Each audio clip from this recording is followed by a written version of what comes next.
George Bellairs. Narrated by Anthony Ferguson. 1. The Demented Spiv. At the Oddfellows' Arms, Brockfield, they had come to the end of a perfect day, and with the help of Drake and his merry, merry men, had laid the enemy low. Or rather, Jack Stansfield had done it with the assistance of several pints of beer, a tinny piano, and a reedy tenor voice. To mark their approval, the occupants of the bar parlour clapped unanimously, or banged their pots on the beery tabletops, and one occupant, half seas over, emptied his glass in the piano in gratitude for its share in the victory. It was an October Saturday night, and raining cats and dogs outside. That hadn't kept the regulars away, of course. The crack of doom wouldn't have done that. But the casuals were missing, and that irritated the landlord. He almost struck the man who'd lubricated the piano, but the offender was so silly with drink, and kept on grinning and saying it was a good old piano. What can you do with anyone like that? But it caused an awkward lull in the good feeling for a bit. They asked Stansfield to sing an encore, and after a florid introduction, played by ear by the paid accompanist, he started Absent. Sometimes between long shadows on the grass. It floated out feebly into the deserted street and made the solitary policeman, standing under a gas lamp, his cape shining like jet with the rain, wish he were in the warm, steamy pub instead of outside. He'd still 4 hours of this to endure. The red lamp on the top of the police box nearby began to twinkle, and he hurried to answer the telephone in the cupboard underneath it. Some children had been letting off fireworks prematurely, and were keeping an old lady on tenterhooks, waiting for the next bang. He'd better go and see about it. "Very good, I'll go." Nothing exciting ever happened in Brockfield. A few drunks, kids with fireworks, cats left in lock-up shops over weekend, stray dogs. The constable sighed. He was fed up. The church next door to the Oddfellows' Arms was a blaze of light. They were holding a revivalist rally. Brockfield has more pubs and churches per square mile than any other town in England. Any of the burgesses will tell you that. Of course, other towns boast the same thing, but we can't waste time refuting it. The fact was that the big, well-illuminated church was full of people, and they couldn't begin the service because the organist was missing. The deputy organist was laid up with lumbago, too, and they were in a fix. The only other person who could play was the preacher himself, and it was quite impossible to work the people up satisfactorily without arousing him beforehand.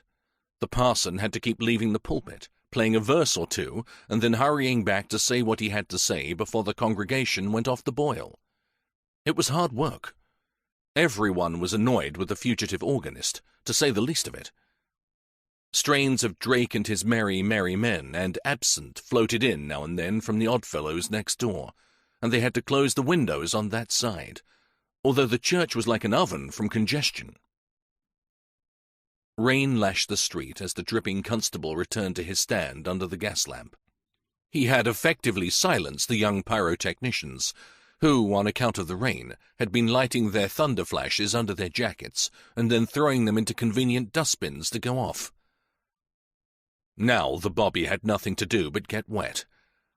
He longed for a drunken brawl to break out, or even a serious road accident. Anything where he could behave with efficiency and earn a pat on the back from his superior officers, who were beginning to regard the hush of law and order in the town with suspicion. The police always missing when they were wanted, so to speak. As if PC 132 could help it. Now they were singing Abide With Me in the church, and the strains having reached the Oddfellows, the occupants of the bar parlour took it up, and chapel and pub side by side echoed the same hymn. PC 132 stopped his troubled thinking to listen and said to himself it sounded very nice, and that people weren't always as pagan as you thought they were. Suddenly, like a bolt from the blue, trouble invaded the sodden, silent street. A closed van with headlamps full on, dazzling the eyes until they pained, and, lighting up the floods of water rushing to the gutters, zigzagged dangerously down the incline of shining cobblestones, and pulled up with a frightful squeal of brakes in front of the odd fellow's arms. The door opened and was closed again with a bang, and a flying figure ran into the pub. PC-132 ponderously crossed the road and began to examine the vehicle. "Give me a double brandy," the newcomer was saying inside the inn. Unable to find anyone at the little bar at one end of the long corridor which led from the vestibule, he had opened the door to the bar parlour. At the sight of him, the occupants suddenly stopped singing. Some of them left their mouths open in surprise. The song suddenly cut off from them. "Give me a double brandy." "We haven't any," said the landlord, still in a bad temper. He had some hidden away for special occasions, but he wasn't serving it to any Tom, Dick, or Harry who had the cheek to call on the off chance and ask for a double. "Give me anything." "Only rum. For God's sake, rum, anything." The man looked in a state of collapse. He was wet through and bareheaded. His dark, long hair was so heavily oiled that the rain formed in globules on it and ran down his face and back instead of soaking in. Narrow slits of eyes, a thin, long, pointed nose, and fleshy-lipped mouth with a streak of dark moustache across the top of it. Dazzled by the light and apparently thrown into confusion by some unknown terror, he grimaced and twitched like an idiot. The rain ran from his clothes and formed a pool round his feet. The customers of the pub looked hard at him and summed him up.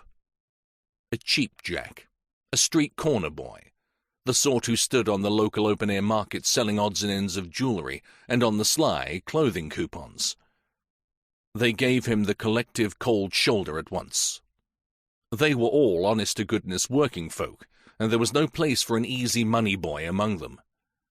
They eyed his clothes with disdain. Heavy overcoat of light cloth, with high padded shoulders and waist pinched in like a pair of corsets. Limp, soaked, baggy trousers, escaping from beneath the coat, and falling low on a pair of long brown pointed-toed shoes. The trembling hand holding the double rum was long and mean, but the fingernails were effeminately manicured. "Give me another!" The landlord reluctantly did so. The chap was so obviously all in, it seemed a kindness to do it, especially after singing a hymn. The outer door opened and closed, and PC-132 stood with his huge back to it, taking all in before inquiring what it was all about. "Spiv," one of the party more impudent than the rest, and made bold by beer, uttered the word like an expectoration. The rest sniggered and looked pleased at the joke. The word seemed like the last straw to the strange figure in the padded coat. He removed the glass, from which he was gulping, from his mouth with a gesture so quick that it spilled the contents halfway across the room. "Spiv, did you say?" The man who had been bold braced himself against the wall behind his chair, as though expecting a sudden assault. "Spiv? Yes, I am a spiv. That's what they all say. They stop in the street and shout it after me. Well, they're right. I am a spiv. I'm a spiv. Spiv! Spiv!" He shouted the word as though it pleased him, like someone who has earned a degree or received a title, mouthing it to himself with deep satisfaction. He stood there, the rain dripping from him, his slits of eyes now widened and round, terror in every line of his body. "Area, what's all this?" The huge figure of the law stood in the doorway. Everyone sighed with relief. They didn't quite know how to deal with the situation. PC-132 looked ready for anything. "What's all this?" The newcomer turned and faced the officer. "I'm a spiv." "Well now, who'd have thought it?" The bobby was being heavily jocular, but the man in the waisted overcoat was deadly serious. "Yes, but whatever I've done, I never killed anybody. I didn't do it. I swear I didn't." The constable stiffened and towered over the man. "Who says anybody's killed somebody?" he said in his best constabulary style. "I didn't do it. He was dead when I got there." The drinkers round the fire were petrified. They all sat there like the cast of the Sleeping Beauty, struck immobile by the witch's curse. "Where've you come from and what you been doing?" "Fenning's Mill. I didn't do it." The constable placed a warning hand on the stranger's shoulder, and it seemed that was all that was needed to crack him up altogether. As though the huge paw were a ton in weight, the man crumpled under it, sank to the tiled floor, and sat there talking to himself. "He was dead, staring at me. I didn't do it. I'm not a murderer. I'm only a spiv." The embarrassed Bobby stooped with difficulty, for his cape and his paunch impeded any bending movement, and tried to raise the man. "He's got off his rocker," said someone. There was a murmur of general assent. The constable looked angrily at the figure on the floor, jerked back his helmeted head as though seeking guidance from heaven, and then rubbed his chin with the back of his hand. "I'm phoning for help," he said. "You lot look after him till I get back." And he stamped purposefully out and across to the police box. Something was happening with a vengeance now. Back at the inn, the occupants of the bar parlour, men and women, were on their feet and had gathered round the stranger, like participants in a parlour game. The man on the floor was sitting there, fully conscious, talking to himself an unintelligible gibberish, but in a tone of self-comfort and excuse. 2 more constables soon arrived, and the little posse picked up the Spiv, carried him out, dumped him in his own van, and drove him to the police station, where, in due course, the surgeon, with the concurrence of a colleague, certified him as having the balance of his mind disturbed, to say the least of it, and committed him to the asylum under police guard. "Better have a look at Fenning's Mill and see what he's been at," said the inspector on duty to PC 132, after hearing his report. "Expect it's just a mad tale, but we'd better look round." Fenning's Mill was an old stone factory, chiefly engaged in weaving cotton for shirtings, and stood just behind the police station. It was approached by a maze of narrow streets, terminating in a large walled croft on which stood the mill, with dumps for coal, packing cases, warehouses, and a small reservoir for the engines surrounding it. There was no watchman on duty, but the constables found the iron gates which broke the surrounding wall wide open. "Hello?" said PC 132 gruffly. "Hello?" said his colleague, 124 in another key. "So there has been something up?" "Looks like it." There was a gas lamp burning near the gates. It threw long shadows down the alley and illuminated a few scurrying rats. Otherwise there was nobody about. The rain was still coming down in torrents. A real night for keeping people indoors. The constables turned on their torches and cautiously walked across the cobblestoned mill yard. All was still. The first building was a block of stone offices, single-storied, the lower half of its windows covered in gauze screens with W&H.J. Fenning Limited printed across them in gilt. The bobbies tried the doors, which they found locked. Next, the main entrance to the mill itself. Doors locked here, too. No signs of disturbance at all. Then the boiler house, where they fired the great furnaces to drive the engine. This was secure and safe behind its drawn steel shutters. Beyond, you could hear the crackle of the fires, damped down for the weekend. Steam hissed somewhere, gently like a distant angry snake. Otherwise, not a sound. Said PC 132. "Aye," assented 124. "Better try the warehouse. Looks like a false alarm." They tramped across the yard to the square, 2-storied block which held the raw yarn and the finished products awaiting delivery. The door was open. The 2 policemen entered shoulder to shoulder, as though expecting a massed attack of startled intruders. All was quiet, however, but on the floor, about a dozen paces from the door, lay a figure, staring at the ceiling. The open eyes and the livid face gave the constables quite a turn. They groaned with surprise. "Jeepers," said 124. "What?" said 132. "I only said jeepers." PC 132 his mind momentarily removed from the horror at his feet by his comrade's strange utterance, looked puzzled, and then switched back to business. "Been strangled by the looks of it?" "Horrible." "I'll say. Better ring up the station. Is that a phone in that corner over there?" Whilst his colleague telephoned for help, PC-132 knelt with an effort and cautiously examined the body. "We found a dead body here in Fanning's warehouse. Yes, stone dead. Strangled by the looks of things." "Very good, sir." "Hey, look at this!" shouted PC-132 to PC-124. "What? Who is he?" "I don't know, but look at this." With a heavy finger, the constable indicated the upper lip of the corpse. It was covered by a large dark moustache, obviously a false one.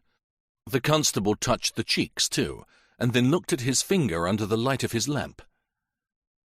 "Theatrical paint," he murmured, as though to himself. "He's disguised himself or something. Rumgu, isn't it? I know that face. Seen it before somewhere. Now—" The policeman pondered and then, suddenly growing impatient, bent and pulled off the false moustache. "Got to come off anyhow. Might as well," he said as though excusing himself to himself.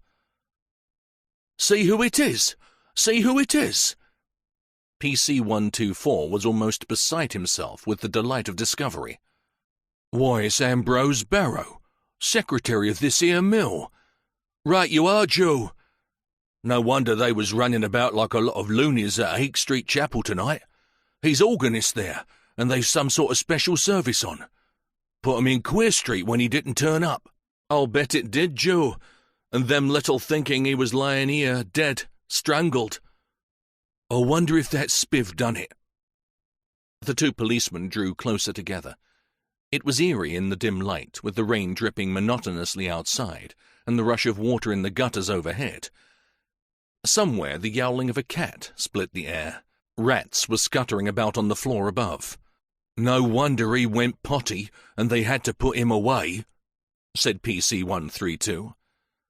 "I'll see," answered his mate.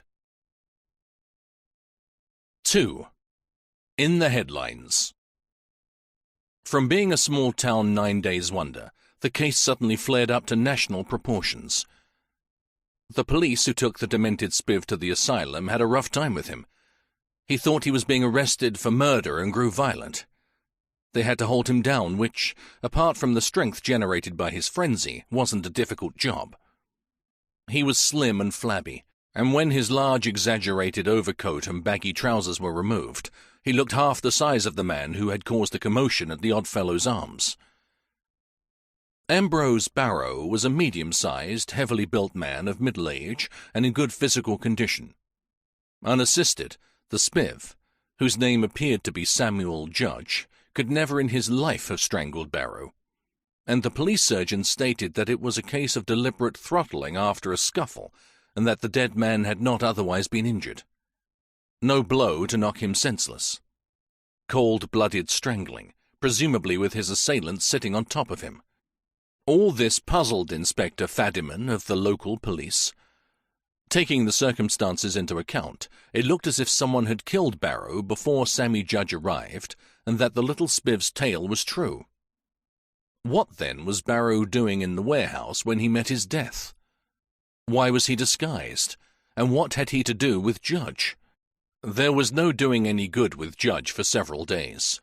When interviewed at the asylum by the police, he could give no intelligible account of his movements in Brockfield on the day and night of the crime.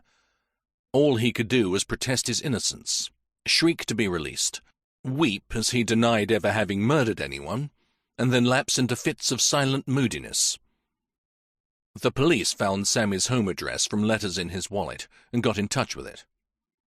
This resulted in the arrival in Brockfield of an inflated replica of Sammy Judge, padded overcoat and the rest to match, who declared he was the Spiv's brother and had come to take him home.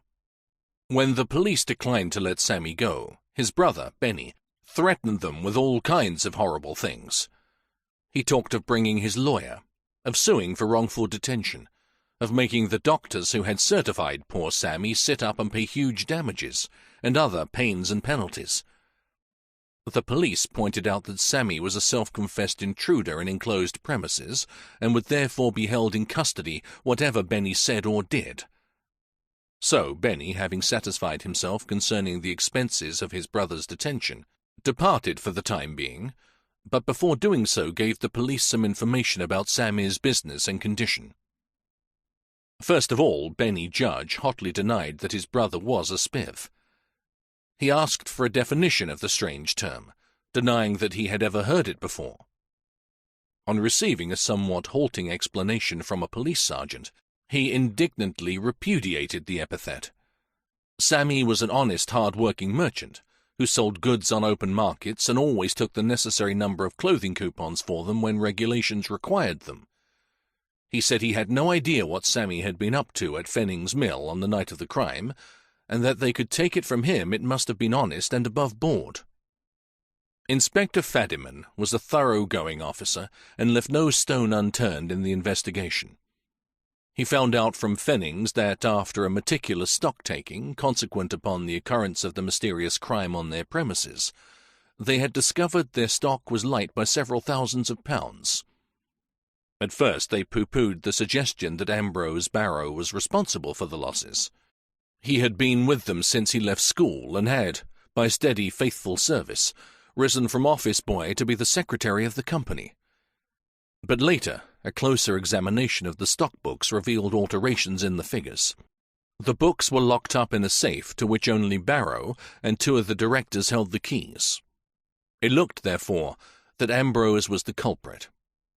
Why should the directors steal their own stock? They were both wealthy men, brothers whose integrity, to say the least of it, was unquestioned. It looked as though Barrow had been quietly selling the shirtings to underground markets, and that Sammy Judge was one of the receivers.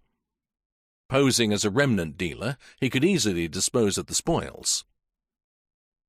Fadiman went all over the town, questioning Barrow's friends, associates, and casuals who might have seen him about the mill after hours.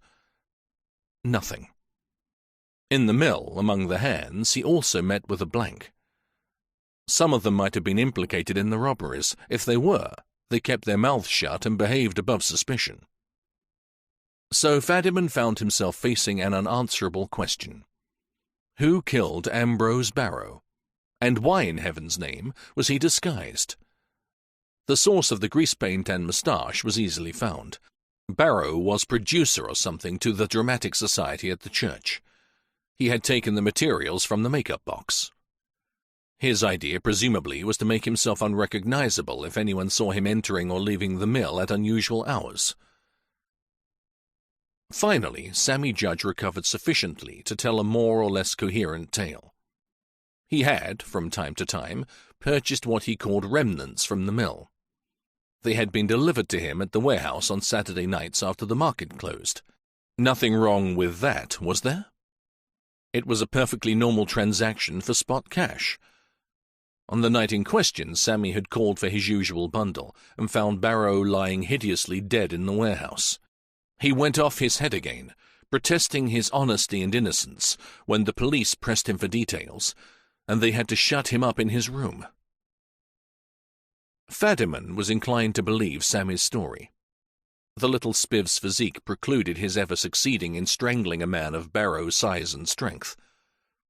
Judge was therefore retained under lock and key pending his recovery, which was very convenient, for they couldn't properly charge him even with theft, to say nothing of murder, without fuller evidence. Barrow was a married man, and his wife was prominent in local circles. She took the blow badly, but could give no help in solving the problem. Her husband often went to the mill after hours. That was natural. He was heart and soul in his job. She could offer no explanation of his make-up at the time of his death.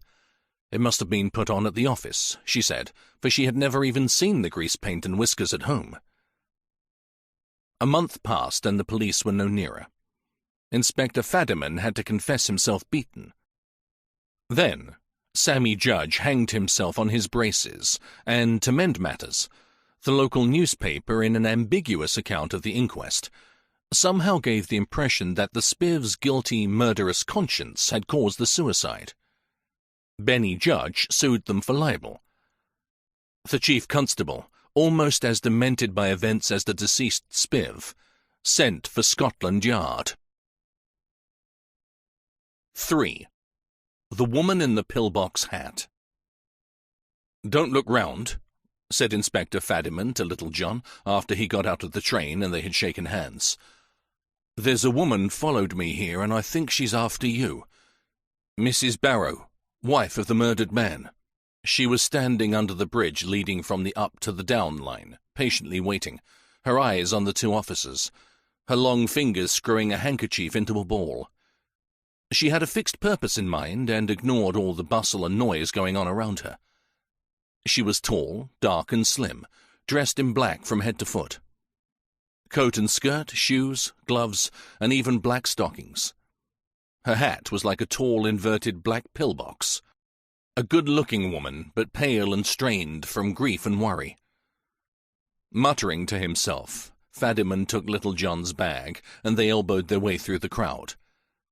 Mrs. Barrow followed, leaving the astonished ticket collector with his hand outstretched for her ticket, without even so much as a platform ticket or a look in his direction. Mrs. Barrow caught them up on the sloping station approach. She ignored Fadiman. "You're the man from Scotland Yard, aren't you?" It was very embarrassing. Passers-by were turning to look at the new arrival. Already the news had gone round like wildfire that a Scotland Yard inspector was taking over the Spiv case. Now there looked like being a scene as well. "My mother and I want to offer you the hospitality of our home while you're here. After all, you've come to clear my late husband's name. It's the least we can do, and the local hotels are so poor." She was calm and unmoved by the situation.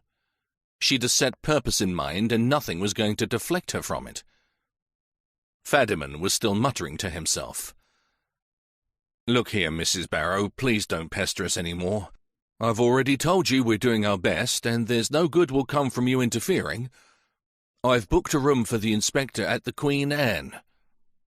Fadiman was getting ratty. The woman was never off the doorstep at the police station, worrying him and asking for progress in clearing her husband's name and finding his murderer. She'd even been after the chief constable and caused a scene at a house party he was giving. The local MP, too, got a letter from her 3 times a week. It was sickening. They were walking 3 abreast down the narrow cobblestoned main street. The woman was almost trotting to keep up with the regulation strides of the 2 inspectors, both of whom were flushed with embarrassment. Little John was torn between listening to Mrs. Barrow's arguments, taking in the atmosphere of the one-eyed town, and turning over in his mind the idea of where he was going to lodge. They still had tumble-down, rattling old trams running through the place. There was a boiler shop riveting like mad somewhere nearby, and there was a noisy open-air market in progress on a square off the main street. You couldn't hear yourself speak for the hullabaloo. Little John, on the outside of the pavement, could just see Fadiman's and the woman's mouths opening and closing contentiously. People passing were all eyes and kept pointing at them. Little John felt like breaking away at the next pub and having a drink, leaving the pair of them to thrash it out. The woman wasn't going to give in. She followed them into the police station and through to Fadiman's office. She was very composed about it all, but firm. And, after she'd stated her case, by insulting the cooking, service, proprietor, customers, and morals of the Queen Anne, there didn't seem to be any alternative but to accept her offer.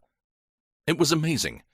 Little John couldn't help admiring the grit of Mrs. Barrow. Right in the lion's den, too.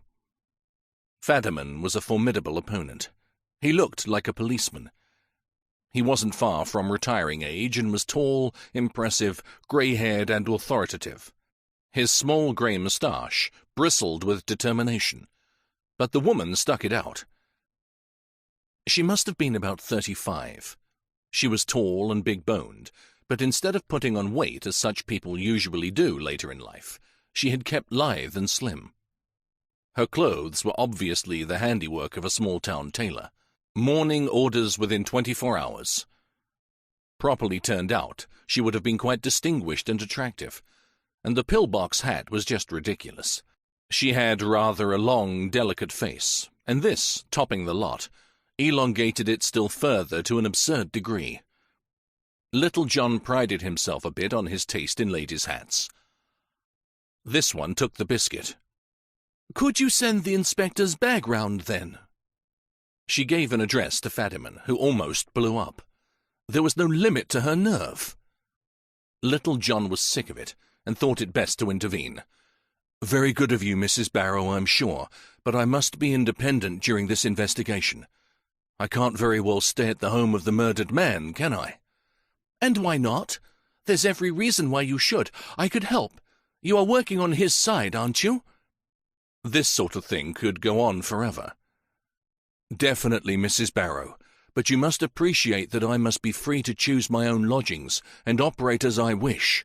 And there was a nice beefsteak for your tea, too. I got it specially from the butcher's."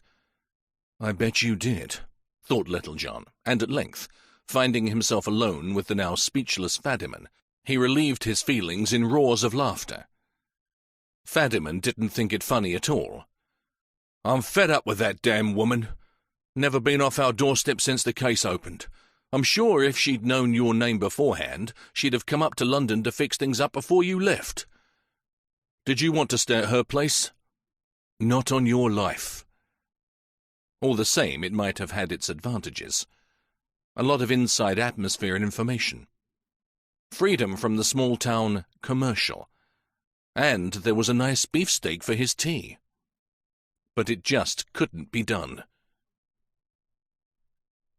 The police constable took Little John's bag to the Queen Anne. He walked self-consciously, carrying his load with ease and looking a bit put out. He wasn't used to being a porter. The street descended sharply to the town centre. Then there was a stone bridge beneath which sped a river in spate. The water boiled and swished round the piers of the arches, carrying branches of trees and other rubbish with it. The constable's nose began to run, and he furtively wiped it on the back of his hand. People followed with their eyes the progress of the two policemen, turning round in the street and peeping from shop windows and doors. The hotel was near the centre of the town. A poor sort of place, badly in need of a coat of paint, and with a gloomy interior. The landlord, at the sight of the new arrivals, detached himself from a party of playboys drinking at the bar and greeted them. He was a small, fat, middle-aged man with a bald head, a large moustache waxed to points, and an aggressive air born of lack of confidence. He was in his shirt-sleeves. "We'll do our best to make you comfortable." He spoke from one side of his mouth as though imparting a secret. "And by the way, had Mrs. Barrow been after you, sir, trying to get you to stop with her?" "She did offer hospitality. Why?" "She's been round here, sir. Told me you weren't coming after all. Good as implied the place wasn't good enough for you. She's got a nerve. It was always good enough for her till she got married to Barrow. Then she got big ideas about herself." "What do you mean?"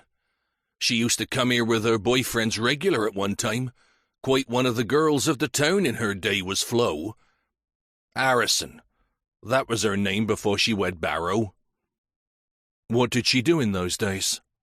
"Secretary to the mayor of the town. Corporation official. Fancied herself, too. Came across Barrow when Mr. Fenning was mayor. Barrow being secretary of the mill, and her being secretary of the mill owner, they got quite a lot together. Though why she married him, I don't know. She could have done better, for she was a good looker and no mistake." "What sort of man was Barrow?" "I'd describe him as a bit of a nonentity myself, though I didn't know much about him. He came here sometimes to dinners, but wasn't what you'd call a regular client like." "Why were you surprised at his marrying Flo? Harrison, did you say she was called?" "Yes. Well, can't hardly put my finger on it. Let's say she wasn't his sort." The landlord looked uneasy and eager to get away. There seemed to be something he didn't care to say. The arrival of a customer relieved the situation. "Good afternoon, sir." The landlord was all over the man. Little John tried to size up the newcomer. He wasn't the small-town type at all. Tall, well set up, with a head of curly grey hair and a fine, aquiline, clean-shaven face. He stood out among the local ragtag and bobtail drinking round the bar, and they immediately became deferential. "Good day to you, Mr. Fenning." So this was Fenning. He moved among the crowd with ease, almost grace, compared with their own gaucheries. Neither his suit nor his accent were local products.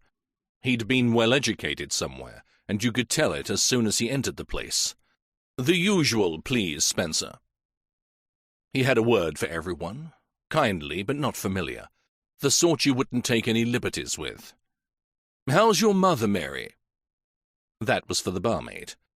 "Better, sir, thank you. She'll be about in a day or two." "I'm glad." The landlord handed Fenning a glass of sherry. Little John asked for the same. The landlord gave him a dirty look.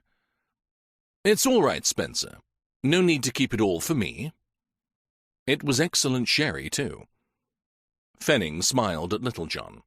"Like it? Spencer gets it specially for me. By the way, you aren't by any chance the detective from Scotland Yard?" "Yes, sir." "Forgive the curiosity. I'm as big a gossip as the rest. It's all round the town you're here. Yes, I seem to have caused a bit of commotion. Well, I hope you meet with success. The Barrow case has certainly baffled our own men. I wish you well. And now I must be off." With a wave of the hand to them all, Fenning hurried to the expensive black coupe standing in front of the pub and drove off. "So that's Mr. Fenning, Spencer. He's got good taste in sherry, to say the least of it." "Yes, sir, a proper toff. Got good taste in a lot more things, too. He's given a few good pictures to the local art gallery. Not that many goes to see them, but there they are." "A local man? I mean, born in the neighbourhood?" "Yes. Families lived here for generations. Fine place they have just outside the town. But Mr. Andrew's father saw to it that his sons knew a bit about the world before they settled down at the mills. They were educated at public schools in Oxford and then went abroad a lot. Look at Mr. Andrew now. Well-groomed, smart, good-mannered. You know as soon as he comes in he wants the best and nothing else'll do." "And Mrs. Barrow was his secretary?" "Yes." The landlord laughed wheezily. "Yes. He wanted the best there, too, and saw that he got it. She was the best-looking girl in the town when he took her on, but she was a bit poor class, no taste or style." "And Mr. Fenning soon put that right?" "He did, though to see her now you'd hardly believe it. Since Barrow was killed she's been dressed in black. I guess she thinks she ought to pipe down a bit in view of all the circumstances. But before, she was the classiest girl in town." "Yes, and yet she married Barrow, who, you say, hadn't much about him." "Well, she could hardly marry Mr. Andrew, could she? He's married already. Not that we see much of Mrs. Fenning.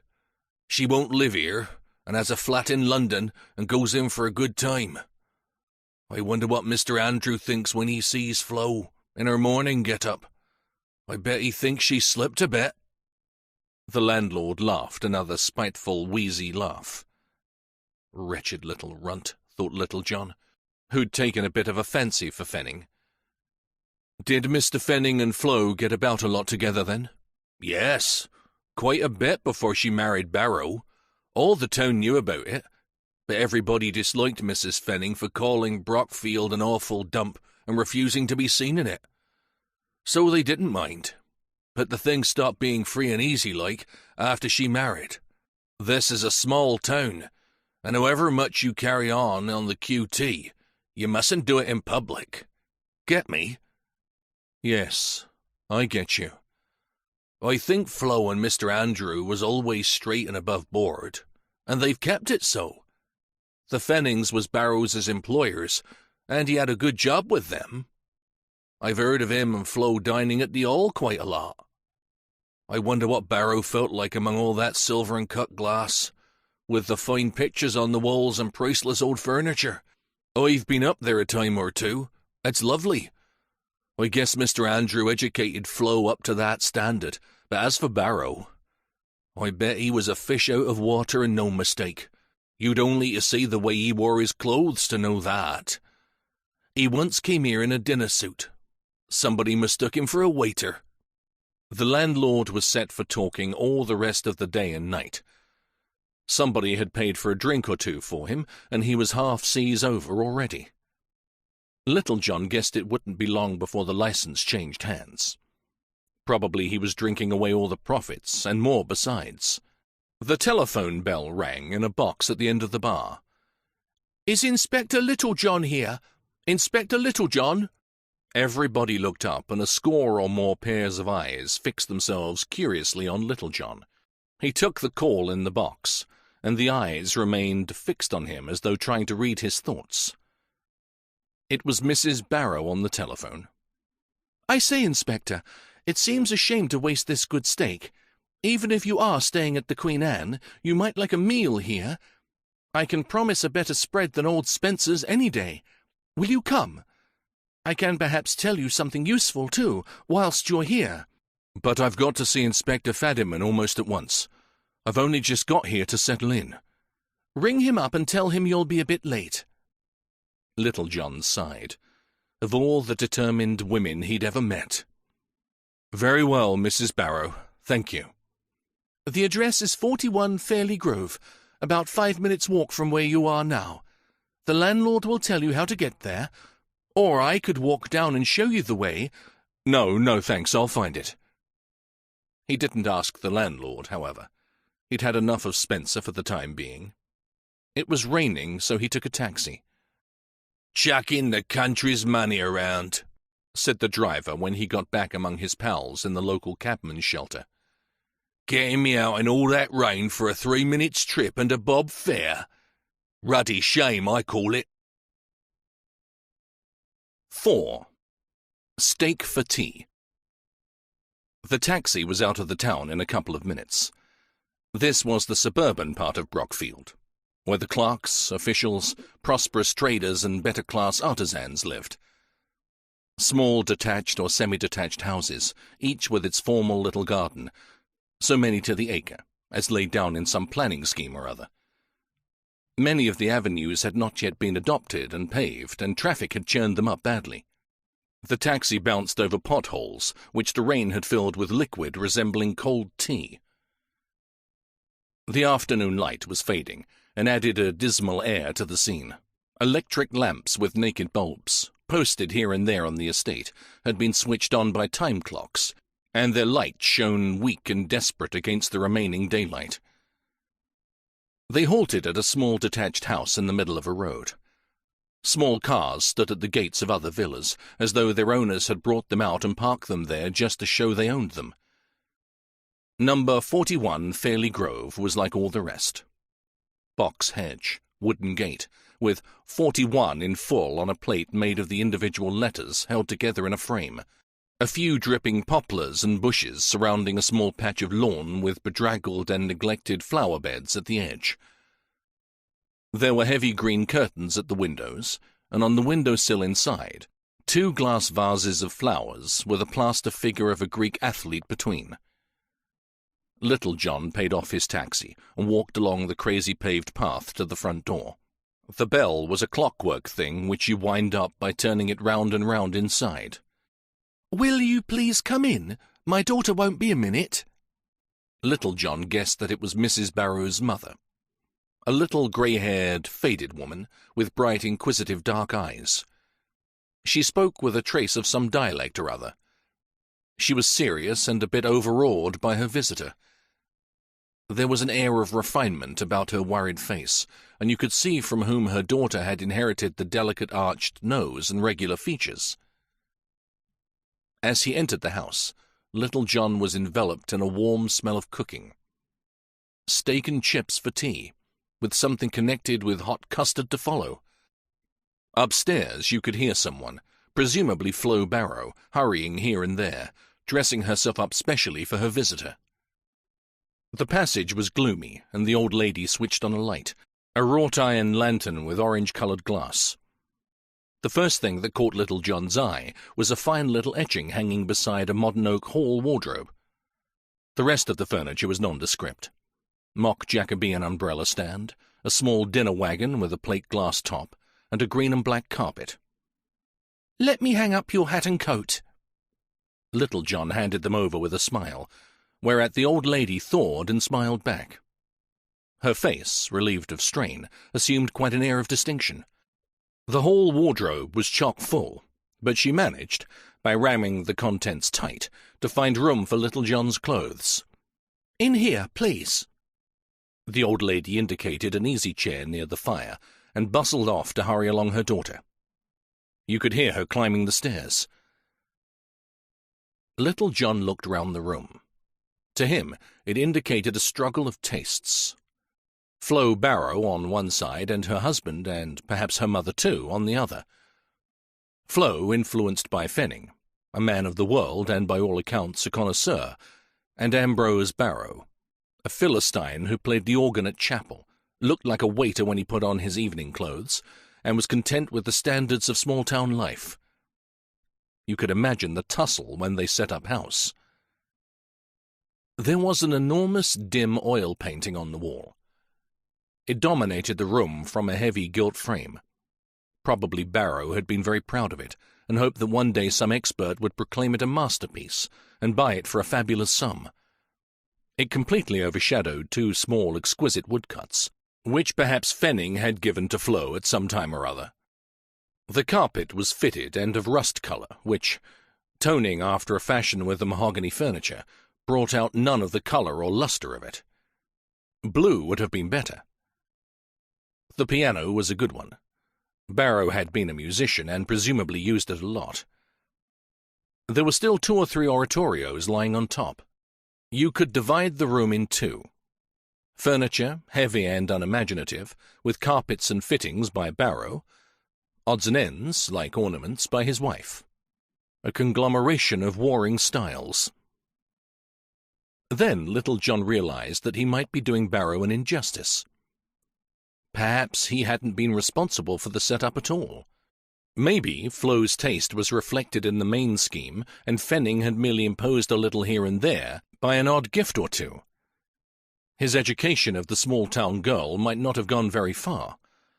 She might have been too stupid from the start. "So, we meet again, Inspector." She was still wearing black, but it wasn't a mourning order this time. It was a model frock, caught at the neck by an exquisite opal brooch, and she wore fine silk stockings and shoes which set off the lot. Her dark hair shone under the lamplight, and her makeup, down to the very shade of her lipstick, was just right.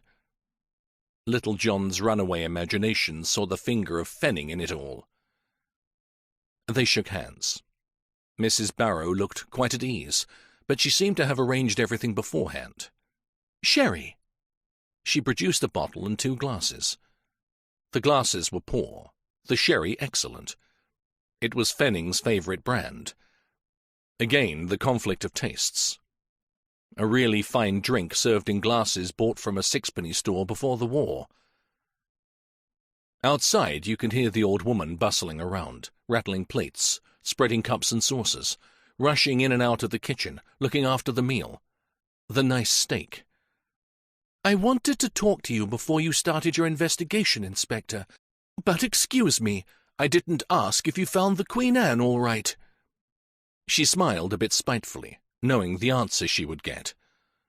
"Passable, that's all, Mrs. Barrow. I don't know what the food's like, but the place strikes me as decidedly dim." "I thought it would. However, what do you think of Brockfield?" "Well, a bit dim, too? Don't bother to be polite.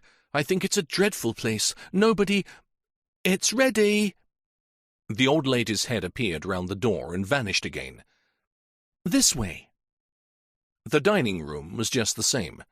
No account furniture and a few surprises. For example, the Wedgwood willow service and the fine china cups and saucers. The steak was served, garnished with chips and grilled tomatoes. A fine white tablecloth, silver tea service, spotless napkins. Flo's mother, Mrs. Harrison, didn't look comfortable.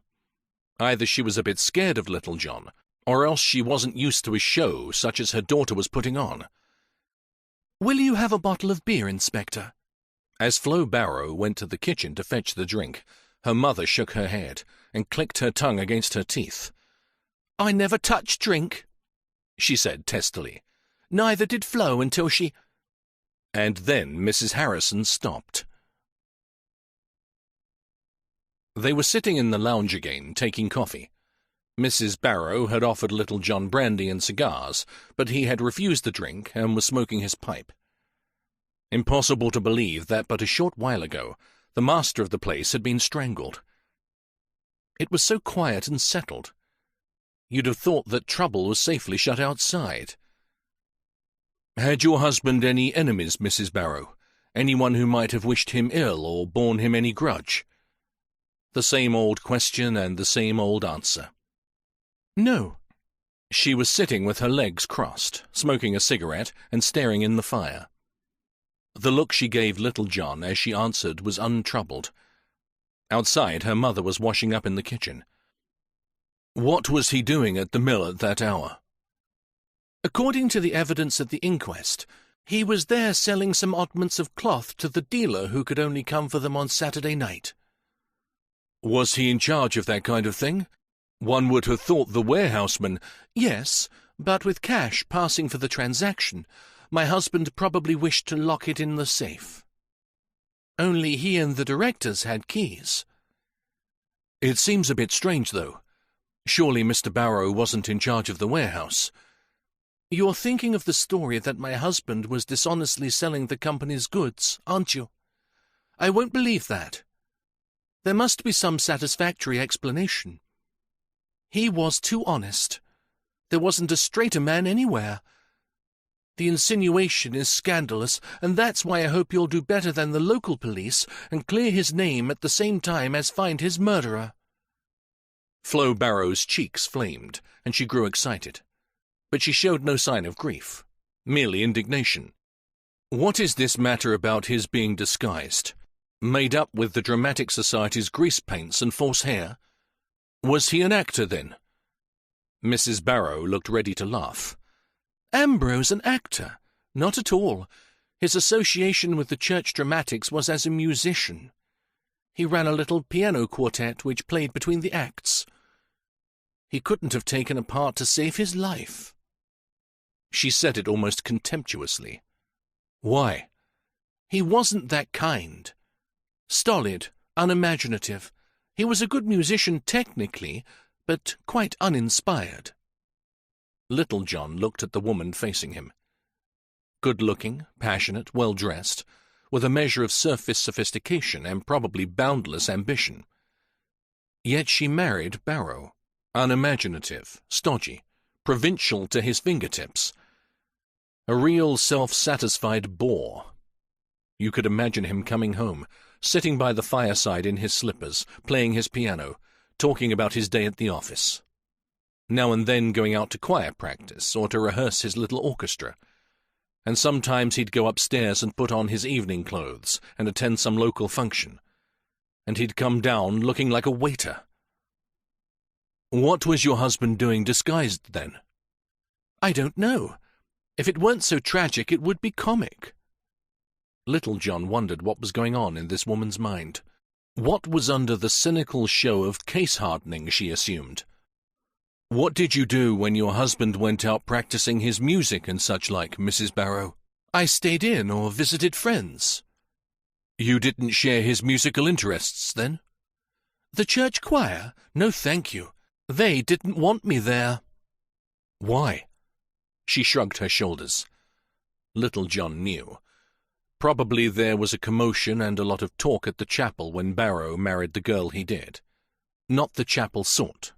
Decidedly not. "What happened on the day he died?" "We had a meal, and he went to the church to play for a special service. I had a cold, so stayed at home. Otherwise I'd probably have called to see friends. The next thing was the telephone message from the police. Had your husband been in touch with anybody from the Dramatic Society that night? I mean, could he have picked up his disguise on the way? No. That was fully gone into. There wasn't anything else on at the church but the special service. It wouldn't have done for things to clash, would it? Who's in charge of the Dramatic Society? A Mrs. Allen is secretary. She lives at Albion Place in the town. She may be able to tell you more. So it went on. Just ordinary conversation, as though they were discussing something in which they both weren't vitally interested. Now, Mrs. Barrow, please tell me if your husband's finances were in order at the time of his death. Quite in order. If you mean had he been spending a lot, or presumably putting a lot away from ill-gotten gains, you're quite mistaken. Ambrose was a thrifty man, who put by a fixed sum from his income every year. His life policies were all in order, and his capital regular. No large sums, no large outgoings. Thank you. May I ask what he earned? Flo didn't look very surprised at the question. About 800 a year. We managed all right on it. An etching hung on one wall. It put all the rest of the pictures in the house to shame. Little John pointed to it. Was that your choice, or Mr. Barrow's? Mine. He didn't bother much about pictures. Do you like it? Little John rose and looked carefully at it. Beautiful. I won't ask what it cost. It's a Whistler, isn't it? Yes, and it cost 5 shillings. Little John opened his eyes wide. How? Among a lot of junk at a local auction sale. A friend of mine saw it and bought it. It was among a stack of stuff which was being sold merely as wood and glass. My friend gave it to me. Did she know she was getting a Whistler? He did. No need to ask who he was. Little John was beginning to feel a bit disgusted with developments. He thought about Fadiman, too. What would the inspector be saying? Here was a Scotland Yard man down to help in the investigation, and they hadn't, as yet, got their heads together and discussed the problem. Was it going to turn out to be a sordid little triangular affair? 2 males fighting over a female, and one slaughtering the other? Mrs. Harrison had finished in the kitchen, and could be heard pottering about outside, making up her mind whether or not to enter the room. "Shall I make up the fire, Flo?" "I must be going." Little John rose to greet the old lady and knocked out his pipe in the fire. "You're not going yet, are you? I thought maybe you'd have some more questions to ask me." "What kind of questions, Mrs. Barrow?" "I don't know, but I thought—" She had asked him up to size him up. That was it. Did she wish to know what kind of an ally she had? Or was it adversary? The old lady seemed to think that some apology was due for her daughter's calmness. "It's been a sad blow to Flo, sir. She's not herself at all. Since Ambrose was taken.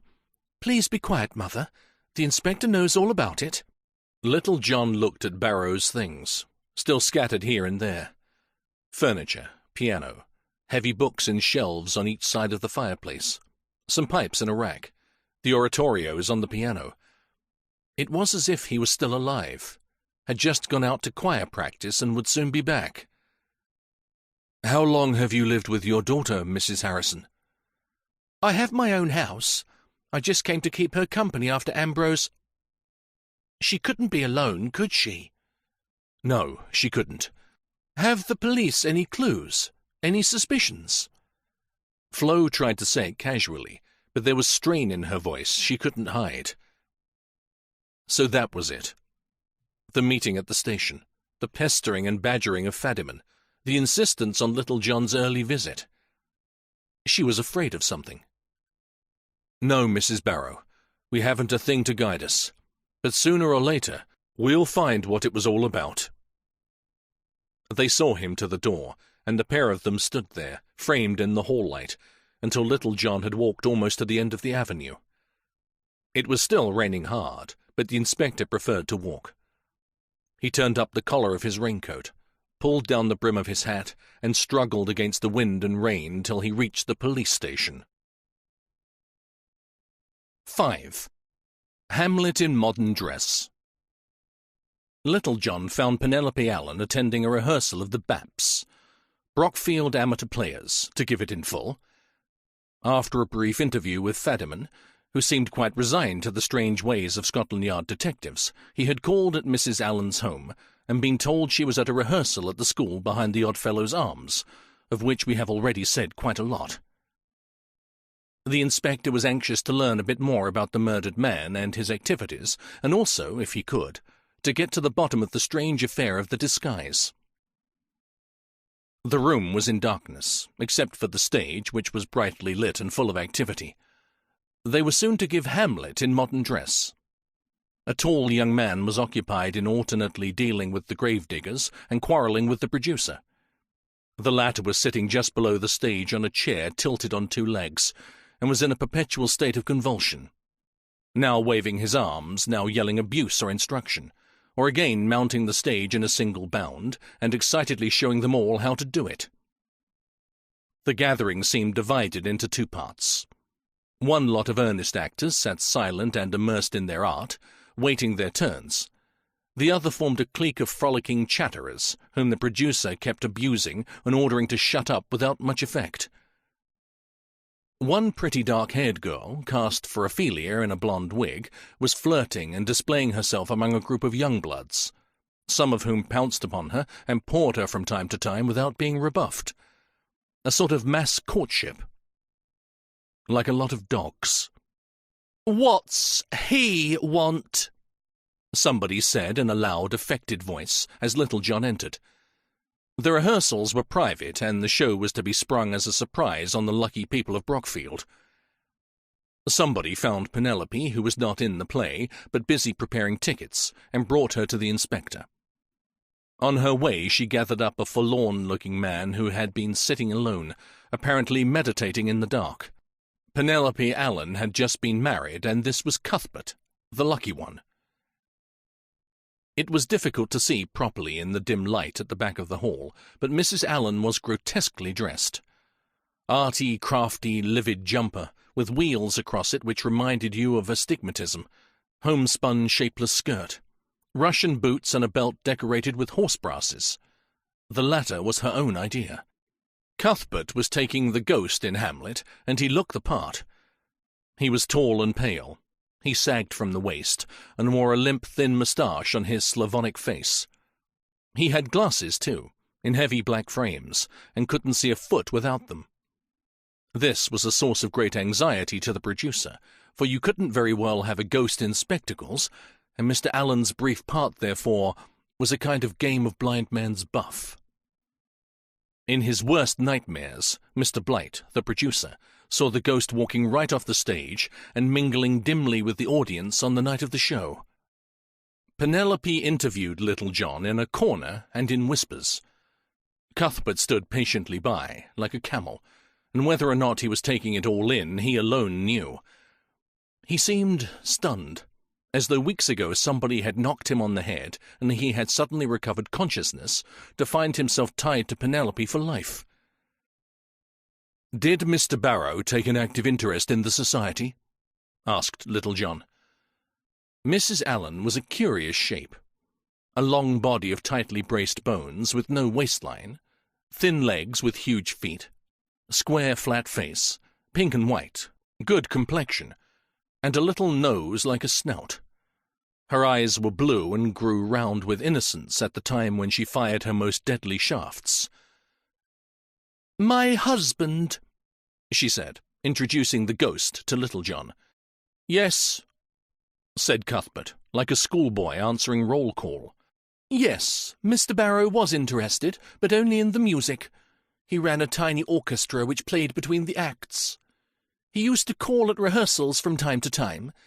Mr. Blight, that's our producer, the man on the chair there. Mr. Blight is keen on the right music, and of course they got together." The voice purred on and on. "Didn't they, darling?" "Yes," said the ghost. "Had he any particular friends here?" The purring stopped. The large blue eyes sought Little John's face. "What do you mean, Inspector?" The tone of the voice was enough. The jovial cat getting ready for the mouse. "I mean, I'm anxious to know all I can about Mr. Barrow and his interests.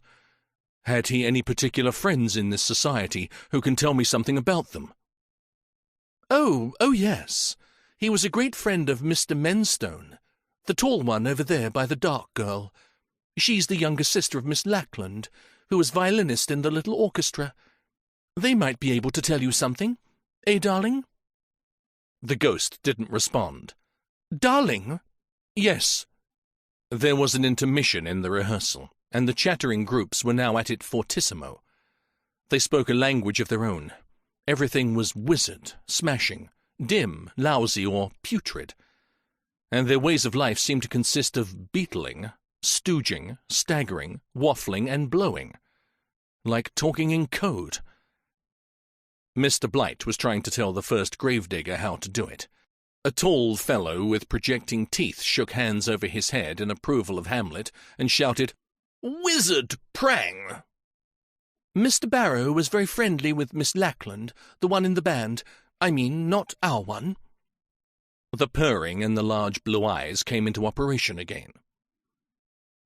"Who's in charge of the makeup here, Mrs. Allen?" "Mr. Liptrot, the one with the producer. He's good." "Where's Penelope?" bawled somebody. "Here, I'm just busy. Won't be long." Nobody seemed particularly interested in Little John and his affairs. There were so many interviews of one kind and another going on in dark corners. One, more or less, didn't make much difference. "Were you rehearsing on the night Mr. Barrow met his death?" "No, there was something on at the church and we couldn't hire the hall. Damn shame. Beastly of them. As if we wanted to go to their hymn singing." "Does Mr. Liptrot keep the makeup box himself?" "Yes." "Perhaps I'd better have a word with him. Do you mind sending him to me, please?" "Don't you want me any more?" The voice was plaintive. No doubt Mrs. Allen knew quite a lot more and could surmise even more than that. Still, that wouldn't be evidence, and maybe she was on her guard with the police. "No, thanks." "I'll tell Reggie, then. Come on, dearest." "Yes." They faded out and materialized again in the middle of the group surrounding Miss Lackland. Penelope, in their own idiotic patois, told Reggie to toddle along and bow-wow with Little John, and gave the rest of the gen. All eyes turned in the inspector's direction. A tall, fair-haired youngster with huge nose and a quiff over one eye detached himself with apparent reluctance and ambled, hands in pockets, to Little John. He looked like a toucan. "Do you want me, sir?" "You Mr. Menstone?" "Yes." "I'm in charge of the Barrow murder case." "Still at it?" "If you like to put it that way, yes. I'm trying to find out something about Mr. Barrow's movements before his death. Can you help me?" "In what way?" "You were his friend, I gather." "Yes, I was one of his pupils. Perhaps his favourite pupil." He said it facetiously. "You were familiar with his movements?" "Some of them. He taught me music, and now and then I played the church organ for him when he wanted a break." "You attended his choir rehearsals?" "At odd times, by way of experience and out of regard for him. I don't go to the church, nor am I in the choir." Menstone didn't look straight at you when he spoke, but over your left shoulder, as though you had a wraith by your side. "Jolly good show," yelled somebody to Hamlet, and the producer gave the signal for a start again by shouting, "Break it up and get cracking." Penelope could be seen leading Cuthbert off to play his ghost. The rest of the gang muttered and giggled derisively. "Look, Mr. Menstone, I'm anxious to find out who killed Ambrose Barrow. I want to know all about him. Did he get on well with his wife?" "Nothing like putting it straight," said Menstone to the wraith. "No, he didn't. Couldn't expect him to.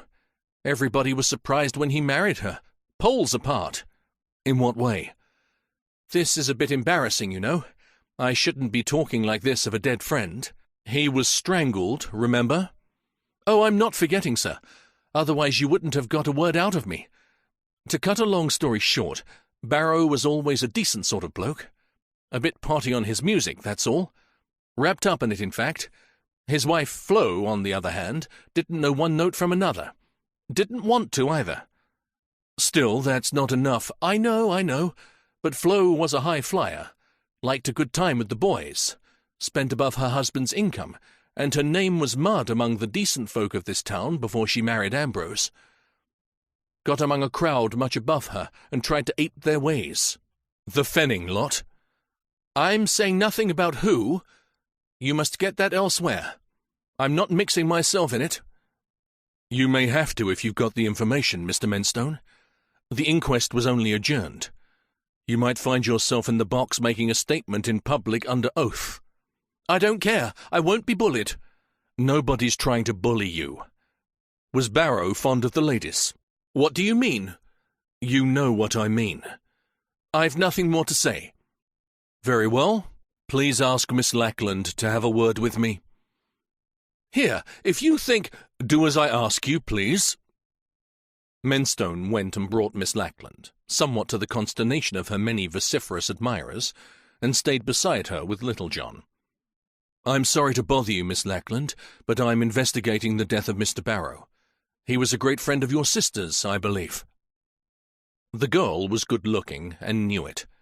Oval face, clear complexion, fine dark hair, a straight nose and large brown eyes. She fixed the eyes on Littlejohn in studied appeal. With this lot, thought Littlejohn, you don't know when they're putting on an act and when they're not. Better at the police station in the cold light of day. I won't have her bullied, said Menstone to the invisible man on Littlejohn's left. Thanks, Alex. Had Littlejohn only known it, he'd just played Cupid. Vera Lackland had been wondering which to take of the 8 dog-like admirers who pursued her everywhere.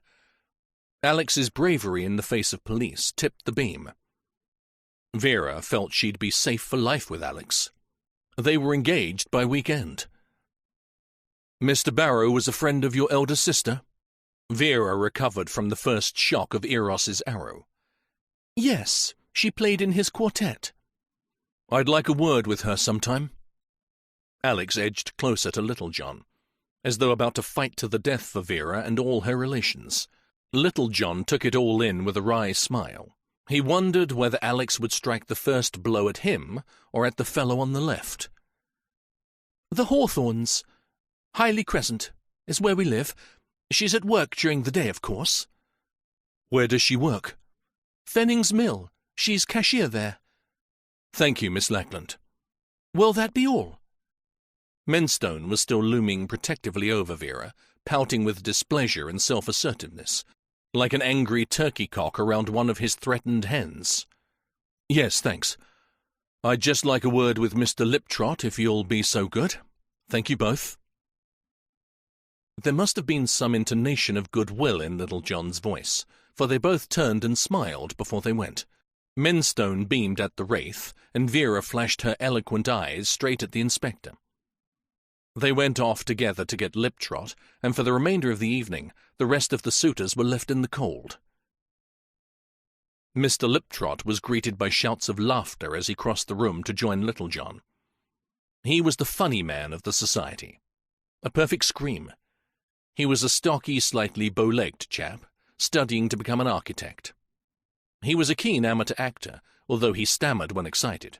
On the stage he never showed a sign of his infirmity. Off it, he sometimes seemed to chase his words all over his mouth before ejecting them.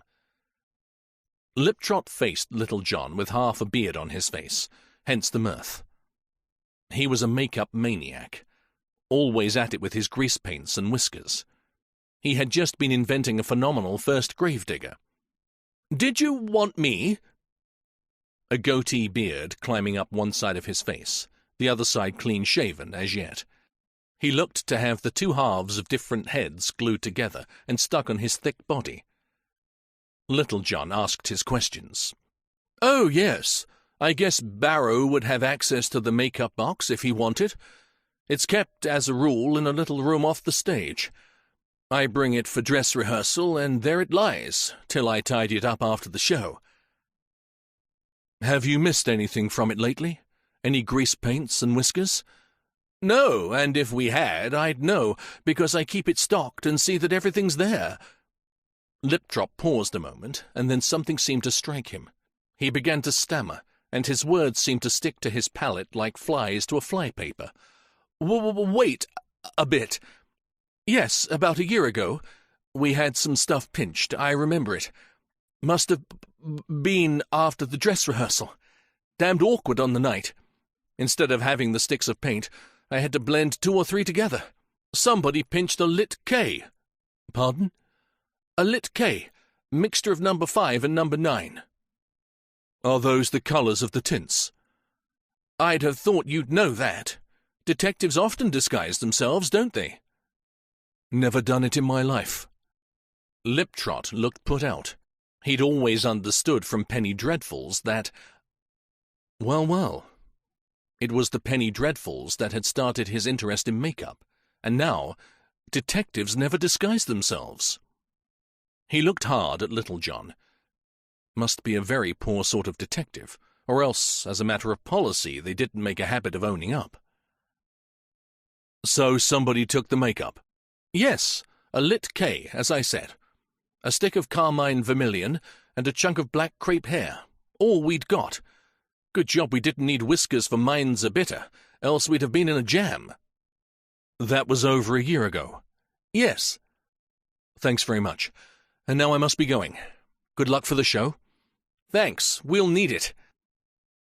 I am thy father's spirit, doomed for a certain term to walk the night, and for the day confined to fast in fires, till the foul crimes done in my days of nature are burnt and purged away.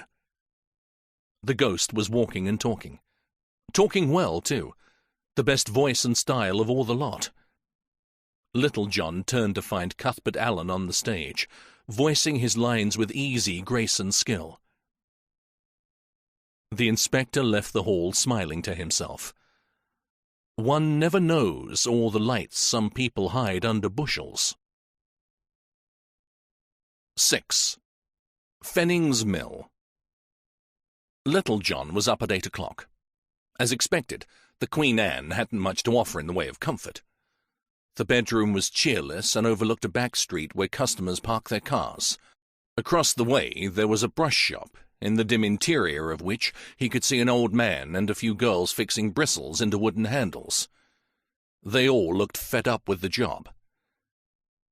There wasn't even hot and cold in the room. A large jug and basin on a painted washstand and a can of hot water outside the door. The bedstead was a heavy iron one with brass knobs. Breakfast was in keeping with the rest. Sausages, half-cold coffee, tough toast, and a splash of marmalade. The inspector lit his pipe and went out, hoping that the case would fold up quickly and release him from his temporary prison. It was still cold and wet. The town was dreary and uninteresting. Everybody looked bored and worried. Little John wandered along the main street. The river was still high, and now was coloured by a dirty brown dye, which some works or other higher up than the town was pouring into it. The way to Fenning's Mill lay along the waterside. The factory had, at one time, been driven by water power. It towered amid the rest of the small, dirty, brick-built houses, a sharp contrast in stone. The chimney was vomiting smoke, and the racket of machinery could be heard long before you reached the mill gates. It was a compact, self-contained place, carrying on preparation in the tall, many-storied part, and weaving in low sheds flanking a central yard. The whir of the spinning frames mingled with the clack of looms. The mill was surrounded on 3 sides by a maze of little houses and narrow streets. The river flanked the other. There was a gatehouse at the main entrance, little better than a shed, with a desk, a fire, and a wall clock where the workers punched their time cards. The man who opened the door in reply to Little John's knock was small and bow-legged. His face was pumpkin-shaped, and he had a hook instead of a hand on his left arm. "What do you want?" He removed his pipe and spat past the inspector into the street. Inside, on the rough wooden desk, were spread newspapers and football pool forms. The gateman had been filling in his choices for the weekend and was annoyed at the disturbance. When you stand a chance of winning £10,000, you don't want your deliberations disturbing. "Is Mr. Fenning in?" The man eyed him up and down impudently. "Which one?" "Mr. Andrew. You've got some hopes. Another hour afore he'll be here." "Is the other brother in?" "Aye, Mr. James is in th' office. You from the police?" "Yes." "I'll see if he'll see you." The pumpkin left Little John standing at the door and went to speak on a telephone to the mill. "Go over to th' office across yard there. He's in there." The man turned his back and rolled off to his pools again without another word. He seemed to have no interest in anything but next Saturday's winners. Little John crossed the cobbled yard to the offices. A modern, square, brick-built block with frosted glass windows, each bearing the company's name. Fennings, 1924, Limited. He passed through the swing doors into the warm interior. The first door on the right was labelled "Come In." Little John did so and found himself at a small counter with a full view of the room. It was a kind of general office for anything and anybody. At a table sat a junior clerk putting used envelopes in piles and sticking labels on them so that they could be used again. His hair stood in a shock on top of his head, and his forehead was covered with pimples. Behind him, a workman in dungarees and a cloth cap was manipulating a machine for testing the strength of yarn. The boy rose, nodded officiously, and raised his eyebrows in inquiry. This resulted in a general movement among the pimples on his forehead. The inspector handed him his card. "Mr. James Fenning, please." The youth was off like a shot from a gun. He gave his opinion fluently about the detective from Scotland Yard that night at evening school. The boy was soon back. He was muttering something. He may have been complaining or apologizing. You couldn't tell which. The room into which Little John was ushered was quite different from the rest. Thick red carpet on the floor, light oak panelling on the walls from top to bottom, a circular board table in the centre with leather chairs round it, and on the walls 2 portraits in oils of old men and 2 good etchings. A door at the far end opened, and Mr. James Fenning entered. He was different altogether from his brother. He looked older and more serious. He was thin, tall, with an ascetic face. Where Mr. Andrew's hair was thick and curly, James's was straight, dark and thin. They shook hands. Mr. James removed a pair of black-framed spectacles, carefully put them in a case, and put the case in his pocket. He was well dressed in blue cheviot with spotless linen and an old-school tie. "What can I do for you, Inspector?" The same cultured voice, but more businesslike than his brother's. This was a man with no time to waste. "As you know, I'm engaged on the Barrow case, and I'd like, if I may, to look round the place and see where the crime actually happened." "Certainly. Anything I can do?" "Thank you, sir. I gather that Mr. Barrow had been with you all his life. All his working life, I mean." "Yes, he came to us from school as office boy and rose to be secretary. My father gave him his first job." "And all that time, you had found him scrupulously honest?" "Yes. I can't understand the turn of events at all. It's a complete mystery to me. I'm glad the local police have called in you chaps to help. The sooner it's all cleared up, the better." "We're all eager to do that. Mrs. Barrow has been urging us on, too. She's very worried about the charge of dishonesty hanging over her husband's name." James Fenning had long, delicate hands. They were never still. Not fingering anything, just moving and twitching, as though he were counting gently on his fingers. "You've seen Mrs. Barrow, then?" "Yes, I was at her place last night." "How is she?" There was a note of anxiety in the tone. "Seems to be taking it very well." Fenning nodded. Outside, they were loading something onto a motor lorry. There was a lot of shouting, and then the lorry started up and made off. Fenning didn't ask Little John to sit down. He seemed anxious to be getting on with whatever he had been doing when he was disturbed. Now and then his eyes turned anxiously in the direction of his private room. "I'll get someone to take you over to the warehouse, then. The crime occurred there, and it was there that the little man who went mad found the body." Just one point before I go, sir. The report says that Mr. Barrow had been altering the books. Is that so? "I am afraid it is." Were you certain it was his handwriting? "It was figures he'd altered. Nobody but my brother and I and the accountants had access to those particular ledgers. They were the stock records." Did Mr. Barrow post them himself, then? Oh, no. They were done in the general office, but they were kept under lock and key when not in use. So they could have been altered in the general office, then? Oh, yes. But the alteration would have soon been spotted. Besides, who in the main office would have wanted to alter the records? That's another matter. I know, but the alterations were in Barrow's figures. We all know his figures.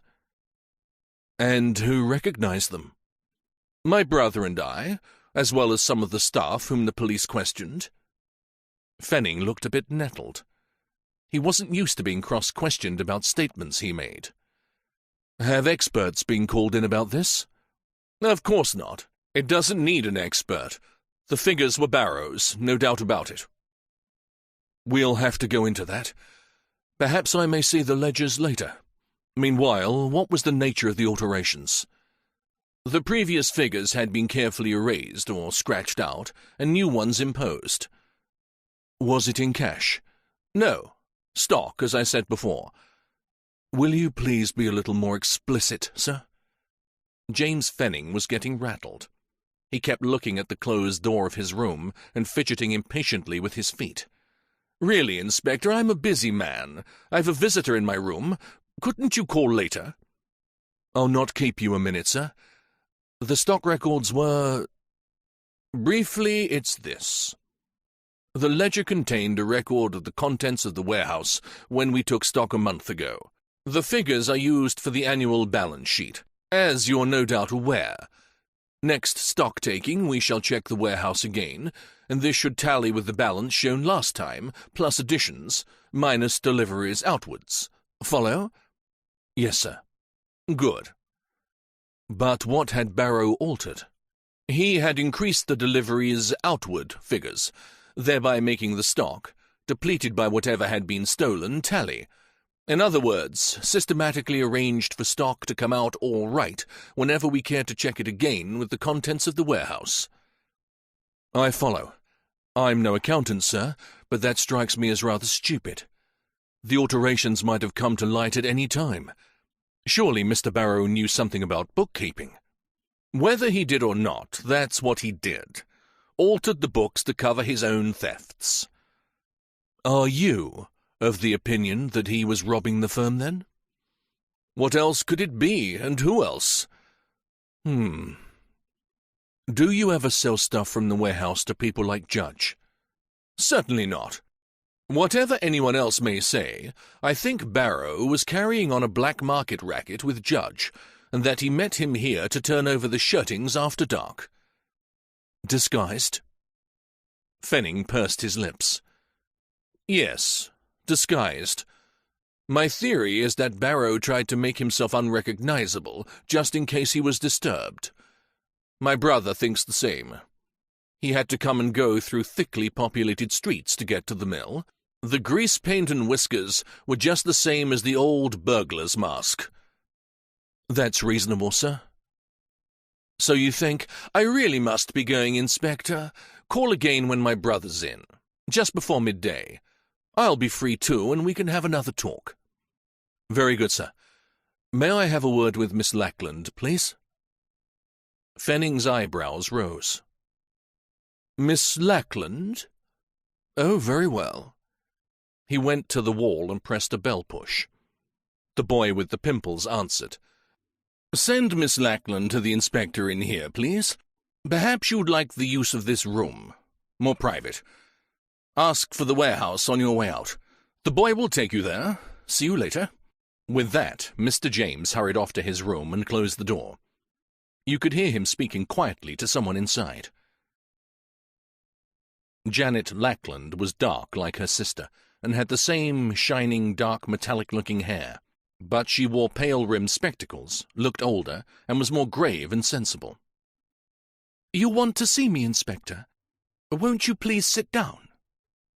The girl was pale and had dark circles round her eyes. Her hands were well kept and sensitive, and she kept pushing back the skin at the base of the nails with nervous fingers. She didn't seem to notice she was doing it. "I hear that Mr. Barrow was suspected of altering the books of the firm. Do you have access to these ledgers?" All the remaining colour drained from Janet Lackland's face, leaving the spots of rouge on her cheeks standing out in vivid artificial contrast.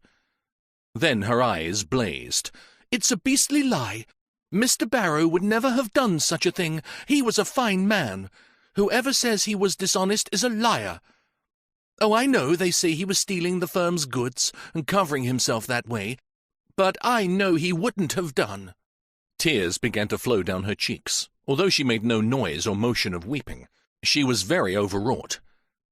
"You were a friend of Mr. Barrow's?" "Yes. He was very good to me. I won't have his name blackened, and him not here to defend himself." And with that, she burst into tears properly. It took some time for her to recover her control, and then she sat wanly facing Little John, like someone waiting sentence. "You played in Mr. Barrow's little orchestra, I believe, Miss Lackland?" "Yes, I did." "Would you describe Mr. Barrow as a happy man?" Utter silence in the room. Outside, all the noises of the mill, and beyond Mr. James's door, the sound of his voice talking to his visitor. Little John repeated the question. "Was Mr. Barrow happy?"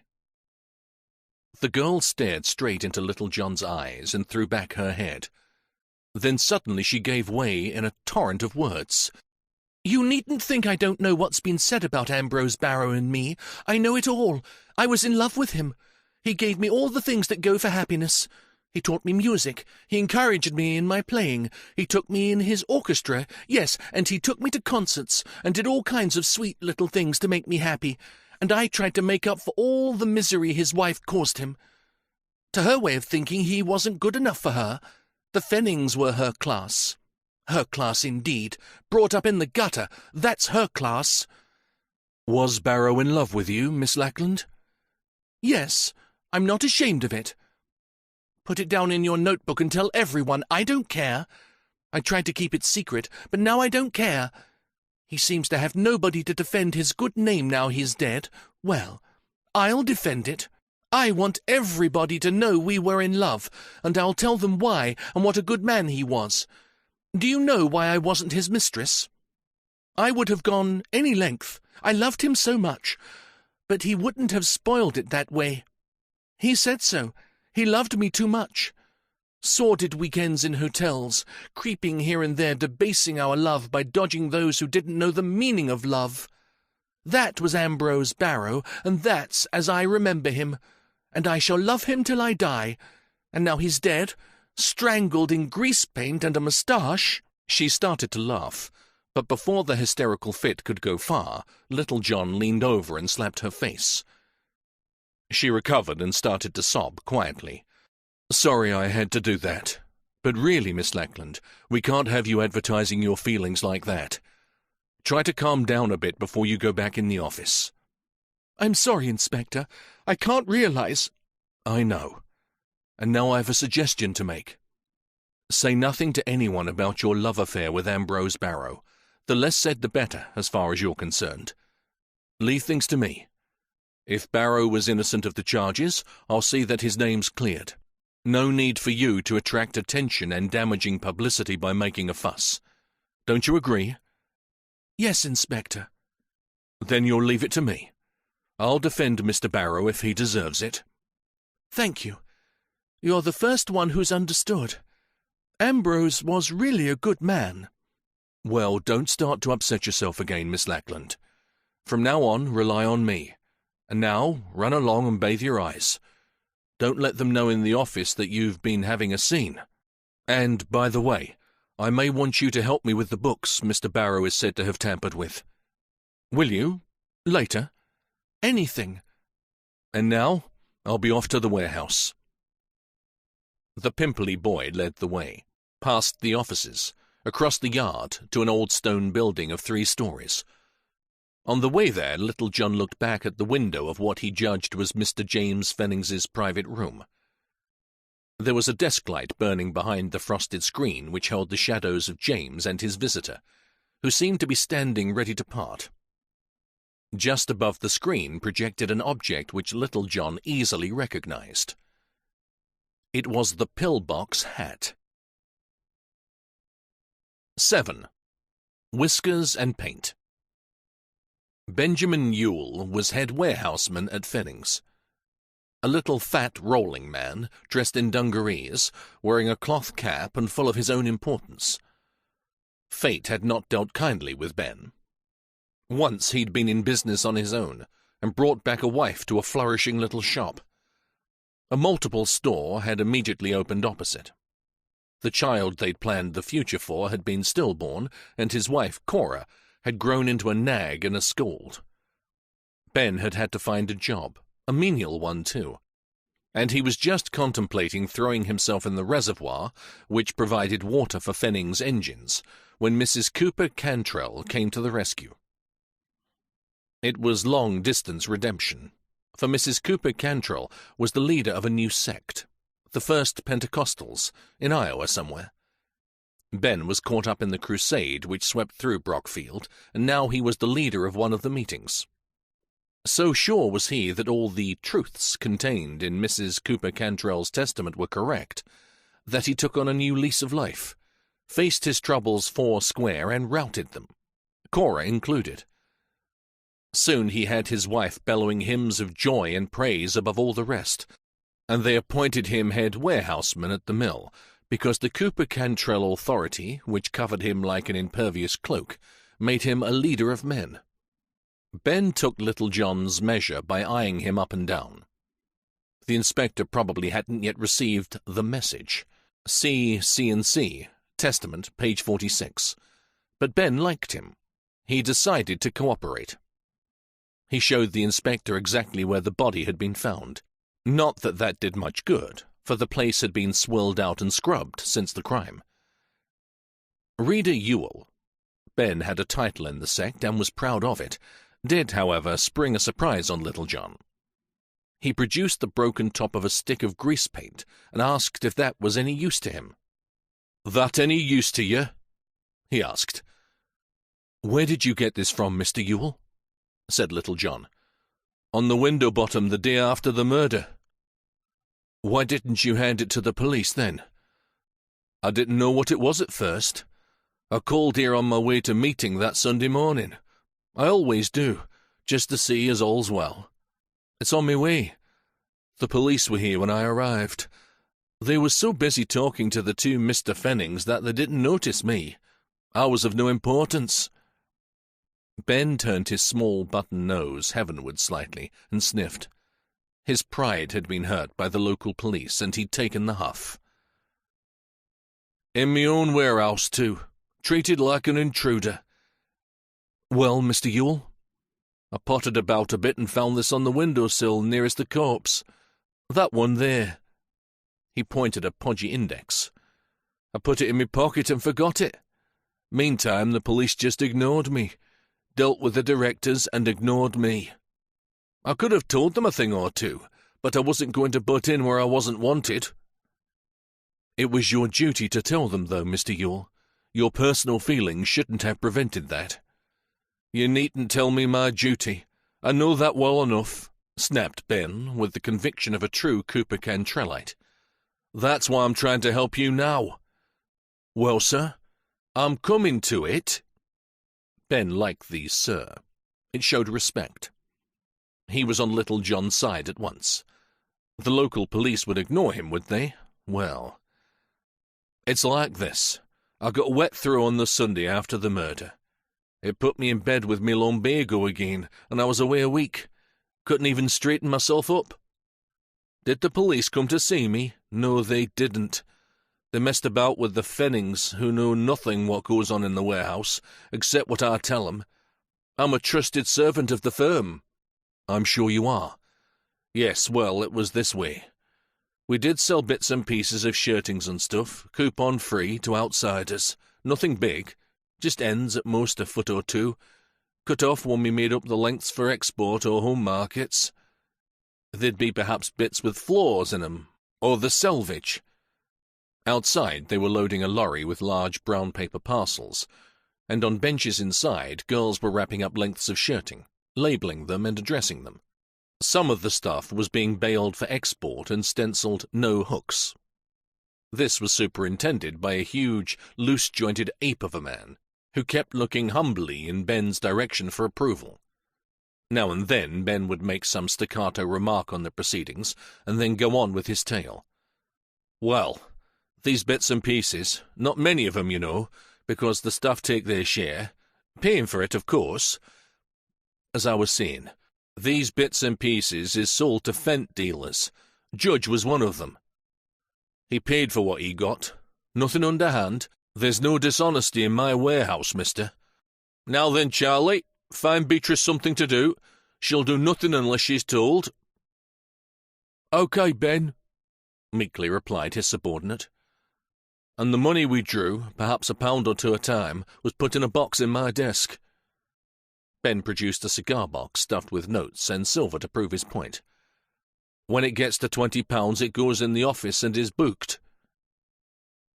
Yes, but what had Barrow to do with all this?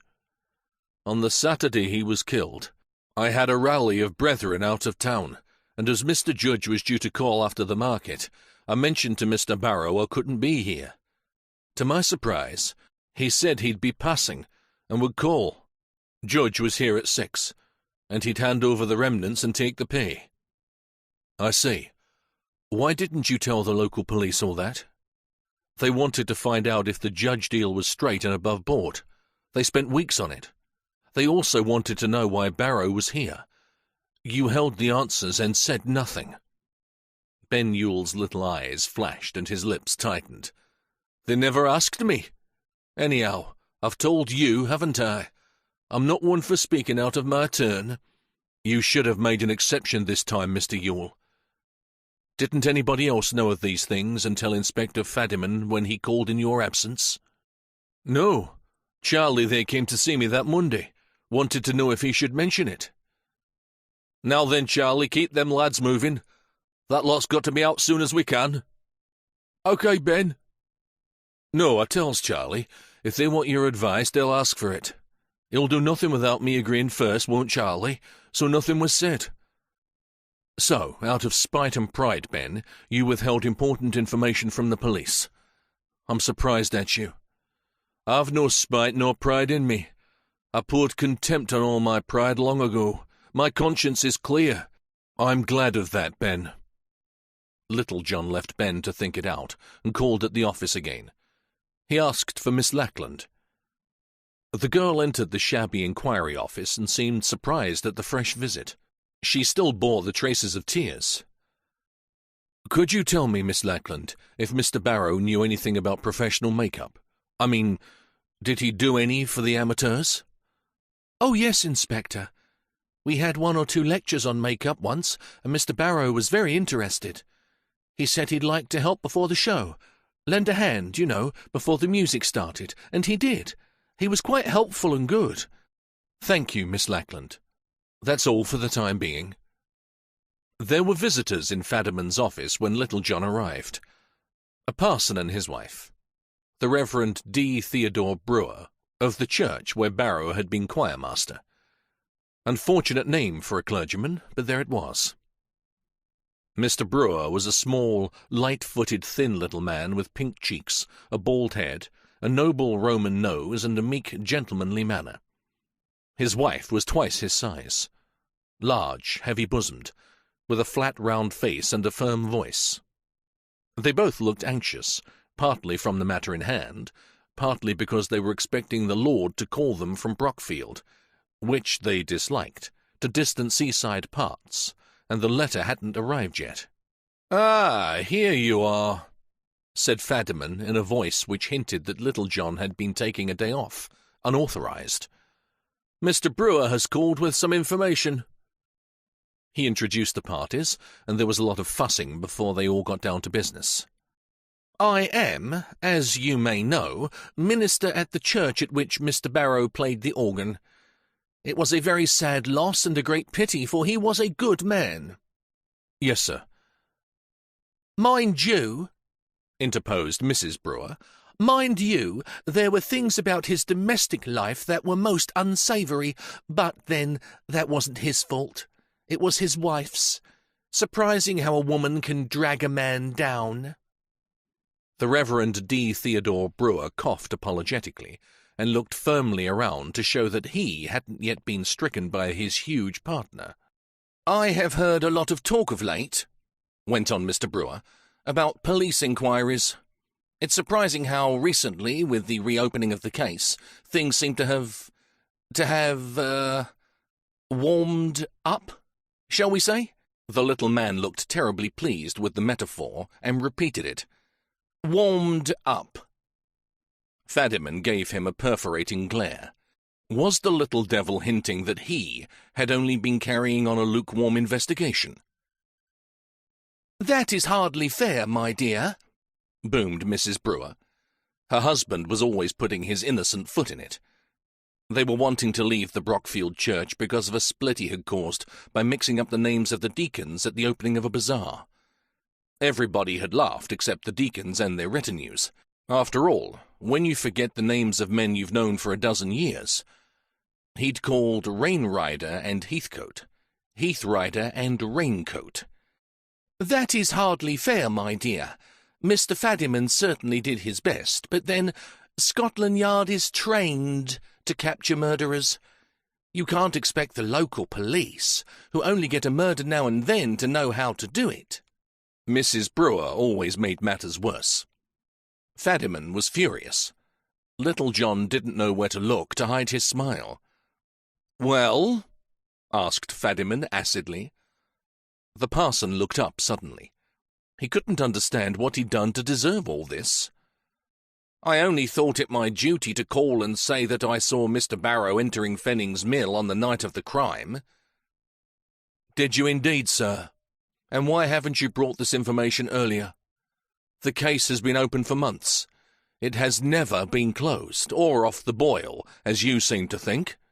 Mrs. Brewer opened and shut her mouth several times like a fish out of water. "I didn't think it important. After all, he must have entered the mill to get murdered, mustn't he?" Mr. Brewer smiled benevolently at his powers of logic. "Yes, but the time was important. You should have called before this. It's most annoying," Little John intervened. Fadiman's spleen was holding up the interview. "What time would that be, sir?" Mr. Brewer took out a gold Hunter watch, a present from his former church, and carefully consulted it, as though the time in question were perpetually recorded there. "About 5:45, Inspector, as near as I can say." "How came you there, sir?" "I was sick visiting. One of my congregation, since dead, poor fellow." "Mr. Heading," added Mrs. Brewer helpfully. "Yes, my dear. He lived in one of a row of houses opposite the main gates of the mill. I remember the time because I had to be sure to meet Dr. Hornblower at the station. He was conducting a special service for me that evening. A good thing he could play the organ too, for with Mr. Barrow dead and unable to be with us, we were in a dreadful fix. However, Dr. Hornblower—" "Never mind, Dr. Hornblower, Mr. Brewer," snapped Fadiman. "Please get on with Barrow." "Really, Mr. Fadiman?" boomed Mrs. Brewer. Only she was allowed to bully her meek little partner. "I'm sorry, sir, but our time is valuable and I'm anxious." "Of course you are. We all are. Well, as I was telling your colleague, it was 5:45 when I left the Headings. He was at death's door then, by the way. As I closed the door and put up my umbrella, for it was raining hard, as you know, I saw Mr. Barrow enter the mill yard by the iron gate." "Are you sure it was Barrow?" asked Little John. Fadiman looked hard at the inspector, and the parson and his wife looked as pained as though he'd called the little man a liar. "Well, they did say the police found poor Barrow in a cloth cap. Most unusual for him. He always wore a grey trilby, and with a moustache on. The man I saw had such a cap, and I saw his moustache under the lamp near the gate." "Did you make out his features, sir?" "Nothing more, I'm afraid." "So it might have been anyone else with a cap and moustache?" "Yes, I suppose it might. But who could it have been? Mr. Barrow was there and was killed. Oh, dear me, it might have been the murderer. I never thought of that." Mr. Brewer clicked his tongue against his teeth and looked utterly dismayed at the thought. "So you're not sure, sir?" "It was about Barrow's height." "Did the man let himself in with a key?" "No, I'm sure he didn't. He was approaching the gate when I saw him, pushed it gently, found it open and went in." "Thank you very much, sir." The clerical party left with many expressions of farewell and goodwill. Fadiman blew out his cheeks. "Well," he said, "I'm beginning to wonder whether the murderer didn't make up Barrow and put on the whiskers after the crime." "Whatever for?" "Suppose he wanted to get in the mill without disclosing his identity. He could make himself up like we found Barrow. Then kill Barrow and put the disguise on him. Remember, Mr. Brewer surprised the fellow, Barrow, or whoever it was, entering the mill. The man knew he'd been spotted and inquiries would be made. He'd arranged to meet Barrow, or knew Barrow would be there, and intended to kill Barrow. To make it look that the man Brewer saw had been the one killed, the murderer transferred his disguise to his victim. Seems rather a tall tale to me. Just surmise, but a likely explanation. We'll make another test. Which policeman found and brought in the body?" 132 and 124, Meads and Harris." "Either of them handy?" Fadiman rang for an officer. PC 124 was on point duty in the town centre. They soon had him there. A well-set-up man with a red nose and soft brown eyes like a spaniel's. "Harris, do you know anything about theatrical make-up?" "No, sir, but Meads does. He was in the police amateur operatics at the last police he was at." "Did he say anything about the make-up on the body the pair of you found at Fennings?" "Yes, sir. Said it was a rotten job. Showed me. Paint put on without any ground, as he called it. Just daubed straight on from the stick." "There," said Little John. "Somebody put it on for Barrow. Somebody who didn't know a thing about it and was in a hurry. Barrow knew how to make up properly, and if he wanted to get off the grease paint without a lot of fuss, which he did want to do, he would certainly have used a cold cream or similar ground. Yes, I think the poor chap was disguised after he was strangled." 8. The Cloth Cap. It was turned noon when Little John got back to Fennings Mill from the police station. He found neither of the directors there. James had left early on a business appointment, and Andrew had called and gone off to lunch at the Queen Anne. As Little John turned to make his way back to the hotel, where he hoped to get his own meal and then perhaps catch Mr. Andrew for a talk, a buzzer sounded in the yard, and all the hands, like prisoners released from jail, poured hurriedly out of the mills to lunch. There was a canteen on the premises, but more than half of the personnel worked near enough to their homes to go there for their meal. Scores of them, men, women, and young lads and girls, crowded out, and many of them mounted bicycles and pedalled off. Little John soon found himself in the throng of factory hands. Some of them knew him. News travels fast. One and another nodded familiarly. Others, particularly the young, started and pointed him out to one another. The man from Scotland Yard was quite an event. The yard and neighbouring streets had been quiet and almost deserted before the siren blew. Now, after the workers had made their rush for food, a silence descended again. Facing the warehouse stood the tall engine house, through the high-glass windows of which could be seen, from where Little John was standing, the whole length of the bright piston of the huge engine. The crankshaft, driving the flywheel with rhythmic ease, looked like a great shining claw, reaching out and then withdrawing. The whole place shook with vibration, a steady thud, thud, which might have been the percussion of a symphony of machines, looms, carding engines, winding and spinning frames, each with its own particular note. Then the strokes of the shaft slowly grew slower. The flywheel and governors gradually came to rest. The shrill whir and clack of the machinery all over the mill changed and faded away. All that could be heard, at length, was the escape of steam somewhere and the movement of the factory hands. Beneath the engine house was the fire hole, where two great boilers, each with its roaring furnace, supplied the steam. Two fire beaters scrambled here and there, opening the furnace doors to feed them, shoveling the coal from the stacks nearby with almost graceful ease into the flames. The whole place was spick and span, a well-kept, prosperous concern. As Little John stood there taking it all in, a window in the engine house opened, and a bald head was thrust out. Impossible to make out the features, for the window was a small one, and the owner seemed only to be able to reach high enough to get his head through it. A hand came round the side of the jaw. Two fingers were inserted in the mouth, and Bald Head managed to blow a shrill blast on them. Little John looked up. "Hey, can you come up? Or can't come down to you? Have me engines to see to." Little John waved and climbed up to the metal door of the engine room by means of the iron staircase from the yard. The heat of the atmosphere caught the inspector by the throat as he entered the place. The faint panic of choking and the unpleasant smell of hot oil.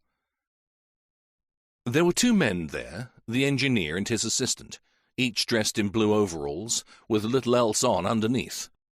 Both seemed to thrive in their semi-tropical atmosphere, for they were flabbily fat and cheerful. The chief was a head taller than his mate, and apparently provided the technical knowledge and supervision, whilst his mate did the heavier work. The younger man was busy with an oil can, lubricating the bearings whilst the engine was at rest. The great machinery, looming with mighty harnessed energy, was beautifully well kept, like a well-behaved animal, yet full of savage power. The two attendants looked dwarfed beside it. The chief welcomed Little John with a smile which disclosed a mouthful of very even white false teeth. He was a jovial fellow, and whenever he beamed on you, you saw nothing but the teeth. The face was smooth, oily and etiolated from the equatorial temperatures he worked in, and his blue eyes protruded so much that it seemed a strain to keep the eyeballs in their sockets. "I just wanted a word with you," said the engineer, wiping his hands over and over again from force of habit on a piece of oily waste. "My name's Walker, and I'm th' engineer here." "Glad to meet you, Mr. Walker." His assistant stopped working and stood beside the controls, watching Little John with great interest. By degrees he shuffled nearer and nearer in the hope of overhearing what the conversation might be about. He was in his 20s, and looked as though, once having chosen the right size of overall, he had then inflated himself, for his uniform was skin-tight and bulging from the flesh beneath. "Get on with thy dinner, Seth," shouted Mr. Walker. "Them long ears of thine'll hear nowt good of thyself from listening." Seth somewhat sheepishly sought and opened a large tin lunchbox, from which he lifted enormous cheese sandwiches. These he stuffed in his mouth like a man feeding or packing a machine, and his swollen jaws began to rotate rhythmically as he tried to look as though he weren't interested in his boss and his works. A small apprentice, also in overalls, arrived with 2 cans of tea and handed them to the engineers. He smiled cheekily at Walker and seemed disposed to stay and lark. "Thee be off, I'm busy," said Walker. "OK, Sandy, I'll remember that next time you want your tea. None of thy lip. Be off with thee. Scram." Seth was busy pouring tea in the lid of the can and transferring it with relish into his already overflowing mouth. He masticated vigorously. Walker, having helped himself to a swig of tea and lubricated his vocal cords, now turned to attend to Little John. You're the chap from Scotland Yard, aren't you? Yes. On the lookout for clues, I guess. His face looked all teeth and eyeballs. Well, that's part of our business, Mr. Walker. I've got a clue here for you, then.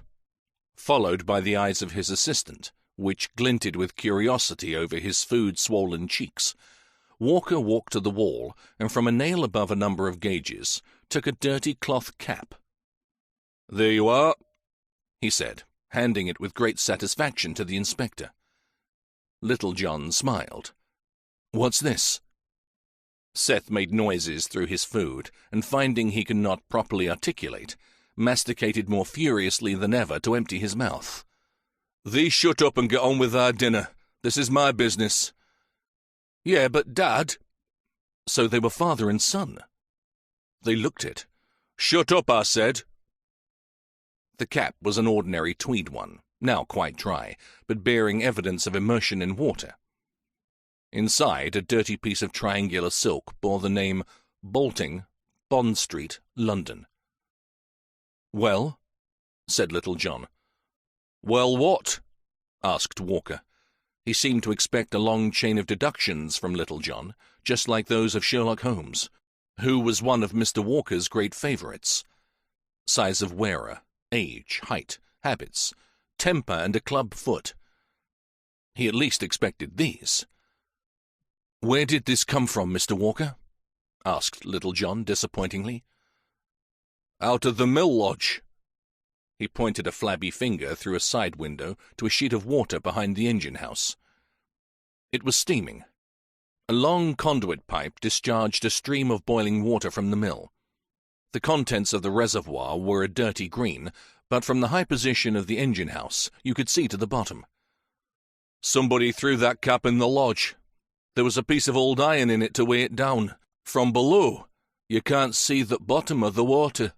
And so, anybody wanting to get rid of it would naturally chuck it in with a sinker.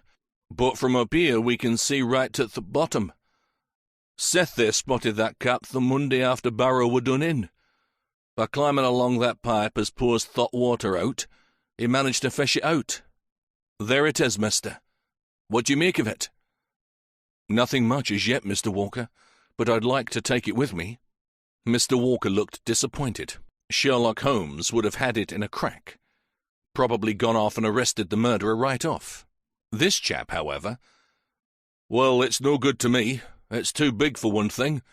Comes right down over my ears. So you may as well take it. I thought it'd be a bit of use to you, but it seems I'm wrong. Mr. Walker sounded very bitter. It may prove very useful, Mr. Walker, and I appreciate your letting me have it.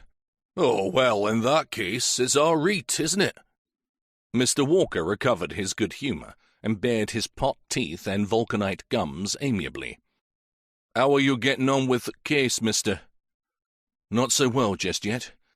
It's a case of patience and steady work, isn't it? We'll find out sooner or later. Down in the yard, the hands were beginning to dribble back. Some youngsters started to kick a football about, and groups of workers squatted here and there talking. Suddenly, a large car entered through the main gates, crossed the yard and pulled up at the offices. A uniformed chauffeur sprang out. Two of the hands detached themselves from the group of talkers near the warehouse, and the three together carefully removed from the car a large human bundle hardly visible through the wrappings of a large coat and scarf and a soft hat. You could just see, as the procession carrying the burden passed into the offices, a pale face, irritable and worn, with a small grey moustache and spectacles. Walker watched the proceedings from Little John's side. That's Mr. Miles Fanning, father of Mr. Andrew and Mr. James. He's a caution and no mistake. Had a stroke about 5 years ago, but his brain's as active as any young man's. In fact, activer. He's still managing director here. And does he run folks round? I'd by far rather have a crack on the head than a taste of Mr. Miles's tongue when he's roused. He comes once a week and on board days, and always lands here when the suns are out. That's to see how things is. Catch folk at it, as you might say. Mr. Walker nodded knowingly. Hey, Seth, Go down and tell Bill Pearson that Mr. Miles is here, so he'd better blow that buzzer on the dot. And see that them engines is off right on the mark of 1:30, else there'll be merry hell to pay. Get going, don't be all day about it. I'll be stopping time before they get started, else. He turned to Little John apologetically. How I came to be father of that lad, I don't for the life of me know. He doesn't take after me, and he doesn't take after his mother. He's that slow. Must take after my missus's father, who never worked after 40. And having delivered himself of this intimate piece of domestic confidence, Mr. Walker turned to other things. Them Fennings is a queer lot. Not one of 'em alike. Father's best businessman in these parts by far, as tough as hide he is. Mr. Andrews more at home with women, wine, song, art galleries, and foreigners than cotton, though I must say he knows his business. And Mr. James, well, there never were a better mechanic anywhere for all his university education and smart appearance. There's nothing he likes better than to come up here in overalls when we've any mechanicking jobs to do. Just his hobby like. He's a tip-top chemist, too, but the lads isn't as good as the old man. Not by a long chalk. This business is what it is today, thanks to Mr. Miles. I'll bet he's running somebody around in th' office, just like him to call and shorten their dinner hours. Are there any more in the family? No. Old Mrs. Fenning had 2 other sons died years ago. They live uptown at the old hall. 3 men with servants and the widow of one of the dead sons to look after 'em. Mr. Andrews married, but his wife can't stick these parts. I guess she doesn't get on too well with old man Fenning either. Spends most of her time in London. How long have the family been here, Mr. Walker? Oh, generations. It's a queer history. The old halls always belonged to the Fenning family. They were country gentry before there was any mills here. They do say that the old hall once had miles of open country round it, but as the town grew it got built up. Till now there's just a bit of a park left. It's hundreds of years old. People come from miles to see it. And what about the family? How did they come to own this mill? Built it, of course. Mr. Miles's grandfather. They had their wits about 'em, them Fennings. They saw that the new gentry would be those who made their money in mills and such like, instead of on the land their fathers left 'em. So they built this mill and kept their fortunes alive when the landed gentry had died out. Are they a good lot to work for? Oh, yes, very good. The old man would skin a flint, though he's fair enough, is Mr. Miles, I'll say that for him. But the sons are easy enough. Mr. Andrew especially. He's more a man of the world and broad-minded. Mr. James is suffer and prouder than the others. Very proud of his family is Mr. James. Almost a mania with him. Coats of arms, mottos, family tree back to the year 1066, right up his street. Proud as punch of the family, and yet he can strip out and take a hand in taking down this engine with anybody. Queer mixture. There's nowt queerer than folks, is there, mister? No. Is Mr. James married? He's not, though it's not for want of that lass's trying. He'd be a good catch for anybody as could put up with him. Plenty of brass and steady with it. I will say this for the family, they're steady. Not too much drink. Quiet living as far as that sort go, and not so fond of the women as a lot I could mention in this town. Of course, they've had a bit of a fling now and then. There was talk about Mr. Andrew and Barrow's wife. A widow she is now. But it all blowed over. Not Flo's doing, I should imagine. She was one for a good time, and hardly likely to let a catch like Mr. Andrew go of her own free will. I suppose he got fed up with her. I don't blame him. Perhaps he was like me, preferred blondes after all. At this sally, Mr. Walker's face became all eyes and teeth again, and his body shook inside his overalls like a huge jelly. I could tell you a thing or two about goings-on in this town. But Mr. Walker's sudden Rabelaisian mood was cut short by a shrill outbreak from the mill siren. Lunchtime was over. Mr. Walker consulted his watch, nodded approval, and shouted for Seth. "Hey, Seth, Stand to. The buzzer's gone. I heard it, Dad. Don't back answer me. Mr. Walker turned a wheel near the cylinder head. There was a rush of steam in the cylinders. With the engineer gripping the control lever, the great shaft began gently to move. The flywheel gathered speed. The wire ropes of the driving gear slowly started to travel. The beat of the engine accelerated, and soon the whole beautiful machine was smoothly and efficiently doing its work. Mr. Walker surveyed his engine with pride. "She's a beauty, isn't she, mister?" Little John agreed she was a beauty. He had a vague feeling of awe as he watched the mighty piston fling itself forward and then return. In the buildings around, the symphony was beginning again. Looms, frames, engines, clacking and rattling and turning, with the fire beaters keeping up steam, stripped to the waist before furnaces like the mouths of hell, and Mr. Walker and Son, upstairs, proudly dancing attendance of their beauty. And all of them making money for the Fennings. 9. The Old Hall.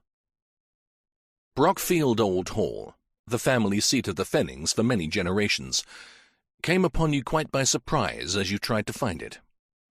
The tide of green fields and trees having gradually receded before that of industrialism, the old house had been left almost high and dry in its park, among mills and working-class dwellings. A split in the family caused the new hall to be built in half the grounds of the old one. It is a more vulgar and pretentious monument to Victorian taste and self-satisfaction, with balustrades, urns, heavy fittings, and a general air of magnificent bad taste. It need not concern us here, for it has been converted into flats, occupied by 4 prolific tenants whose total of 16 children caused the trustees who run the estate to curse the day it was ever built. The old hall is entirely different. It is said that John of Gaunt, Lambert Simnel, Cardinal Wolsey, Queen Elizabeth, and Titus Oates all slept there at one time or another, that there are priest holes in it, that Shakespeare once was there, for Alice Fenning, then Fenning, was the dark lady of the sonnets, and that Cromwell's troopers stabled their horses in the private chapel, now a garage. Certainly the place is very old. The keystone of the graceful stone front door frame bears the date 1587. The small-paned, leaded windows look genuine, and the glass in most of them was made by craftsmen of a past age. The rooms are low and cool, and their beams are rough and show the marks of the adze. The Fenning ghost is reputed to walk there on occasion. Little John approached the hall from the main road. There was a short gravel carriage drive leading to the front door, and as he strode along it, he heard someone playing the piano, and playing it well. Nothing pretty or sentimental, but good, solid, honest-to-goodness Bach for well-tempered clavier, tackled with the self-confidence and gusto of an experienced player. He stopped to listen. "Listening to Mary doing her daily dozen?" Little John turned to find Andrew Fenning at his elbow. He looked taller and more striking than on the night they had first met in the Queen Anne, for he was wearing loose tweeds with a blue shirt. He might have known Little John all his life. He shook hands and took the inspector by the arm. "You called about the murder, Inspector. Come along in." The interior of the hall had been altered from the original. The heavy staircase of past years had been removed to give more light and air and replaced by a lighter structure, with shallow steps and a beautiful slender curving handrail. The furniture consisted of collector's pieces. Venetian mirrors and old prints livened the walls, and deep carpets softened the tread. "Come in here, Inspector." They entered the room where preludes and fugues were being played, and as soon as they opened the door, the music ceased. "Sorry, Mary, coal shortage, you know. This is the only warm room in the place." "Don't worry, Andrew, I've finished." Little John had never seen a more beautiful woman than the one who approached them from the piano.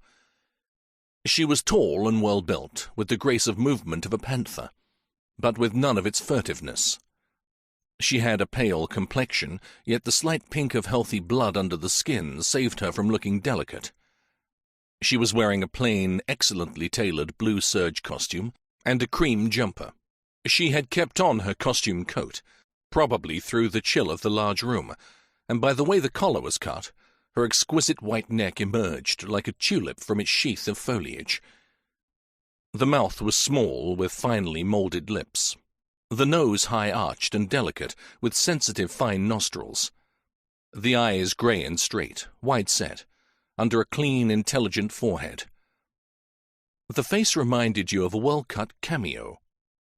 As the girl rose, she tossed back a mass of fair hair, shining with the tender tints of amber. There was good breeding and taste in every line of her. The Fenning family certainly had an eye for beauty. "This is Mary, my late brother's wife. She's the chatelaine of this place, except when she's not wandering round the country playing at concerts." She offered her hand to Little John. It was rather large, yet not out of proportion with the build of the girl, with long, tapering, delicate fingers. Little John noticed at once how gracefully and fastidiously she used her hands.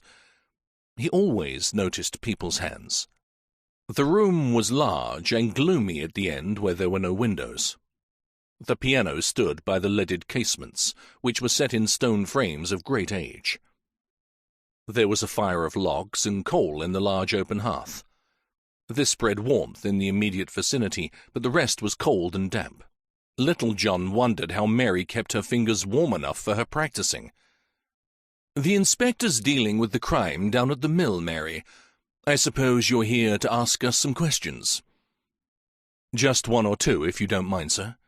"Fire away, then. You won't need Mary, will you?" "No, sir." The girl was evidently anxious to be off. "Well, I'll leave you, then. There's lunch to see to. I'd like to stay, though, and hear all about it, Inspector. I'm naturally interested in police work." She shook hands again and left them. Yes, Mary Fenning was interested in police work. She was Inspector Fadiman's daughter. That point had been the subject of an interesting and illuminating conversation just before Little John left the police station to visit the old hall. Fadiman had seemed uneasy for a long time in Little John's presence. He'd been a long while making up his mind what to do, but finally decided. After a lot of hemming and hawing, he told Little John that he was contemplating resigning. "What for, Inspector? Because you haven't succeeded in laying this murderer by the heels? It doesn't say you're incompetent. You've done your best, and now I'm here to help you. I certainly shan't resign if I don't solve the crime." "But I haven't done my best, Little John. That's just it. I haven't done my best. I went so far, and then when the trail led me in a certain direction, I grew afraid and slack." Little John had been filling his pipe. He laid down his pouch on the table and faced Fadiman across it. "What is all this about, Fadiman? I've been mixing duty with family sentiment, and it doesn't do. Doctors don't attend their nearest and dearest professionally, neither should policemen." They were sitting in the new police station, of which Fadiman was very proud. A large, sunny room for the inspector, new furniture in light oak, everything spick and span, with the smell of fresh wood and furniture cream pervading the place. Across the road stood a large school. It was morning recess, and you could see the boys running wildly about in the playground. "My daughter Mary's a member by marriage of the Fenning family. In fact, she's practically mistress of the old hall." Little John was flabbergasted. To think of Fadiman having an intimate connection with the Fenning family and saying nothing about it. "I understand," said Little John. "I'm treading the road which you've previously travelled. I've left the Spivs behind, and now it looks very much as if one of the Fennings is involved in this crime in one way or another." "That's it. Not that I could say how. I do honestly assure you, Little John, I couldn't say how. But the trail is leading to my daughter being involved, and I've not done my duty to the best of my ability as a result." "I understand. As you can see from my appearance, I've not much longer to go. In fact, in 6 months' time, I'm due to retire. I wish I could have stuck it out and gone honourably. But this is on my conscience. I'm going to resign." "You're going to do nothing of the kind, Fadiman. I know you didn't call in Scotland Yard, But now this case is my responsibility. I shall go on with it wherever it leads, and I shall do my duty whoever is involved. As for you, it's a matter of your own conscience, I admit. But you're a very useful man here, and whatever you may have done on this case, you're now handing over to me. You tell me everything frankly, and worry no more about past history. Very well. We'll leave my resignation for the time being. I'll tell you about my daughter. Yes, do. My wife's been dead a number of years, and I've not married again. Didn't want to, because I have a sentimental idea she is waiting for me somewhere, and that's as I want it to be. Little John was lighting his pipe, and studied Fadiman's prim figure and stern bearing through his pipe smoke. Strange what gentle ideas some people hold behind a stolid exterior. Mary was always a bright girl, and she took to music most of all, and at the age of 10 could play the piano very well, we thought. We kept her at it, and she loved it. Funnily enough, Ambrose Barrow was her first teacher. She went so far with him, and then he couldn't teach her any more. It looked as though she'd come to the end of her young career. I was only a sergeant at the time, and the fees of college or special professors in London or such places were out of the question. Little John, listening with his eyes fixed on the playground opposite, saw a master emerge from the school and blow a whistle, whereat the pandemonium of flying figures stopped like magic. Another blast, and they all formed marching lines and tramped into school. Then Francis Fenning found her. The Fennings were always a cultured lot, especially Francis and Andrew. Francis and his father were governors of the local girls' school where Mary was a pupil, and it all happened at the annual concert. I admit she did play well. She was 13 then. She's 26 now. Here's a snap taken of her about that time at a fancy dress ball. Fadiman pulled a wallet from the pocket of his tunic and produced a photograph taken with an amateur camera. The girl was dressed as a Red Cross nurse and facing the photographer with a sort of shy gravity, her head held high. Yes, very nice, Fadiman. Fadiman carefully replaced the picture and put it back in his pocket. To cut a long story short, Francis Fenning, who was a musician himself, paid her fees to the Academy at London. They made a first-class player of her. It later turned out that whilst she was in London, she went when she was 16 and spent 3 years in college and 2 with a private tutor. When she was in London, Francis used to go up and take her about a bit. He was getting on for 40, unmarried and a man of the world. He gave her poise and taste and culture, and saw to it that nothing spoiled the natural charm she had. I say this although I'm her own father. She was always a good child, and she's grown up into a good woman, although she's suffered a lot. As a man, Little John was very interested. He'd taken a liking to Fadiman as soon as he met him. Now, in this new light, he liked him better still.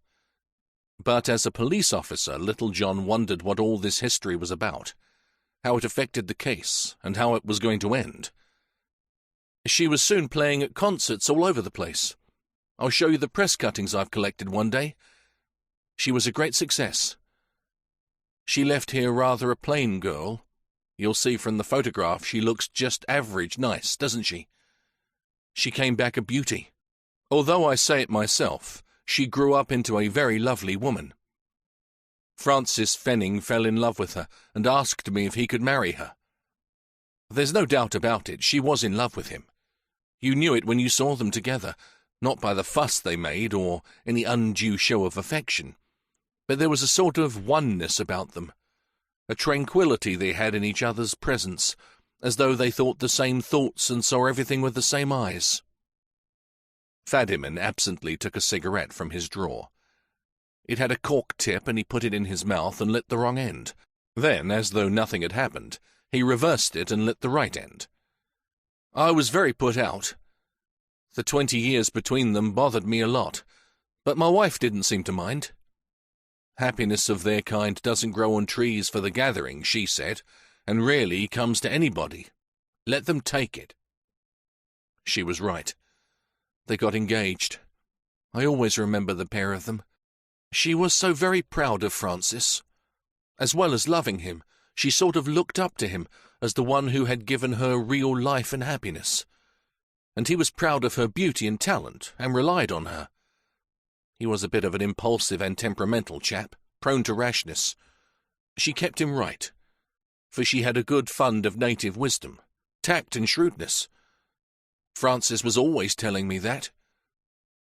He was killed in a hoist accident at the mill just before the wedding day. I'm sorry. What happened to Mary? She married Oscar Fenning, the youngest son, about her own age. He'd been in love with her, but they all knew she was Francis's girl. The family were very fond of her. They wanted her with them. She told me quite plainly she'd never love anyone but Frank, as she called him, but was fond of Oscar. Oscar knew and accepted it. They got married and he was killed in the war. So there you have it. Mary still lives with the family at the Hall. What sort of man is old Mr. Fenning? Hard as nails in business, a perfect Tartar, and the hands at the mill are scared stiff of him. But he dotes on his family. Had a stroke when Oscar was killed, but still carries on. A tough nut. Andrew and James I've met.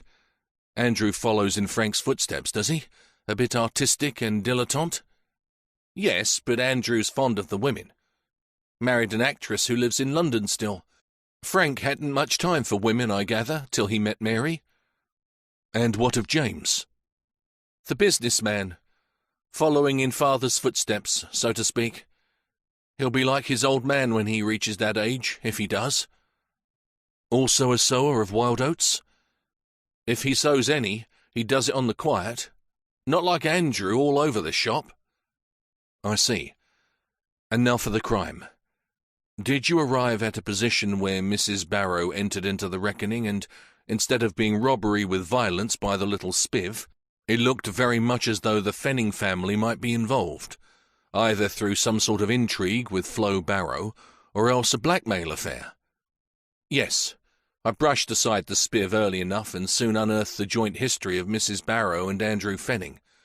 As far as I could gather, Andrew had been trying to follow in Frank's footsteps and give Flo the benefit of his own taste and position. But it didn't come off.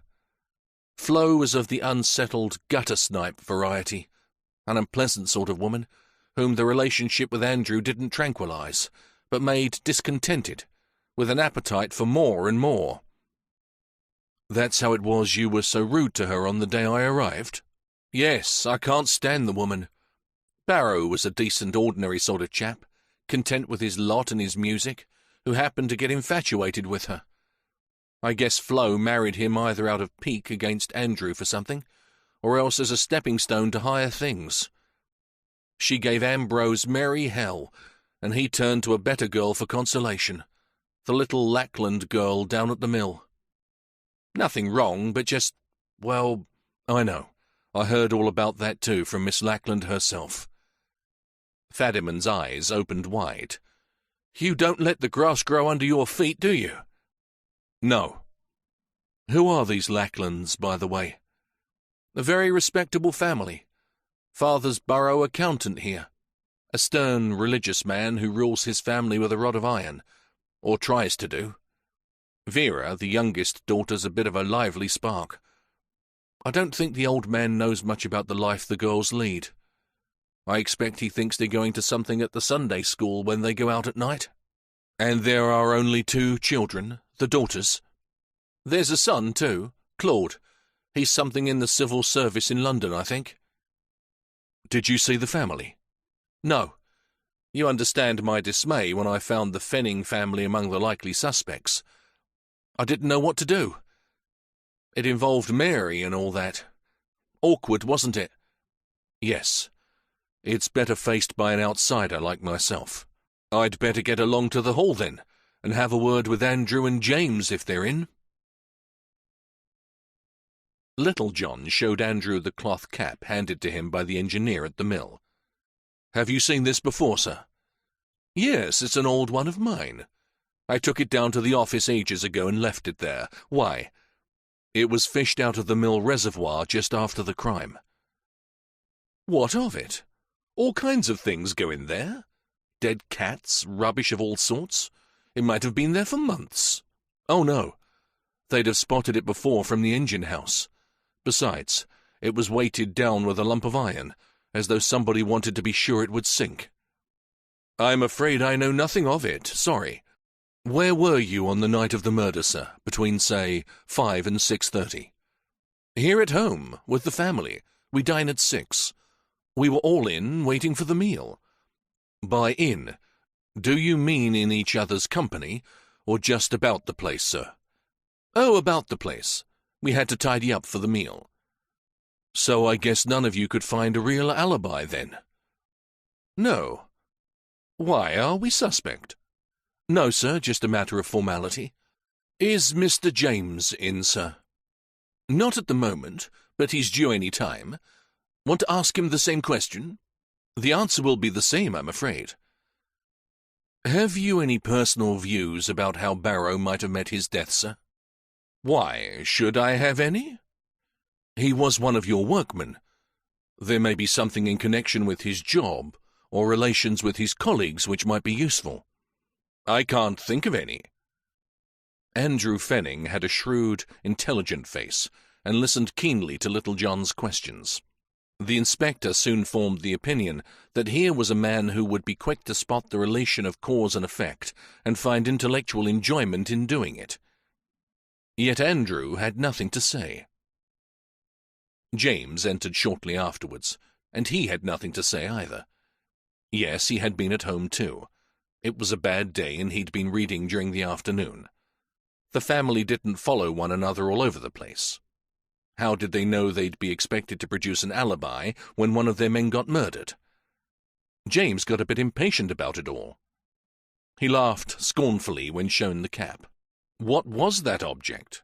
Never seen it before in his life. Not even on Mr. Andrews' head. I don't remember it. Must have been a long time ago. Finally, old Mr. Fenning was brought in his wheelchair. He'd heard the police were there and wanted to know what it was all about. He sat there huddled among his rugs, deaf in one ear, blind in one eye, the use gone from his left side, and yet as keen and peppery as ever. He had a rugged, hard face, like a gargoyle. "What are you bothering us for?" He spoke clearly through one side of his mouth. "Just a matter of form, sir." "Form? Form? What's a matter of form? I think this is a piece of impertinence." Goodness knows where it would have ended if Mary hadn't come in, soothed down the old chap, and wheeled him off, protesting like a child being hustled away to bed. "Come along now, dear. The inspector has his duty to do." "Duty? Duty? I'll give him duty." "Now don't be naughty. I'm a policeman's daughter. Remember father?" Old Penning was still protesting and storming as his small tumbrel was pushed off to a place where he had been told his medicine was waiting for him. "To hell with the muck! Doesn't do me any good." That was the last they heard of him. He died that night, and his medical attendant refused to issue a death certificate. 10. Nux vomica. Old Mr. Fenning was a very independent and stubborn man. Every night at exactly 10 o'clock, the chauffeur called to carry him up to bed. He would have nobody else. He couldn't negotiate the stairs under his own power, but once in his room he insisted on washing and undressing himself, operations which he performed slowly and with clenched teeth sometimes. The mention of a nurse threw him into a violent rage. "I'll turn up my toes and die when I can't do things for myself," he said. Every night Mary went to see that he was safely in bed, and about midnight, when the family retired, they called in old Fenning's room to have a last word with him. He waited for it. Mr. Fenning was a homeopathist. Whilst accepting the treatment of his own doctor, an orthodox practitioner, he always said he could manage better himself. He always knew more than anyone else, so he treated himself in his own fashion, with pilules from his private medicine chest. At the time Little John visited the old hall, its owner was taking Nux vomica pilules for dyspepsia. He frequently suffered from it. He was, in his fashion, an epicure, and although his bodily inactivity was not conducive to much strain on his digestion, he insisted on dishes and wines which the doctor swore would one day kill him. When Andrew, the first to retire this night, called to see how his father was, he found him writhing spasmodically in bed. Andrew thought it was another stroke and sent for the doctor at once. The old man died before he arrived. Dr. Mabane threw up his hands in horror when he heard of Mr. Fenning's end. "That's not a stroke. It sounds like poison to me. I'll have to notify the coroner." Old Mabane was on his last legs too. He was a tall bag of bones, whose hands trembled as he took pulses and auscultated, and who had to think a long time before announcing a diagnosis. This time, however, he wasn't long in sending for the police, and he didn't leave the death room until they came. "It sounds like strychnine to me," he announced pompously. "The post-mortem will probably confirm that." "What's this?" said Little John, picking up from the bedside table a small bottle half full of pills. "This is labelled Nux vomica. Has he taken it himself, and where did it come from?" "Tut, tut," croaked Mabane. "Those are only homeopathic things. There's only a microscopic quantity of strychnine in those. The whole bottleful would only give you a stomachache. They're freely sold by certain chemists." "Why are they here, sir? Have you prescribed them?" "Certainly not. Mr. Fenning used to get them from Will's, the chemists in town. He had a book of homeopathic treatment and insisted on doctoring himself. I didn't object, provided he took my medicine as well. It did him no harm to play at curing, and it didn't do to cross him or argue. He was so stubborn." The police doctor arrived and confirmed the GP's findings. It looked like strychnine poisoning, and an autopsy would be necessary. "Who saw him last?" asked Fadiman, standing with his daughter by the bedside. "I found him in the throes, so to speak," answered Andrew. "I thought he'd had another stroke."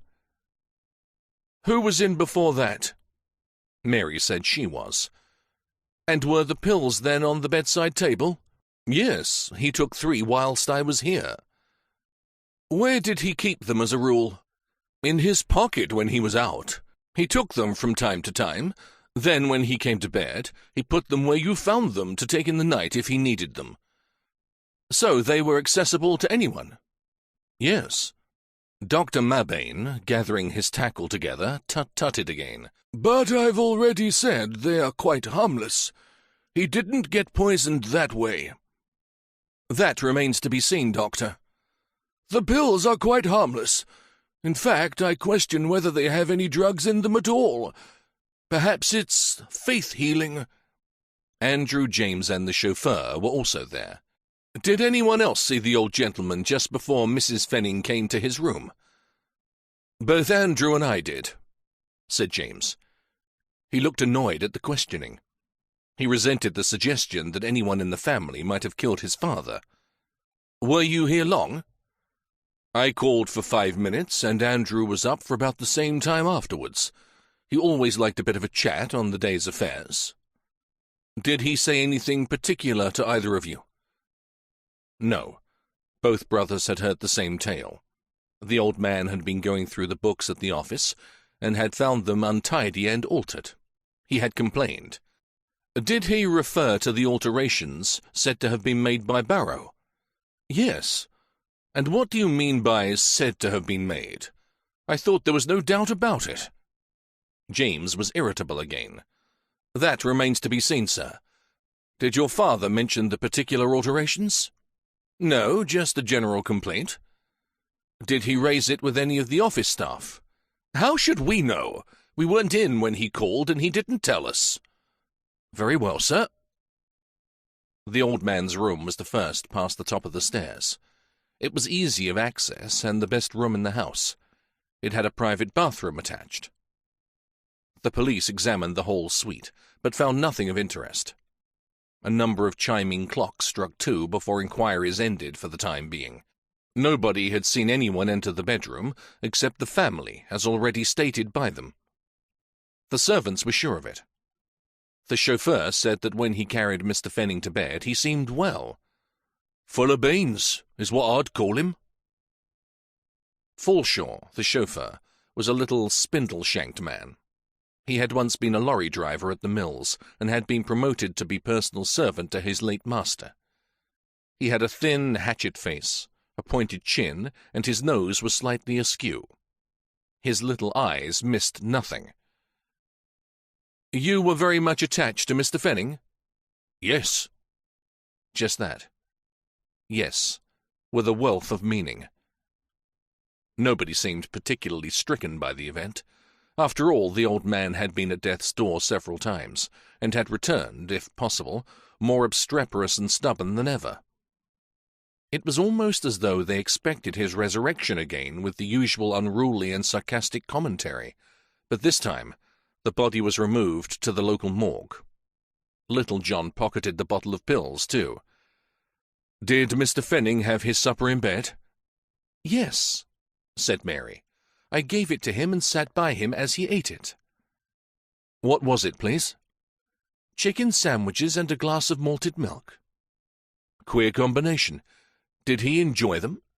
"Yes." "Tell me, please, where they came from and who prepared them." "Cook had gone. She doesn't live in, so I made them just before I took them up. I cut the breast from the chicken and made the sandwiches.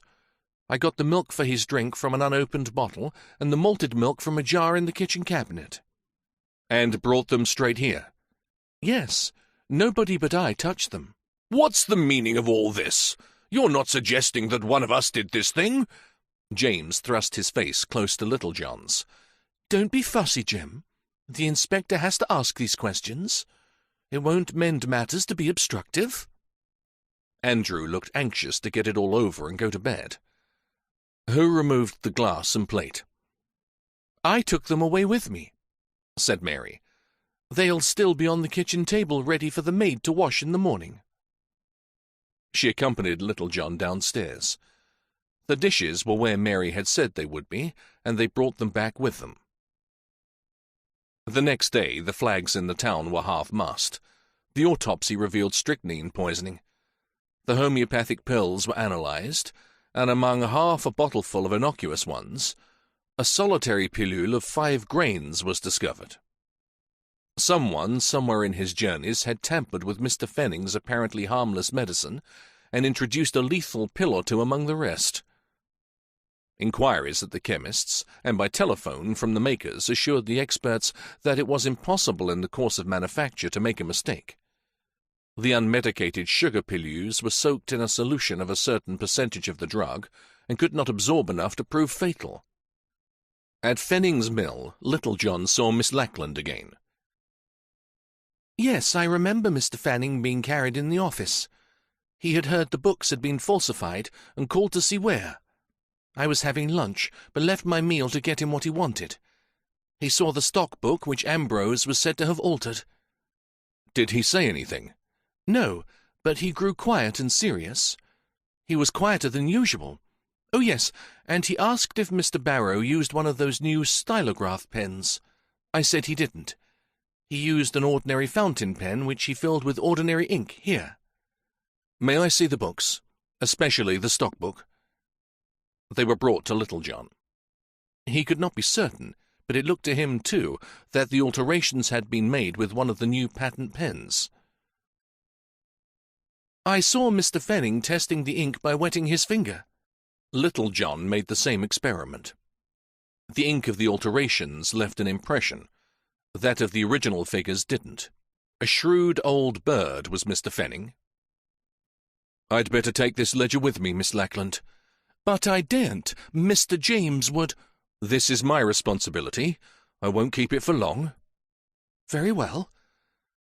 "Did you happen to see Mr. Fenning taking pills whilst he was here, Miss Lackland?" "Why, yes. He was always taking some pills or other. He had a little bottle with him, and he put it on the top of his desk as he examined the books." "Did he leave it there?" "I don't know." "Was anyone with him?" Mr. Carter, the cashier. I'm his assistant." "Is Mr. Carter about?" Mr. Carter arrived. A tall, grey, faded man, with weariness and failure written all over him. His long nose was purple from cold and bad circulation, and he wore a tattered office jacket with pins stuck all over the lapels. "You wanted me?" Carter kept screwing up his nose, as though it itched violently, and with each twitch he would close his eyes tightly. In time, you felt like doing the same thing yourself, and had to fight against the inclination. "Mr. Carter, were you in with Mr. Fenning, Sr. when he examined the books yesterday?" The cashier contorted his features and pulled hard at his nose, as though trying to remove it from his face. He had a pompous, condescending way with him. He did a lot of reading in his spare time and thought himself highly intellectual. Detectives weren't usually very well read. Mr. Carter was lofty. "Well, I was with him for a time, but he dismissed me. I'd other important things to do. Miss Lackland stayed to deal with anything he might have wanted." His voice was nasal and affected. "Did you see a bottle of pills on the desk when Mr. Fenning was here?" "Homeopathic ones?" He mouthed the words ponderously. "Yes." "Yes, I did. He took a dose and then put them back in his pocket." "Did anyone else go in the room besides you and Miss Lackland?" No, they didn't." Mr. Carter looked in a perfect agony of nasal itch and contortion. His mouth and eyebrows joined with general convulsion. "No." Little John left the mills feeling more at sea than ever. Incident piled on incident, and as yet not a single trail had appeared. At the hotel he found a letter from his wife waiting for him. Another constable had been shot, this time near Hungerford Bridge, right on the doorstep of Scotland Yard. The inspector had thought of sending for Cromwell to give him some help. Now he wouldn't. For the time being, the Brockfield murder took second place. Somebody had shot a policeman, and probably it was an officer Little John knew. 11. Inquest and Other Things. When Little John woke up, the first thing he saw was the brass knob at the foot of the bed. He screwed up his face in distaste. But he felt better. The sun was shining as he drew the curtains. Below, across the street, the brush maker and his girls were just starting sticking bristles in their brushes again. The rain seemed to have washed the street and the atmosphere, and everything looked brighter for it. The maid brought a can of hot water, and Little John shaved, bending gingerly before the dressing-table mirror because the hinges were loose and the glass wouldn't stay where you put it. He had to switch on the electric light too, in spite of the sunshine, for someone had conceived the bright idea of putting the dressing-table in the very spot where you stood in your own light. Little John chose a shirt and tie with care. He hoped he wouldn't be here much longer. He was fed up with the place, and his stock of clean linen was going down. He'd have to write home for more, and he didn't like the idea. It seemed to carry with it the seeds of a long stay.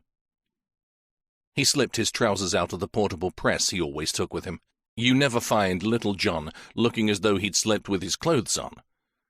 He had an idea that being well-groomed is a tonic in itself. Somehow he hadn't yet found anything in the case to fasten on. With patience, he knew that eventually something would come, but patience was a decided virtue in a town like Brockfield. Already, outside, somebody's chimney was on fire and bathing the nice clean street with a film of soot and a cloud of smoke. The brushmaker rushed to his door, examined the chimneys for the guilty one, found it was his own, and tore inside again, presumably to apply remedies or denounce somebody. All his assistants came into the street to look at the phenomenon, held a meeting, and were called to book by their employer who, shovel and rake in hand, was probably trying to get up the chimney before the police arrived. He was too late, however. A young constable, book in hand, was already on the trail. Ambrose Barrow is strangled whilst selling cloth to a spiv on Saturday night. The spiv was such a poor little shrimp physically that he couldn't have done it without rendering Barrow senseless. Who else wanted to kill Barrow? Andrew Fenning, who was presumably in love with Barrow's wife. But why kill Barrow for that? Was he blackmailing Andrew, or had he and Fenning had a row and fought about it? Andrew Fenning had no alibi except his brother's word that they were at home together at the time of the crime.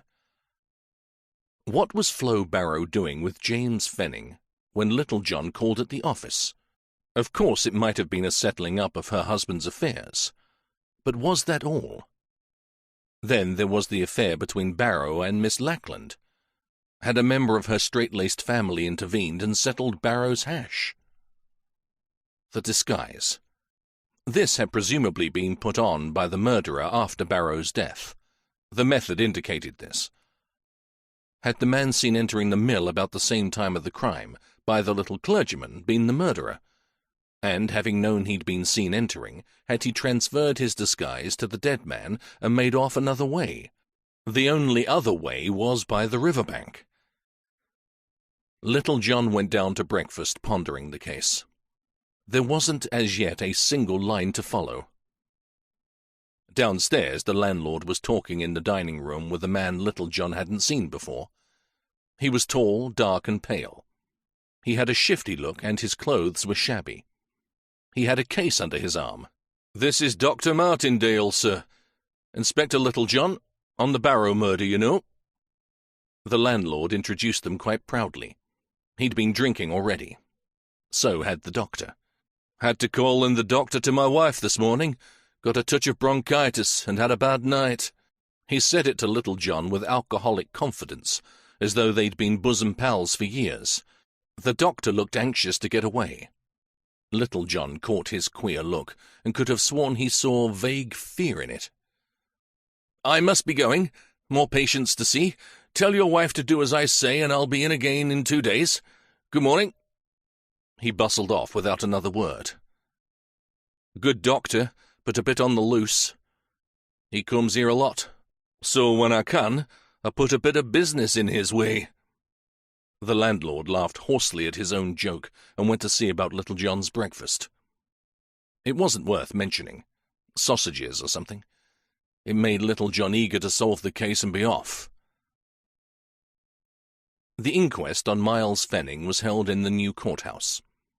The coroner's court was a lofty room, panelled in new pitch pine with a strong aroma. The acoustics were poor, and everyone had to shout because the height made it resonant. Little John picked up Fadiman, and they in turn were picked up at the door by 2 constables, one with a highly polished bald head, and the other with a bad cough, which later caused no end of irritation to Mr. Erasmus Bisbee, the county coroner. Mr. Bisbee was a tall, thin man who looked like a clothed skeleton. He was very worried about his weight, for, in spite of the fact that he had an appetite like a horse, which his wife tried to satisfy by frequent and expert excursions into the local black market, Mr. Bisbee never added even half an ounce more tissue to his bony frame. That morning, fresh from his bath, he had weighed himself on the bathroom scales, and found he'd lost half a pound. He was almost too distressed to conduct the inquiry, although his doctor had reassured him when he found him first on the mat that morning. The first thing you noticed when you met Mr. Bisbee was his collar, like a section of a stiff linen drain-pipe, and almost, it seemed, as he sat there high above the rest, 6 inches high. Mr. Bisbee's head and neck projected from this adornment like those of a snake emerging from a gun barrel. And unable at its normal length to bend his neck far enough over the obstacle to see to write, Mr. Bisbee had, when making notes, to stretch his neck over the edge of his collar with such force that he looked to be in the process of decapitating himself in a very novel way. Fadiman was busy making a statement concerning the state in which the police found Mr. Miles Fenning. Dr. Mabane followed with his version, and then the police surgeon, who confirmed Mabane's diagnosis of strychnine poisoning. At least 5 grains had been administered, presumably from the homeopathic medicine bottle. Dr. Mabane, who despised homeopathy, hoped in his heart that the pills themselves would prove to be carelessly made and cause a scare. That would teach people to mess about doctoring themselves and trying to be professionals. But a chemist, rushed post-haste from the apprehensive pill-makers, soon made it clear that the mistake could not possibly have been theirs. Why, they'd been making pills regularly for more than 60 years, and never a complaint before. Mr. Sandeman, solicitor to the Fenning family, asked a few questions, just to show he wasn't letting the grass grow under his feet. He was a small, portly, self-important man whose wife bullied him. So he took it out on whoever else he could. He tried to browbeat the pill-maker's assistant, but failed. Following Mr. Sandeman, another solicitor, Mr. Barnard Dobb, appearing for the chemist who had sold the pills, because the chemist was scared to death lest somehow he'd mixed strong pills with homeopathic ones. It didn't seem at all possible that such a thing had happened, but Mr. Wills, MPS, thought he might have done it in his sleep or after a night with the Buffaloes at the Queen Anne. Mr. Bisbee was vaguely aware that something was going on and someone was talking. He stretched his neck far over his collar and wrote something down among his notes. Had he stopped eating something which had kept up his weight? He surely hadn't taken more exercise. In fact, he'd taken less than usual since last he'd weighed himself. "Please speak up, Mr. Dobb."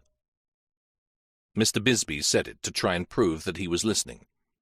He was vaguely aware that neither Fadiman, the pill-makers, Mr. Wills, Mr. Sandeman, nor Mr. Dobb had administered poison. He had been asked by the police to adjourn sine die for inquiry. He'd give a certificate for burial and then pack up. Maybe this was his last inquest. If he'd lost that £5 from some internal complaint, perhaps a malignant one, he'd soon be turning up his toes. Funny if they had to have an inquest on him. Mr. Bisbee smiled a hopeless, wintry smile, just as Mr. Dobb was saying that Mr. Wills couldn't possibly have done it. Mr. Wills, MPS, who was sitting in court in a state of dread, noted the coroner's expression and put it down to skepticism. He therefore expected arrest as he left. He said his prayers, for he was a religious man. The attendant constable kept coughing. His noise rang round the lofty room, until now and then it sounded like the feeding time for the sea lions at the zoo. In the end, Fadiman himself went and sent him home, and told him to stay there till his cough was cured. It was a smoker's cough, as it happened, and the man was away 3 weeks. How was Mr. Bisbee to know that his young grandson had been pulling his bathroom weighing machine to pieces and putting it together again, and that, allowing for that, he'd put on 3 ounces in the last fortnight? He just couldn't bring his mind to Mr. Miles Fenning. First Barrow, then Fenning, and then— Mr. Bisbee saw in imagination his own cortege passing through the town centre on its way to the cemetery. "And in my opinion, the pills of strychnine must have been introduced into the bottle after purchase. They could not have been put in before. Speak up, Mr. Dobb." Mr. Bisbee looked over his collar like a tortoise suddenly awakening from long hibernation, and wrote down a few hieroglyphics. He alone knew what they meant. 9 stone 3½ pounds.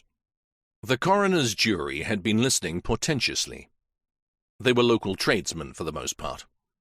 They kept looking at Mr. Bisbee for enlightenment and guidance, but, like hungry sheep, returned unfed. One of them, a local barber, was against the rest, because none of them ever patronized him for a haircut or a shave. Even Mr. Bisbee went to a rival. And yet they'd had the cheek to call him up for the jury. It wasn't good enough. One good turn deserves another. He would vote against the rest. He didn't get a chance. The inquest was adjourned. Mr. Bisbee went to another doctor who weighed him and found he'd gained a few ounces since the last statistics were taken. Mr. Bisbee was so pleased with this that after confirming the result and finding he hadn't been cheated, he went home, kissed his wife, told her the good news, and bought her a fur coat. He also remembered something he'd overheard at the solicitor's table before the case began. It was one of those peculiar things you hear when you're paying no attention and your mind's occupied, and then, suddenly later from nowhere, it comes back to you. He remembered Mr. Sandeman and Mr. Dobb meeting in court before the police arrived. Dob was a cheeky young upstart who'd once been a solicitor's clerk and suddenly decided to become a solicitor himself. He was a sort of working man's lawyer. All the small tradesmen used him when they wanted to sue anyone, and the local drunks and housebreakers went to him if they thought he could get them off. He was flabby and self-opinionated, and always wore a black jacket and grey-striped trousers, as though ready for a small-town wedding at any time. There was always dandruff on his collar, too. Yet he was all there in court. You couldn't say he wasn't. Suddenly freed from its burden of anxiety, Mr. Bisbee's mind allowed Mr. Dob to enter. "Well, this is a pretty kettle of fish," he had said to Sandyman. Sandyman was the dean of the legal faculty in Brockfield, and looked down his nose at Dob. "Why," he said, "old Fenning dying, and just as I was beginning to get some of his business too." That was a thrust for old Sandyman. He thought Fennings, family and mill, couldn't get along without him. "What do you mean? I'm the Fenning family solicitor. What would they want with you?" "To tell you the truth, Mr. Fenning wanted to add a codicil to his will. Whether he rang you up and found you out, or whether he wanted new blood, I can't say. He asked me to do it." "I don't believe it." Mr. Sandyman's already alarming blood pressure rose a few more points, and he pawed the air as black dots swam before him. "It's true. Why should I tell you if it's all a make-up? The old man's dead, and I've lost the chance. What was the codicil about? Fancy you, a lawyer, asking me that. You ought to know better." And old Sandyman had turned his back and walked away in a tantrum. Yes, thought the reinvigorated Mr. Bisbee. I'd better let Fadiman know. It may help, and it may not. Bisbee recollected another thing, too. He remembered Dob, turning to his clerk, a little weasel of a man who looked more like a scarecrow than a man of law. "I bet Sandyman never had such rotten luck," Dob had said. "It looks as if every good client we get is bumped off. First Barrow, just as we're ready to serve the papers, and now old man Fenning dies." And the weasel had bared his little pointed teeth dangerously, as though looking for prey in which to fasten them. Mr. Bisbee passed on that item of news to Fadiman too. The coroner had long ears, but probably they wouldn't have been where they were that morning if he hadn't been stunned by losing weight. He'd been wandering about in a dream, thinking all kinds of things, instead of going right to his quarters, which was most unfortunate for whoever was busy killing prominent citizens of Brockfield. 12. The Man Who Went to Pieces. Mr. Barnard Dob occupied 2 small rooms over a bank in the centre of Brockfield. You had to pant up 40 stairs to get at him in his lair on the top floor. The man who looked like a weasel greeted Little John when he arrived, short of breath, in Dobb's gloomy retreat. The staircase was dark and painted a dismal brown. The treads of the stairs were bare, and there was a smell of dust and decay. Mr. Dob had done his best. After all, he was a beginner, and had to make his way. Judging from the growth of his practice, he wouldn't be long either. Some of the older solicitors in the town raised their hands at his behaviour, but found it cost them business. "Good morning, sir. Inspector Littlejohn, is it?" The weasel bared his predatory teeth. He was sitting in a little office, with a callow urchin for company. 2 cheap new chairs, a plain table, and an enormous press for copying letters filled the room. You had to walk sideways to get about it all. "Yes.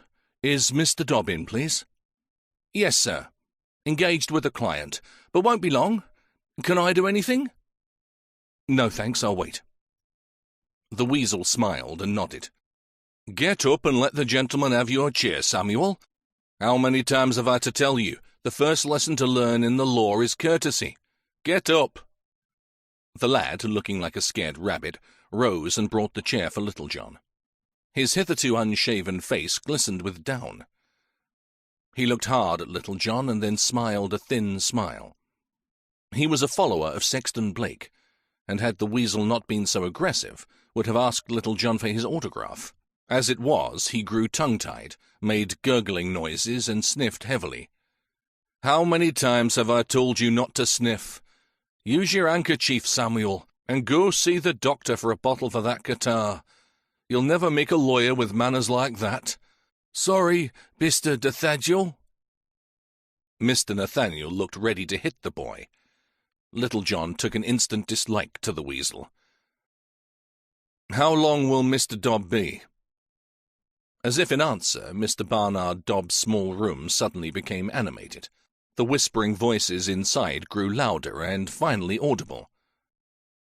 "Well, pay up by Friday or it'll be a court case. That's my last word. But Mr. Dobb, I'm busy." The lawyer emerged, thrusting before him one of those poor little shopmen who never seemed able to make ends meet, but would rather struggle along from hand to mouth than throw up the sponge and work for somebody else. "Good morning, Inspector. I thought you'd be calling."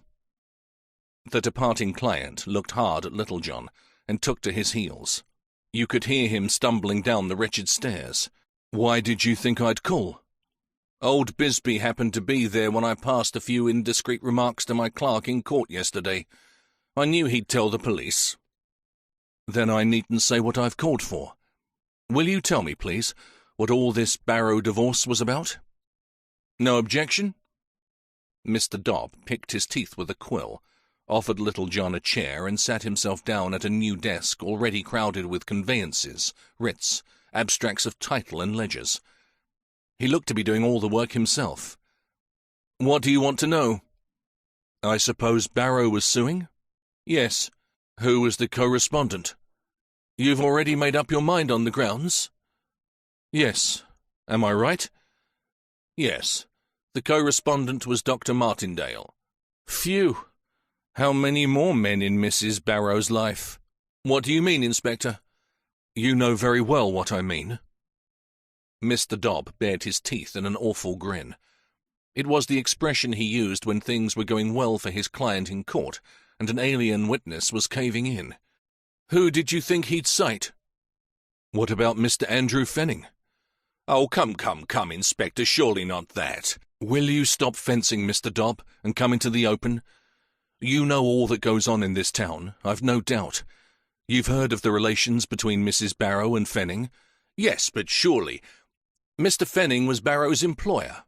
At Barrow's age, jobs aren't easy to change. Whatever Mr. Andrew did, he found Barrow complacent. When it came to a tumble-down doctor, the boot was on the other foot. He hit back then, just to teach Flossie a lesson." "How long has this Martindale affair been going on?" 6 months, according to our reports. Now it's all solved by the death of Barrow. They can do as they like now." "What do you mean?" "Get married if they want." "Will they?" "No. The affair's gone off the boil. Flossie's now the sorrowing widow." "Another point. The codicil Mr. Fenning was going to add to his will before he died. What was it about?" "So you're onto that too. Well, I guess as an officer of the courts I ought to tell you, though it's not up to me to do so. I do this without prejudice and in confidence." "Of course." "Well, it provided a legacy of 500 for Mrs. Ambrose Barrow." "Yes, I thought that'd take the wind from your sails. A bit of a corker, eh?" "Perhaps not as much as you'd expect. All the same, it's a bit of a surprise." "Looks as if the old man was trying to make amends for something, doesn't it? Perhaps he'd got some information which cost him his life before he could make recompense for what had happened." "What do you mean, Mr. Dobb?" "Now those are my private thoughts and not for publication. It's up to you to do your own thinking, sir." "Where does Dr. Martindale live?" "Across the square there, the big house with the stone curb round it. They took the iron railings away for the salvage drive, and they've since laid in the town's refuse dump." Little John rang the bell at the doctor's, and the maid took him straight in, although there was a thin crowd of patients waiting for morning surgery. Surprising that a doctor so besotted by drink and his own misery should retain so many, but he often forgot to send the bill, and in his sober moments was kind and sympathetic. He had suffered enough misery himself and understood that of others. Shortly after arriving in Brockfield, Martindale had lost the wife to whom he was devoted. All his skill, and that of the best of his colleagues, had been unavailing, and watching her suffering and knowing, from the curse of an over-vivid imagination, the slow progress of the disease eating her life away had, when the end came, almost demented him. He had turned to drink. Then, years later, had arrived what seemed a cure for his despair. A young girl assistant had joined him. She had pulled him together. He had fallen in love with her and looked like starting a new life.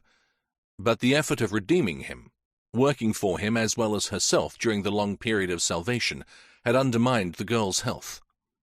She had died in an influenza epidemic. After that, Martindale never stopped drinking. He looked awful when little John met him. He'd been at the whiskey bottle at that early hour. Tall, thin, swarthy, and just past 40, Martindale had the lined face and grey hair of a man of 60. "What do you want?" he said. "I understand that you are a friend of Mrs. Barrow, Doctor," said Little John. He thought he'd better come to the point. "What the hell's that to do with you? Think I killed her husband?" "No, sir. I'm after all the information I can get about the dead man's family, friends, and background." "You'd hardly call me a friend, would you? As for information, you'll get nothing from me. I know nothing." Yet, had he not died, Barrow would have instituted proceedings for divorce against his wife and named you as co-respondent. The doctor reeled to his feet. He had been sitting at a desk in the surgery. The desk light was on, although it was clear daylight, and the sun was streaming in through the windows. He pointed a long, well-cared-for hand at Little John, spreading out the fingers as he did so. "Clear off! I've nothing to say, and that's final. I'm a doctor, and trained to keep my own counsel, especially where women are concerned." "Very well. Where were you between 5:30 and 6:30 on the Saturday night of the crime?" "Don't know. And if I did, I wouldn't tell you. You can do your damnedest. Hang me if you want. I don't care." He looked as if he didn't care, too. "Very well, Doctor. I'll have to find out. Good day." The doctor didn't answer, but stood staring at him, his hand gripping the desk for support. He rang for the maid. "Send in the first patient." Little John, as he walked away, couldn't help admiring the doctor. He might be a drunken sot, but he certainly wasn't afraid of the police. And when anyone turns stupid and won't talk, it's like banging your head against a stone wall. How could he trace the doctor's movements on the evening of the murder? Just then a cheerful voice greeted him. "Good morning, Inspector." It was the Rev. D. Theodore Brewer, the little parson who had seen the strange man entering the mill on the fatal night. He looked very happy. In fact, it was quite a treat to meet him in present difficult circumstances. He seemed to radiate hope and good cheer. "How are you, Inspector? Getting near the end of the case, I hope?" He beamed and rubbed his hands jocularly. That morning's post had brought the call from distant parts, and his wife was packing already, although Mr. Brewer had yet to wrestle in prayer concerning whether or not to accept it. Judging from his bouncing joy, there wouldn't be much wrestling. "We're not making much headway so far, sir.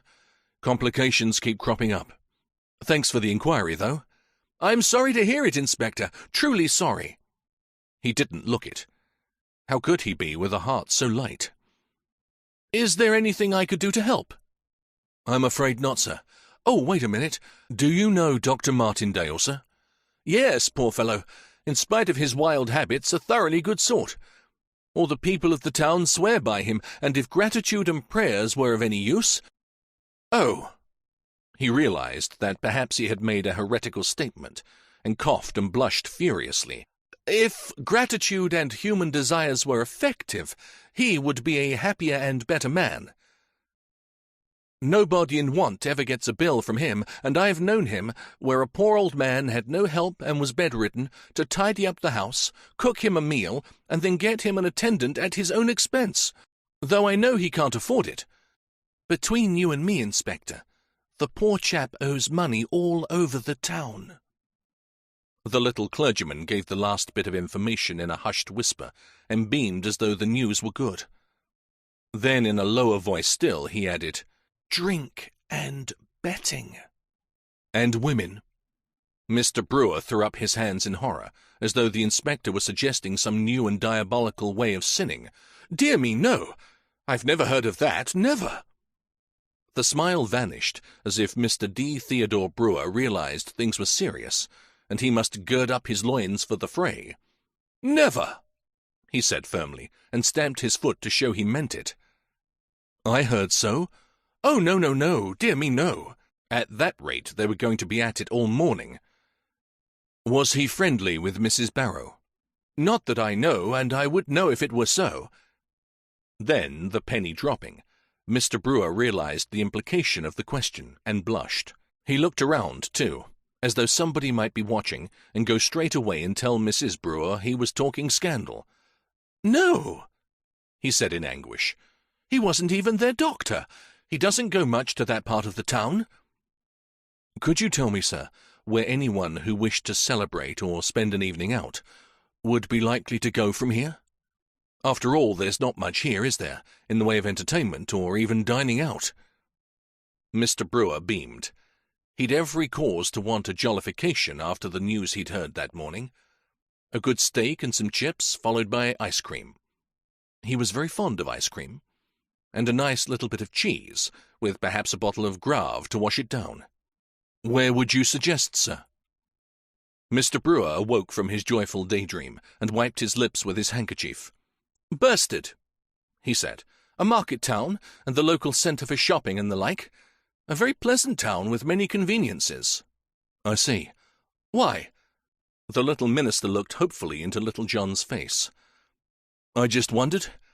Another thing, sir, between you and me, I'm trying to find out where Dr. Martindale happened to be at the time of the crime." Mr. Brewer didn't even ask why. He hadn't got so far yet in his slow-moving reaction time. "I know. Funnily enough, I know. I saw him." "Where, sir?" "You recollect my call at the police station, the time Mr. Fadiman was in such a bad humour? I said I was at Mr. Heading's when the crime, or just before the crime occurred." "Yes." "Well, I left Dr. Martindale there. He was their doctor, and the poor man was dying then. He stayed to do what he could.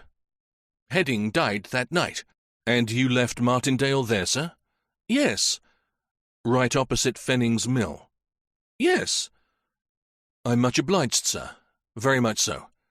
Always ready to help. By the way, Inspector, I feel you are a very dear friend already. May I tell you a secret?" "Certainly."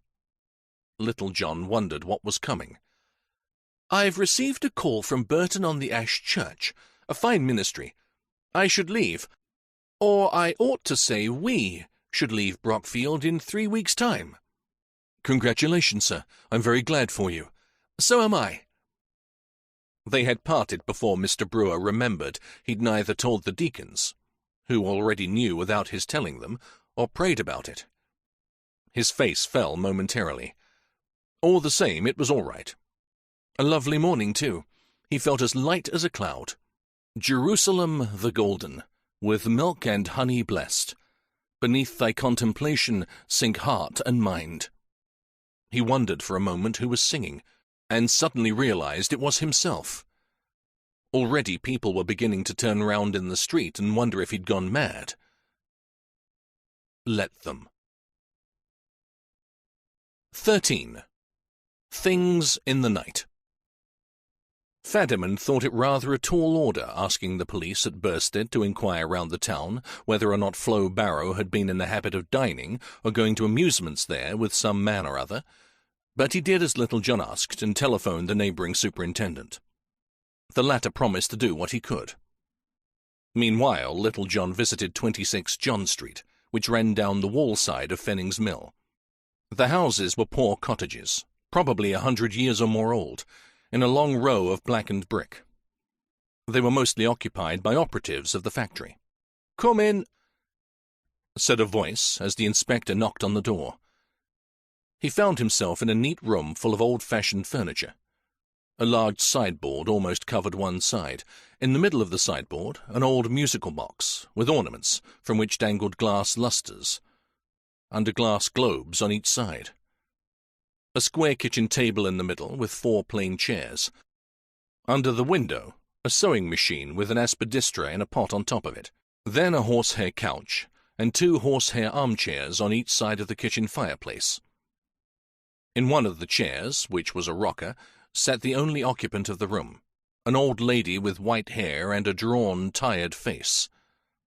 She looked up from gazing in the fire. "Yes?"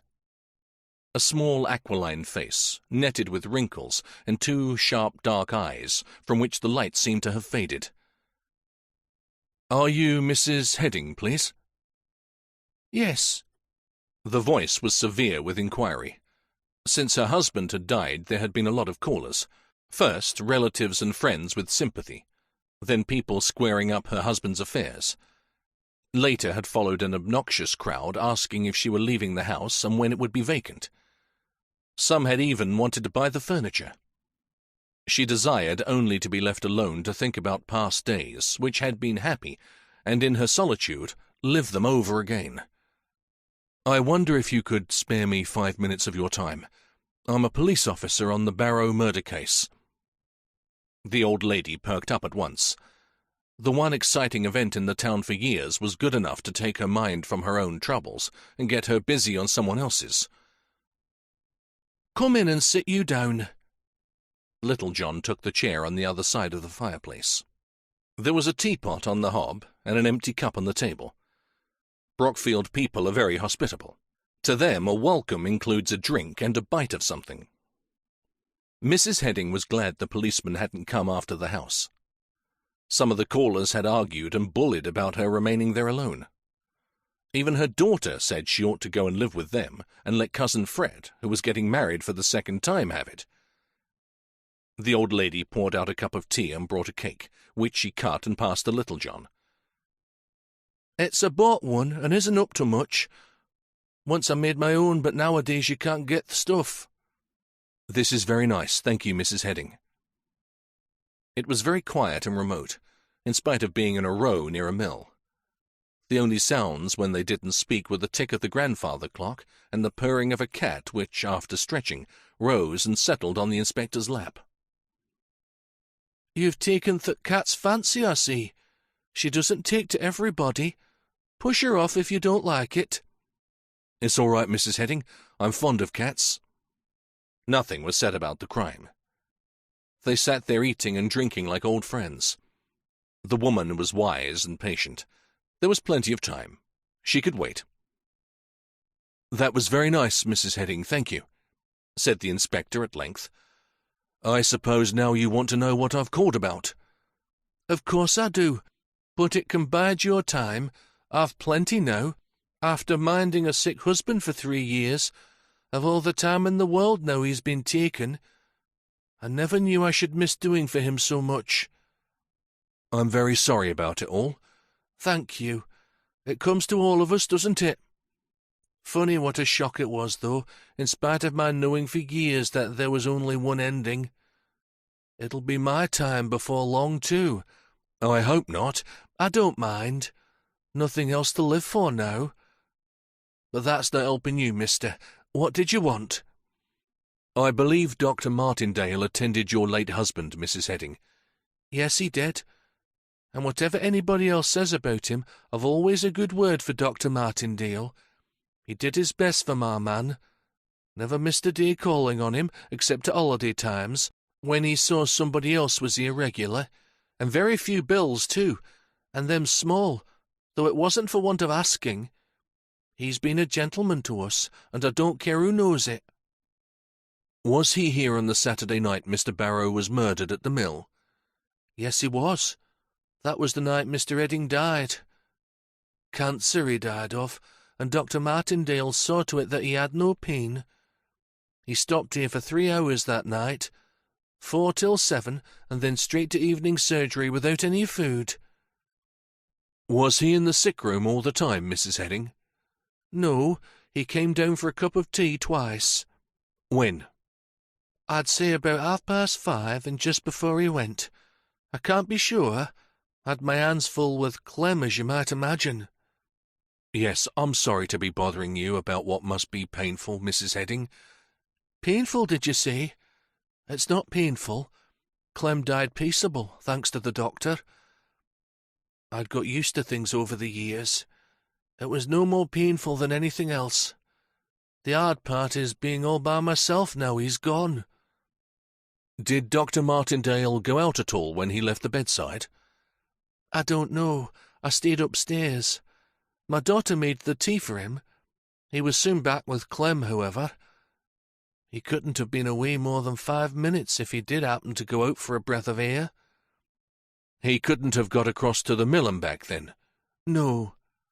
The old woman's eyes suddenly sparkled with annoyance.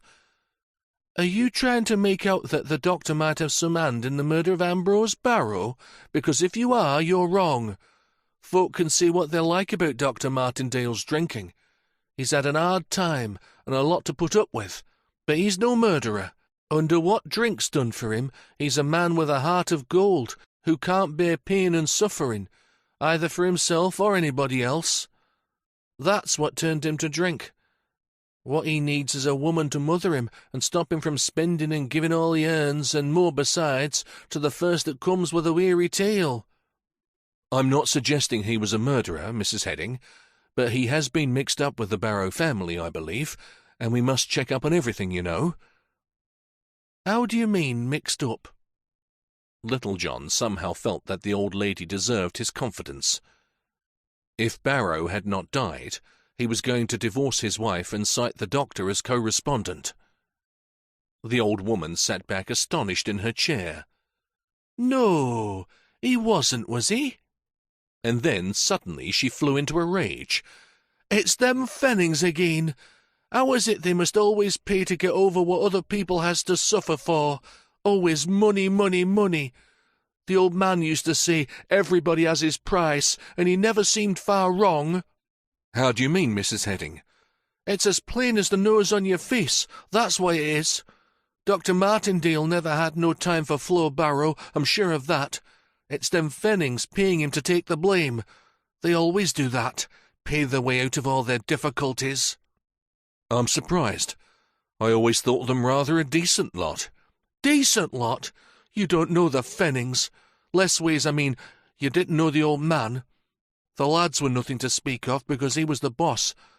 What Miles Fenning said was law. He held the purse strings and they danced to his tune." "Had they no money of their own, then?" "Oh, yes. They'd what they earned, but he was owner of the mills. His sons were what they called nominal directors, but old Miles held all, or most all, the shares. They couldn't turn a hand without him. I know because I'm one who suffered." "In what way, Mrs. Heading?" "My Clem suffered through him. He got his illness through his work, but old Miles took it to court and made out he didn't.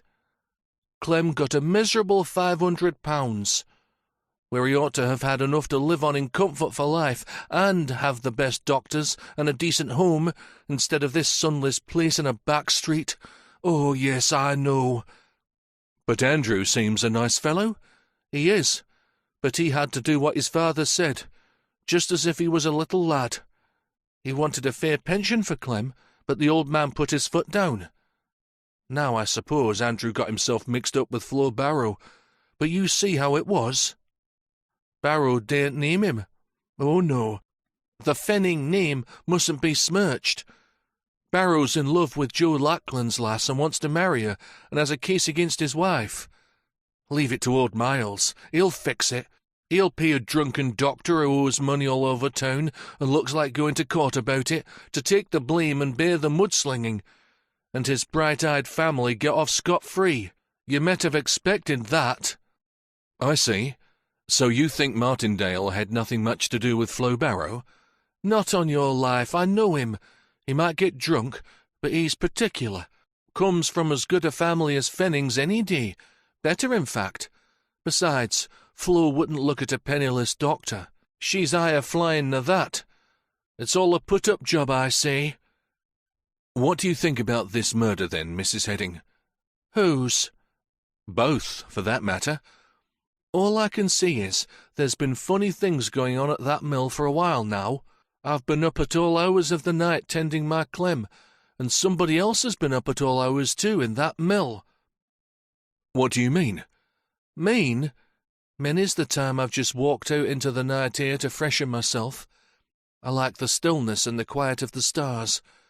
Makes your sorrow seem less and your troubles smaller to see them stars and hear the quietness.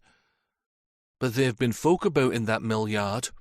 Soft footsteps, torches flashing on and off, and sometimes, yes sometimes, they've quietly pushed out a motor lorry without engine going on, or lights on, and let it glide down the hill, and you'd hear the engine start a long way off. How long ago was that? Not so long since. In fact, it only stopped proper when Barrow died. Do you think Barrow had anything to do with it? If it was anything crooked, he hadn't. There wasn't a straighter lad in Brockfield than Ambrose Barrow. I don't blame him carrying on with that Lackland lass. He'd had enough to put up with from that wife of his. A man must have a woman to love and tend him. Sometimes he gets the wrong un first time, then I don't blame him if he seeks another. Who was at the bottom of it then? Don't ask me. I never crossed the road to see. And what about the death of Mr. Miles? I reckon he was so long dying and stopping making himself a nuisance to all and sundry, and that somebody got fed up and helped him along. Don't ask me who. I'm no good at guessing either. Outside, footsteps began to pass the door, and then a stream of workers went by on their midday break. The buzzer had sounded, but Little John hadn't noticed it. He was getting used to Brockfield, and now the hooter was part of the general make-up. The door opened, and a middle-aged woman carrying a pie dish walked in. "Here's your dinner, Mother." "Thank you, Emma. Put it in the oven. I'm just busy." Emma gave her mother a queer look. She expected to be told at once who the visitor was, and Mrs. Heading wasn't obliging. Emma was a busy, thin little body with sharp eyes like her mother's, and a curious way of holding her head as though listening for something. She put the pie dish in the oven sulkily, using her small, mean hands nervously. "You remember the night your dad died, Emma? You gave the doctor a cup of tea about 6-ish. Did he go out at front door?" "I'm sure I don't remember." Emma was peevish and unhelpful. "This is a police detective and he wants to know, so you'd better make up your mind quick." The younger woman's jaw dropped, and she looked ready to take to her heels. "Come on now, don't be so soft. It's not like you not to know all that goes on." "Well, he did go out, if you must know. Wanted a smoke and said he'd take a breather along street." "How long was he out?" 5 minutes or so." "Right. That'll be all, Emma. This talk's private." Emma sniffed. "I don't stay where I'm not wanted," she said huffily. "Don't let that pie shrivel up and then blame me. Some folks is that stubborn." And with that, she left. "Emma lives next door but one, and if I didn't keep her in her place, she'd run my house. Nobody's running my house while I can move hand or foot. And don't you think I'm like Miles Fenning, because I'm not. My child'd do as they're told because I'm their mother, not because I hold all the brass."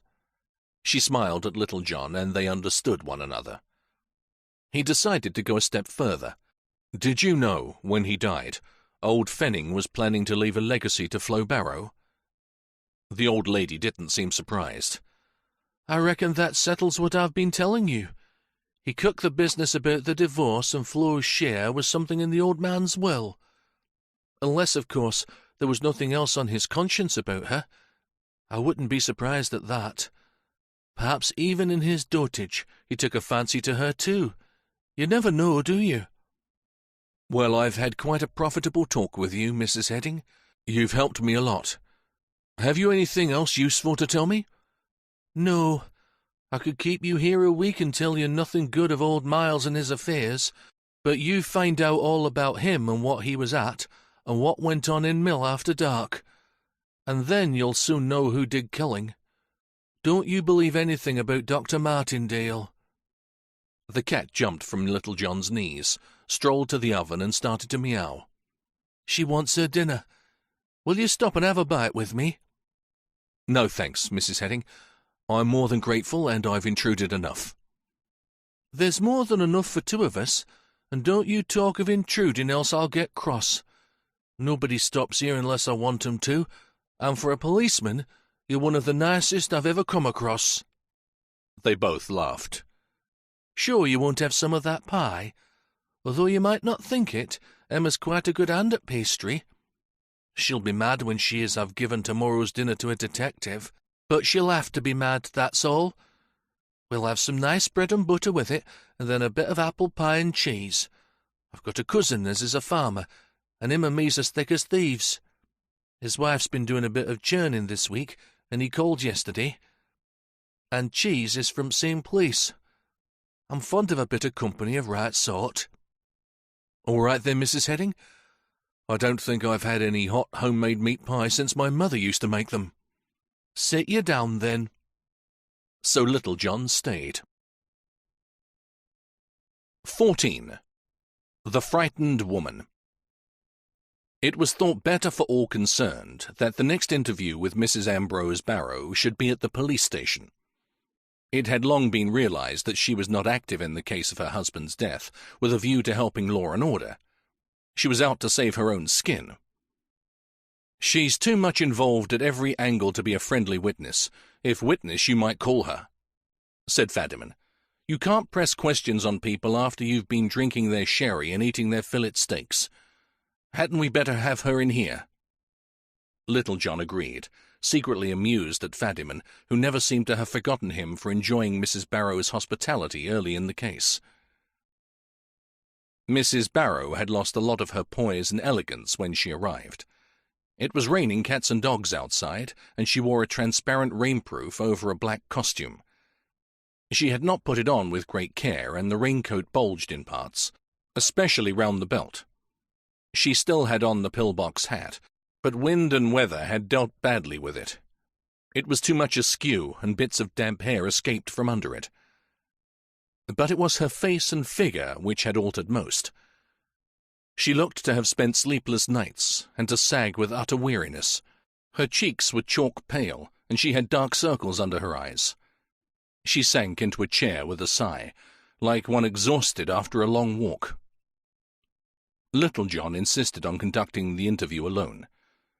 Fadiman expected this and raised no objections. He was becoming resigned to what he thought was Little John's strange conduct. As far as Fadiman could see, things weren't progressing very well for all of it. Mrs. Barrow, there are one or two more questions I'd like to ask you on points that have cropped up since last we met. Flo Barrow looked afraid. She was evidently at the end of her nervous strength. I don't think I know anything more than I've already told you, sir. So it had got to calling him sir. Little John noticed the change in manner. There was something pathetic in the attempt to placate him. In the first place, Mrs. Barrow, did you know your husband was contemplating taking divorce proceedings against you at the time of his death? Mrs. Barrow's white face turned grey, and she clutched the edge of the deal waiting-room table.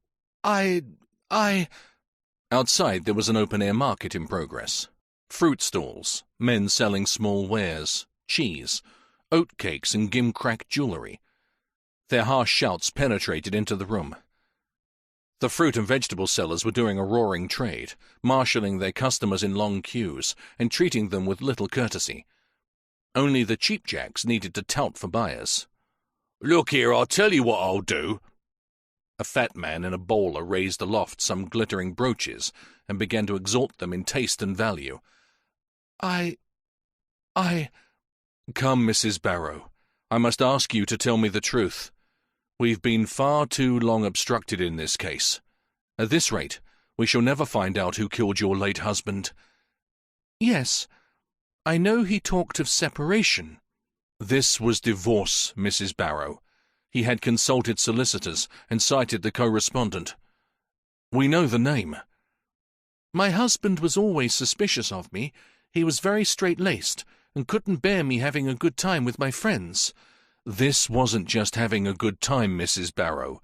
It was divorce proceedings, and I take it Mr. Barrow would have the grounds before he saw a solicitor. He hadn't any grounds. I never— It was obvious she was playing for time. She was ready to tell any tale to get herself out of an awkward situation and protect whoever was involved in it with her. Very well, Mrs. Barrow. The solicitor will be called as witness at the adjourned hearing. We shall get what we want to know then. What do you want to know? The name of the man involved. But if you know it, why ask me? She was not defiant, only tired and plaintive, but she was on her guard, ready to prevaricate to the last ditch. Outside, the man in the bowler hat was passing round his brooches. They were selling like hotcakes.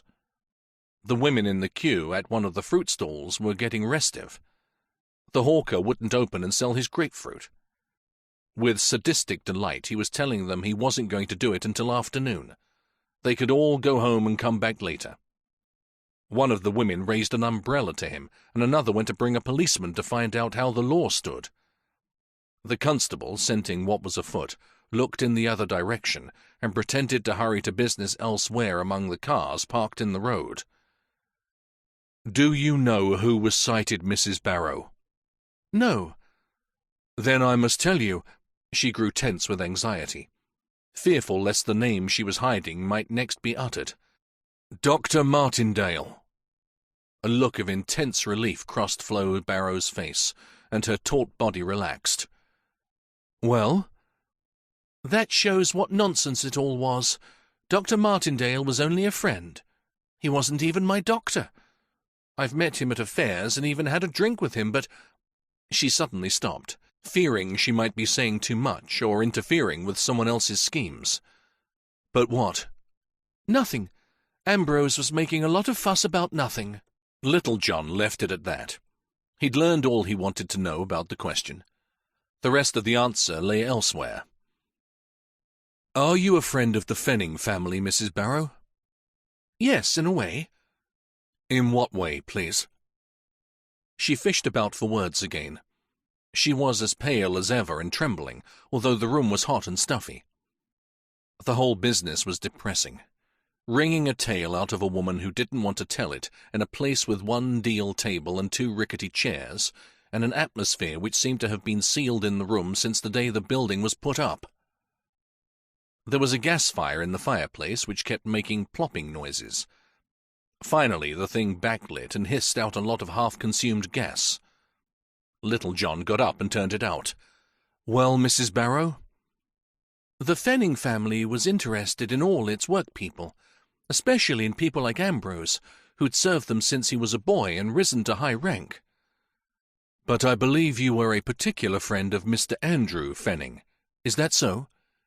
I was his secretary when he was mayor of the town, and kept on with him till I married Ambrose. Is that all? What do you mean? She looked straight at Little John in an effort to assert outraged innocence. You were seen about the place with him very frequently. In fact, the regulars at the Queen Anne still talk about it. They would. I was his secretary. Naturally, he took me to tea and home, too, when we worked late. In a small town like this, they've nothing to do but concoct scandal. Judging from the scenes outside, the women at least had plenty to keep them busy. They were like a swarm of bees round the stalls. A pot stall had now opened up, and you could see the crowd sorting out cups and saucers, asking the prices and recoiling in horror at the answers, then buying them. Let me ask you another question then, Mrs. Barrow.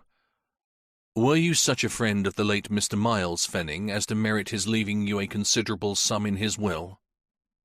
That did it. Mrs. Barrow just slid from her chair in a dead faint.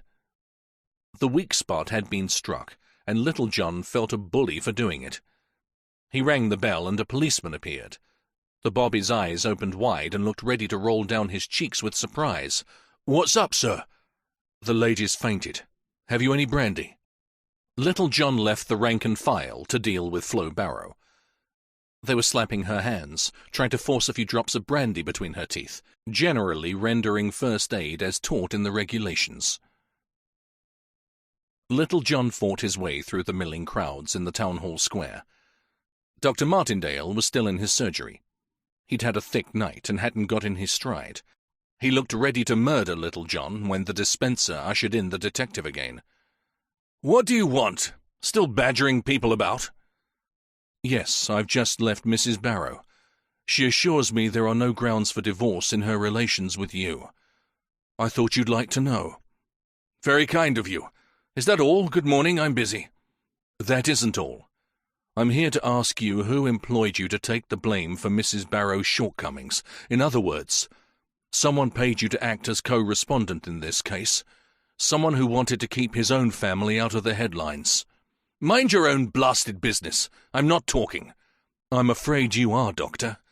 Otherwise you're going to court to talk there, and then you're going before the medical council for unprofessional conduct."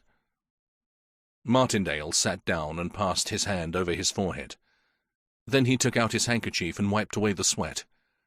He was in very bad shape indeed. "I won't talk all the same." "Then I will. Ambrose Barrow knew his wife was unfaithful to him. And he knew who with, too. But there was a reason for his not instituting proceedings at once. If he cited the man he knew was his wife's lover, he'd lose his job, and he didn't want to do that. All the same, he was determined to be free because, you see, Doctor, he loved somebody else, who would make him happy.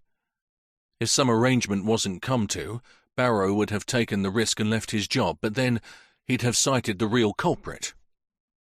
Martindale listened, fascinated. It was evident that little John had hit the nail on the head. The doctor took a bottle from a cupboard and helped himself to a drink, pursed his lips and sat down again. "Doctor, the Fenning family paid you to take the blame. They offered to pay your many debts in the town if you'd help them out. And Barrow fell in. Your name was given in the divorce papers, and you'd have gone through with it if the murdered man had lived." "I give up. No harm's been done." "What you said is true. I'm in a hell of a hole." "That would have straightened me. I'll have to leave town in any case now. Who made you the offer?" "Old Miles." "On behalf of Andrew?" "I don't know. It was part of the bargain that I ask no questions." "How much did he offer?" £2,000. "Whew. He was desperate then." "Miles Fenning was never desperate. He had money and knew that every man has his price. You don't need to be desperate when you've as much wool on your back as old Fenning had." "Did Barrow concur then?" "Yes. What else could he do? It's not easy at his age to get a job as good as the one he had. And he wanted to marry the Lackland girl. Old Lackland's straight-laced. He'd have kicked up no end of a row if Barrow had let his wife divorce him, so Barrow was determined to divorce Flo." Once the ice was broken and his weakening reserve overcome, the doctor was ready to talk. He looked pent up and almost eager to confide. "Do you remember the night Mr. Heading died? The night of the crime?" "Yes." "You were at the Headings all the evening?" "Not all the evening. In the early part just before surgery hours." "Till nearly 7? "Yes. The old man died." "I know. You went outside for a smoke, although it was raining." The doctor looked sharply at Little John. "What are you getting at? I'd been in the sick room all that time. I wanted some air. I put on my mackintosh and hat and took a short turn along the pavement. Then I came back." "Was anything going on at Fenning's mill whilst you were out, Doctor?" "A bit of coming and going. The lodge wicket gate was open, or seemed to be. 2 or 3 people went in." "Why didn't you tell the police of this before? Surely you knew that Barrow was killed there that night. The information might have been vital." "I've something better to do with my time than meddle in police cases. I'm working this practice single-handed. I've hardly time to eat, let alone read the papers or follow murder cases." "Who did you see hanging about the mill then?" "The little Jew who was killed. I should guess, judging from descriptions." "So you did read the papers then?" "Oh, hell! The thing's been all over the town. All my patients were talking about it everywhere I went." "I suggest you didn't want to get mixed up in it because you didn't want to get across with the Fennings." "Think what the devil you like, I don't care. And now have you finished, because I've calls to make?" "Just another minute and then I'll go. You saw the little Jew, as you call him. Anybody else? Yes. Who? Ambrose Barrow. Did you recognize him? Of course I did. I know him well. I'd know his walk, to say nothing else, among 100. Anybody else?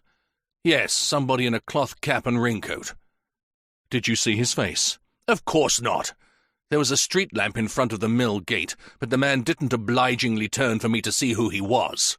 In what order did these three enter? Haven't you done yet? Barrow was the first, then the man in the cap, I think, then the Jew. Thank you, Doctor. You've caused us a lot of trouble by not coming along with the information. In fact, you seem to have deliberately withheld it. Think what you like, I don't care. I've troubles enough. One more or less an addition won't kill me. The dispenser put her head round the door. Your car's still standing at the corner, Doctor. The police— Her face, with its large spectacles, was eager with anxiety. The doctor turned awkward. I'll have a cup of coffee then, please, Miss Noakes. The blasted car can stand there until they book me. This fellow here's been threatening me for nothing ever since he came. Now we'll give the bobbies something proper to find me for. And with a burst of cackling laughter, the doctor left the room. Before Little John went, he saw the doctor, hat on his head, enter the car and drive off. Then he saw the Rev. Brewer bearing down on him again, his face beaming still, ready to announce the good news yet a second time. Mr. Brewer looked at Little John, smiled, and then looked away to watch with sympathy the doctor manoeuvring his car through the crush of market traffic. When the Reverend turned his head to find Little John, the inspector had vanished. "Well, well," chuckled Mr. Brewer, and then he started to whistle a little tune he'd heard last night at the Sunday school dance. Something about it being a happy day.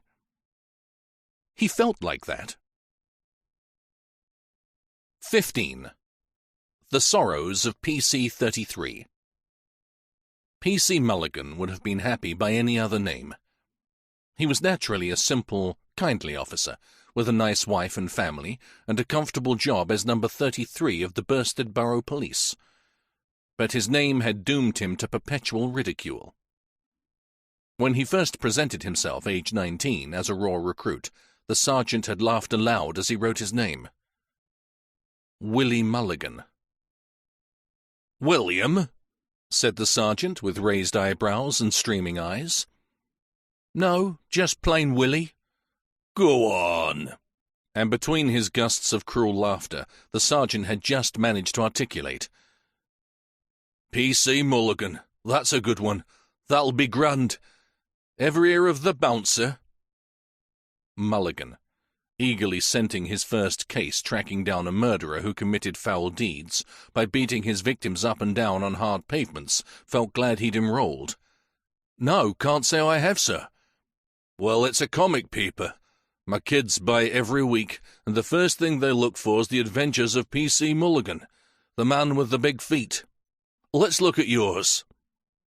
Willie Mulligan stood precariously tottering on one leg, and elevated a boot the size of a substantial coal scuttle. "Ho, ho, ho! You'll be the life and soul of the force. Sign here, Willie." And so it had been. All the youngsters in Bursted had been after him when he appeared on duty, bearing copies of the Bouncer comic, and comparing the pictures of their favourite buffoon with the living mountain of flesh as it watched the cars in the high street, or flailed the air at the traffic crossing. The chairman of the bench, who had a large family of bouncer-reading grandchildren, actually sniggered when Mulligan made his first appearance on a case of shoplifting in court. To mend matters, Mulligan's first number was 49. PC 49. The grown-ups thus shared the mirth of the youngsters, who'd never even heard the comic song. Thank God he'd now been changed to 33, but after years of haunting him, P.C. Mulligan's adventures, cuddling cooks and chasing burglars, still held the field in the Bouncer. Distracted, P.C. 49, now 33, had written a protest to the editor, and given a popular daily a scoop. P.C. Mulligan in the flesh. Pounding the beat in the pretty country town of Bursted is the youngster's favourite cop, P.C. Mulligan, exists there in the flesh. And a photograph wheedled out of his wife by a wily newshawk. And now, go around all the hotels and see if anybody called Mrs. Florence Barrow has ever been seen there with a man. The hilarious sergeant who'd signed him on, and was now an inspector, handed PC-33 a description and a photograph. He still laughed mercilessly at his underling. P.C. Mulligan. Ho, ho, ho. Some people have no sense of dignity, the big boob, thought Mulligan, saluted and went off feeling sore. His feet were as sore as his feelings before the worry ended. He tried 35 pubs and hotels without success. He showed his photograph and recited his description until he knew it by heart. Some of the landlords took a long time deciding. Others gave him short shrift, for it was market day. A few offered him drinks, knowing that in uniform he couldn't take them. And one, talking to a group of commercial travellers and Rotarians, introduced Mulligan solemnly and caused the laugh of the season. One commercial asked for his autograph. "It'll please the kids no end." At length, P.C. Mulligan called at the Swiss restaurant, proprietor Frank Miller. His real name had been Franz Müller, but during the 1914-1918 war, when several people threw bricks through his windows, he had decided to modify it a bit. He'd been fined for alteration without permission and then changed it by deed poll, greatly to the disgust of his aged parent in Altdorf, who'd written him a nasty letter of denunciation, saying that Franz was no son of his, a coward, and a disgrace to William Tell. "Come in," said Mr. Miller. "Long time since I see you, Mr. Mulligan." That was better. Mr. didn't cut you to the quick like P.C. Besides, Mr. Miller was too serious to read comics himself, or let his 7 little Millers do so. Instead, he studied Schopenhauer and Kant in most of his spare time. The rest he spent with his offspring, training them to win all the scholarships for the local high school and university, and running a small family orchestra in which each child played a different instrument, and himself and Mrs. Miller the oboe and harp respectively. Mr. Miller kept a first-class restaurant just off the high street. It was an epicure's place, dealing in continental dishes and fine wines. The price of the meal was fixed by law, but somehow you rarely got away at less than £1 a head. The proprietor was stocky, fat, and wore his hair en brosse, just like the typical hands of pre-war cartoons, even to the pipe with the porcelain bowl. Mr. Miller was rubbing a little garlic round a salad bowl. He halted and looked at his visitor through strong lenses. "What can I do for you, Mr. Mulligan?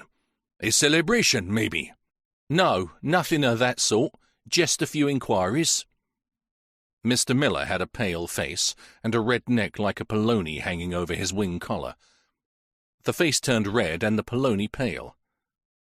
Huh? Had they caught up with him at last? "Just a few inquiries re a certain party we want to know something about. Know that face?" Mr. Miller was still a bit suspicious. He turned to his eldest son, who was laying a table for 18, and gave him a good telling off for nothing, just to gain time to collect his thoughts. "Yes, father," said young Miller, a junior replica of his parent, glasses and all. They all were, and ran to the kitchen to tell his mother, who cashiered at busy times and cooked at others. P.C. Mulligan solemnly read his description of Flo and flourished the photograph. Mr. Miller breathed again. "Have a drink, constable?" "No, thanks, sir. Not on duty." "Just a glass of wine. It will do you no harm. I have a nice, innocent Swiss wine you'll enjoy." P.C. Mulligan thought fast. He took a glass of port now and again at the back door of the Jolly Tinker, and it might as well have been milk. "All right, then. Just a little snifter, thanky." Mr. Miller poured some red wine in a goblet for the bobby, and one for himself. "Long life." "Your very good health, sir." P.C. Mulligan tried to down the fiery Rhone wine in one, thrashed the air, coughed until his helmet fell off, and then stood to attention. "Whew! The real McCoy, what?" "A bit fiery, but quite harmless to a man like you. Another?" PC-33 didn't mind if he did. He felt quite elevated. Let 'em all come. PC Mulligan, indeed. He'd show 'em. He delicately drank his second glass and grew confidential. It's like this, sir. Acting for a client whose name shall, for the time being, remain confidential. We want to know if you've ever seen this lady here with a man at any time. Ah, the jealous husband, huh? Well, enough said. We'll leave it at that, see? PC Mulligan tried to look wise and important. Mr. Miller, also stimulated by his wine, started a train of thought involving the categorical imperative and divorce. Well? Yes, I think so, yes. Ah. PC-33 breathed a heavy alcoholic blast of relief. His feet felt awful, and he couldn't stand much more of it. Thanky. Don't mind if I do. A third glass followed the rest. PC Mulligan looked around. Blessed if I don't bring the wife here on her next birthday. Nice little place you got here. Bet you know all the ins and outs of the black market, eh? Number 33 tapped the side of his bloodshot nose with an enormous index, but Mr. Miller shied off. Yes, I know the lady. Oh, my wife? The bobby was past caring whom Mr. Miller knew. He was thinking with bold and bitter relish of all the years he'd put up with ridicule. He wasn't going to stand it any more. Not even from Inspector Scantling, the big giggling boob. No, the lady on the photograph. Oh, who'd she been here with? Let me see now. Yes, a well-known man in Brockfield. Mr. Miller knew Brockfield well. He went there regularly for secret eggs and pork. Once mayor there, I think. Fenning, that's it. Mr. Andrew Fenning. But it was about 4 years ago. Do you remember that properly? Yes, it was during the war, just before the bomb fell. They'd had one bomb inbursted. It fell 3 miles away, in the country, but you'd have thought the whole town had been razed to the ground by it. They dated everything from the bomb. The current year might have been BF4. Just the two of them?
I seem to recollect Mr. James Fenning with them a time or two, yes. I see. What did they do when they came here, eh? The constable's voice grew subtle. Eat. What else? Except drink. The wine was emboldening Mr. Miller, too. Any private rooms? Mr. Miller was outraged. A good family man and a devout Lutheran, he recoiled at the thought. Certainly not. This is a respectable place. I have my license and reputation to respect. Nobody said you hadn't. And don't get shirty. I've got my duty to do and make inquiries. But not to cast reflections on my place of business. The wine and the ire rose in PC-33's breast. Here, obstruction in the discharge of duties, eh? You'll hear about this, Mr. Miller, or is it Moolah? How dare you? Let me see your identity card. Mulligan couldn't think of anything more humiliating for the present. It's at home. And by what right? Right of an officer of the law. I'll be in again to see that card. Meantime, we'll just have a look at the kitchens, if you please. I protest, you have no right. But emboldened by the potent, quarrelsome wine, PC-33 wasn't standing on ceremony. He strode purposefully through the service door and caught Mrs. Miller red-handed, breaking eggs for a caramel custard and with enough pork for 50 ready for the ovens. What's all this? The outcry of Mrs. Miller, uttered in harsh German, was swelled by reinforcements from the other 4 of her family present. They looked like patriots swearing on Urutli, and their oaths were so loud that it brought in police help from the nearby traffic post. Mr. Miller accused PC-33 of being drunk on duty, but Willie Mulligan, lubricated by strong red wine, had already finished a glib report on Mrs. Barrow and Mr. Miller. The former was telephoned to the Brockfield police. The latter resulted in a fine of £400. Some time later, P.C. Mulligan was put out of what had seemed a lifetime's misery by his sergeant's stripes. Sergeant Mulligan.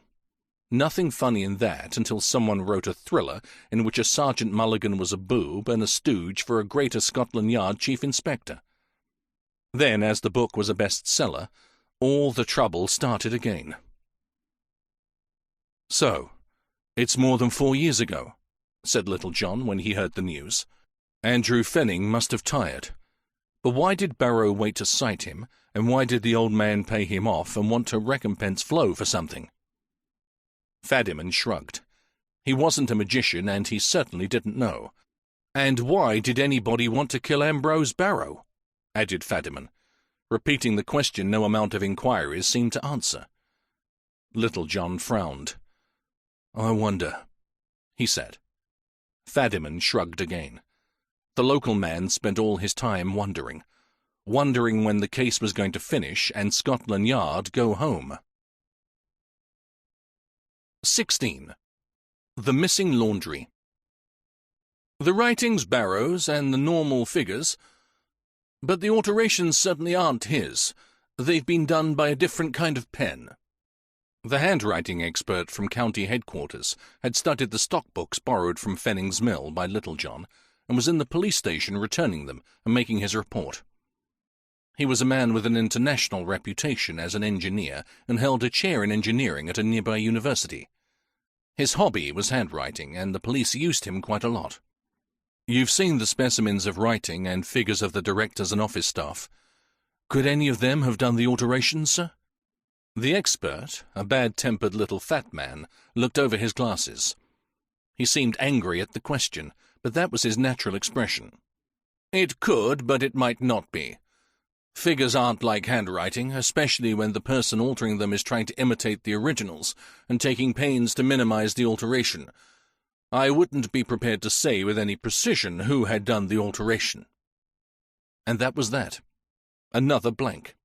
Fadiman thrust his hands deep in his jacket pockets.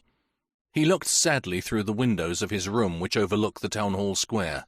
The mayor, a solicitor, was going briskly to his office.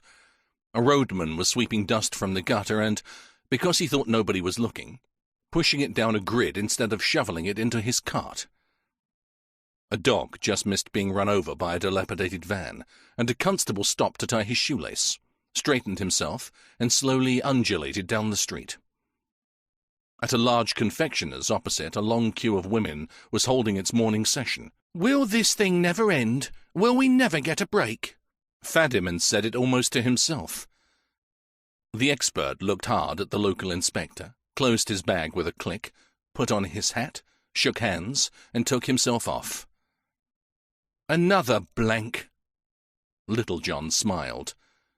"Don't be downhearted, Fadiman. Something will turn up. It always does. Even now." "Even now what? You don't mean to say you're onto something?"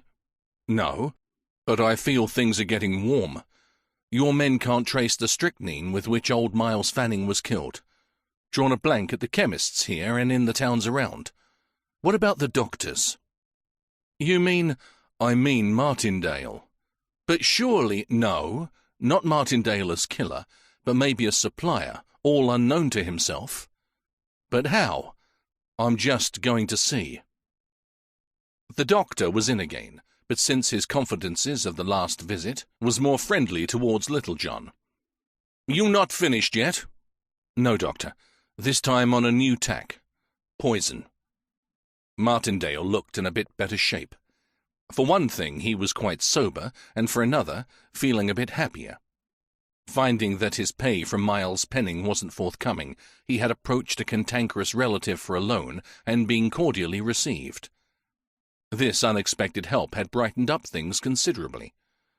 In addition, he had been called into the old hall to one of the servants who had developed appendicitis, and he had met Mary Fenning for the first time.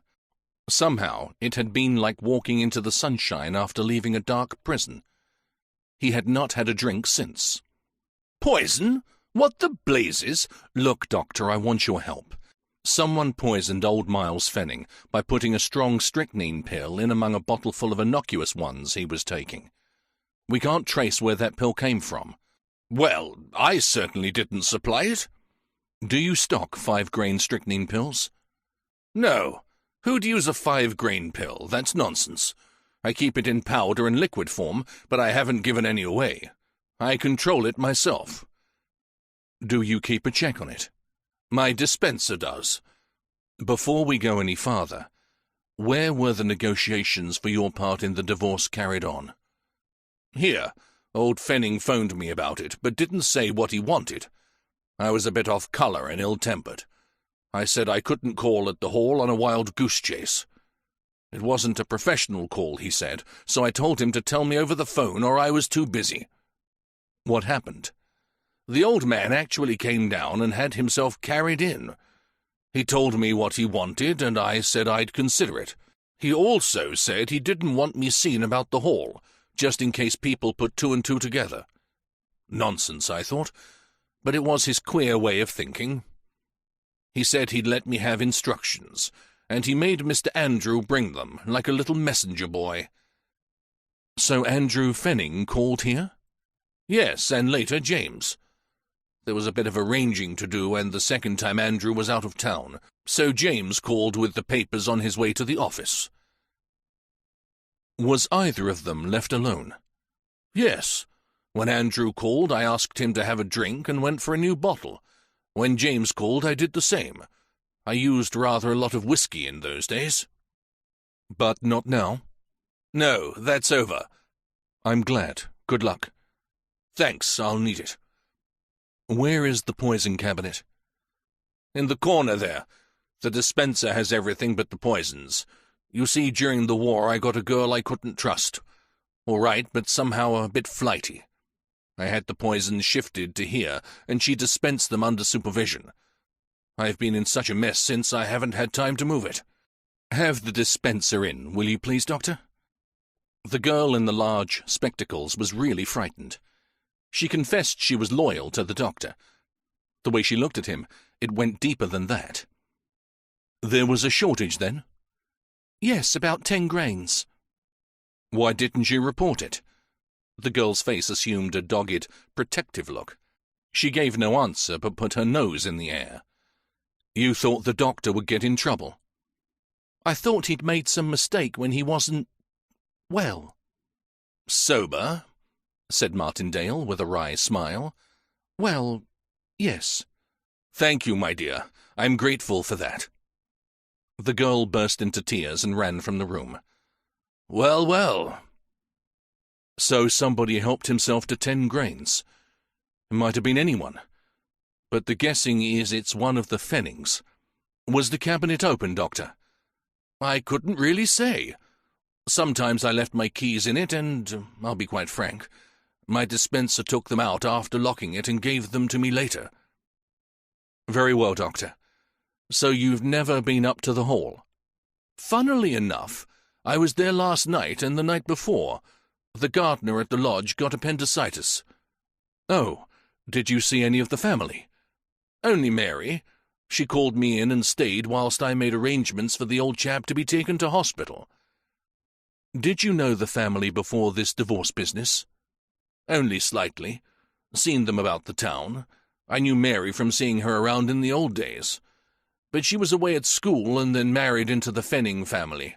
I really spoke to her for the first time last night." Little John looked hard at the doctor.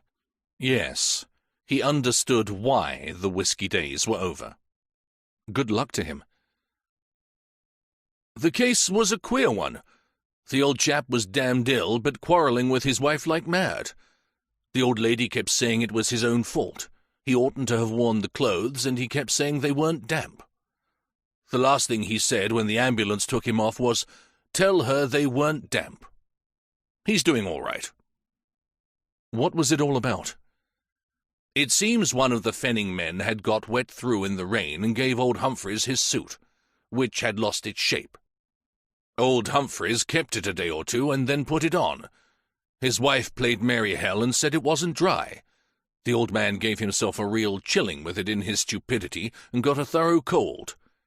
His appendix must have been a bit abscessed from the start and suddenly flared up." "Well, well, that's very funny. Thank you, Doctor, and good luck again." "Thanks, Inspector. I shall need it, as I said before." "I'm not so sure about that, Doctor. Go to it."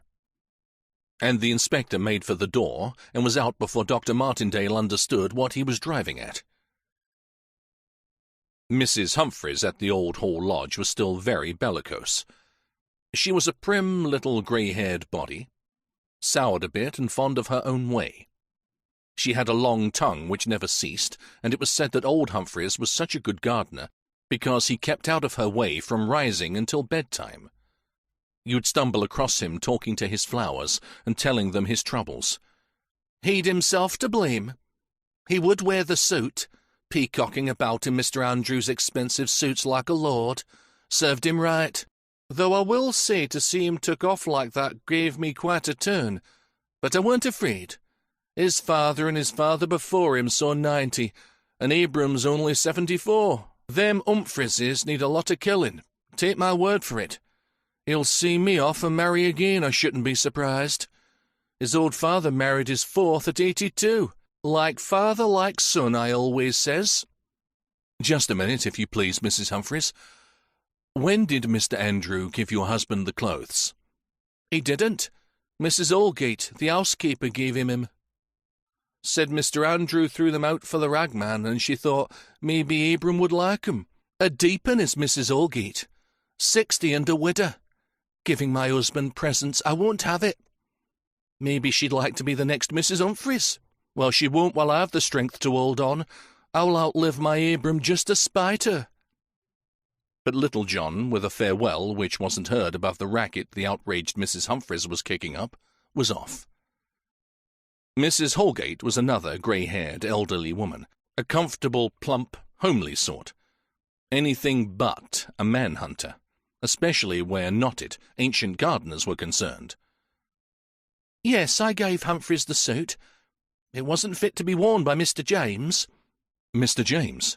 But I thought it was Mr. Andrew." "Has that Mrs. Humphreys been talking? She always gets the wrong tale. Mr. Andrew gave it to me and told me to be rid of it. But although he didn't say so, I knew it was Mr. James's. The tailor's label had been cut off, but I know who suits who. I've been here nearly 40 years. What was the suit like when you got it, Mrs. Holgate? Very damp and a bit dirty too.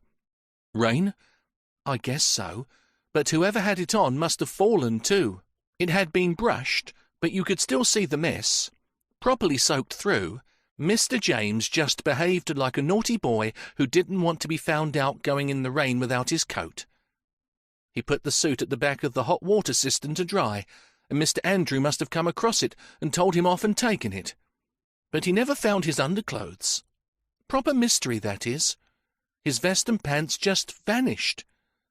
The suit was an old one he used for the garden at times, but the underwear was new, and it on coupons. When I come to take the laundry, I couldn't find them, and Mr. James got in a temper and said somebody must have stolen them. But I think he got them so wet he was afraid and burned them in the furnace. Indeed. Like a naughty boy, as you say, Mrs. Holgate. She saw him to the front door. As they passed the foot of the stairs, Little John paused to listen to the noise going on above. The clash of steel on steel, like the sound of swords crossing. You listening to 'em? They have a do every day. That's Mr. Andrew and Mrs. Fenning. All the family is fencers, and good ones too. Mr. Andrew fenced for his college and won prizes. He taught Mrs. Fenning. She's nearly as good as him. She likes it. Keeps her trim and slim, she says, and no doubt she's right. Does Mr. James fence too? Oh, yes, he's very good too, but his tempers get the better of him. Always was a poor loser. You can always tell when he's at it. Makes twice as much noise as the others. Hell for leather, as my late Martin used to say. As they spoke, the sound of foils ceased, and the two duellists came on the landing, hot from their contests. "Hello, Little John, you here again? What this time?" Andrew was dressed in flannels and a high-necked sweater. He looked pleased with himself. His crisp hair was tumbled about his face. Mary looked superb in a canary polo jumper and short skirt. "Excuse us, won't you, Inspector?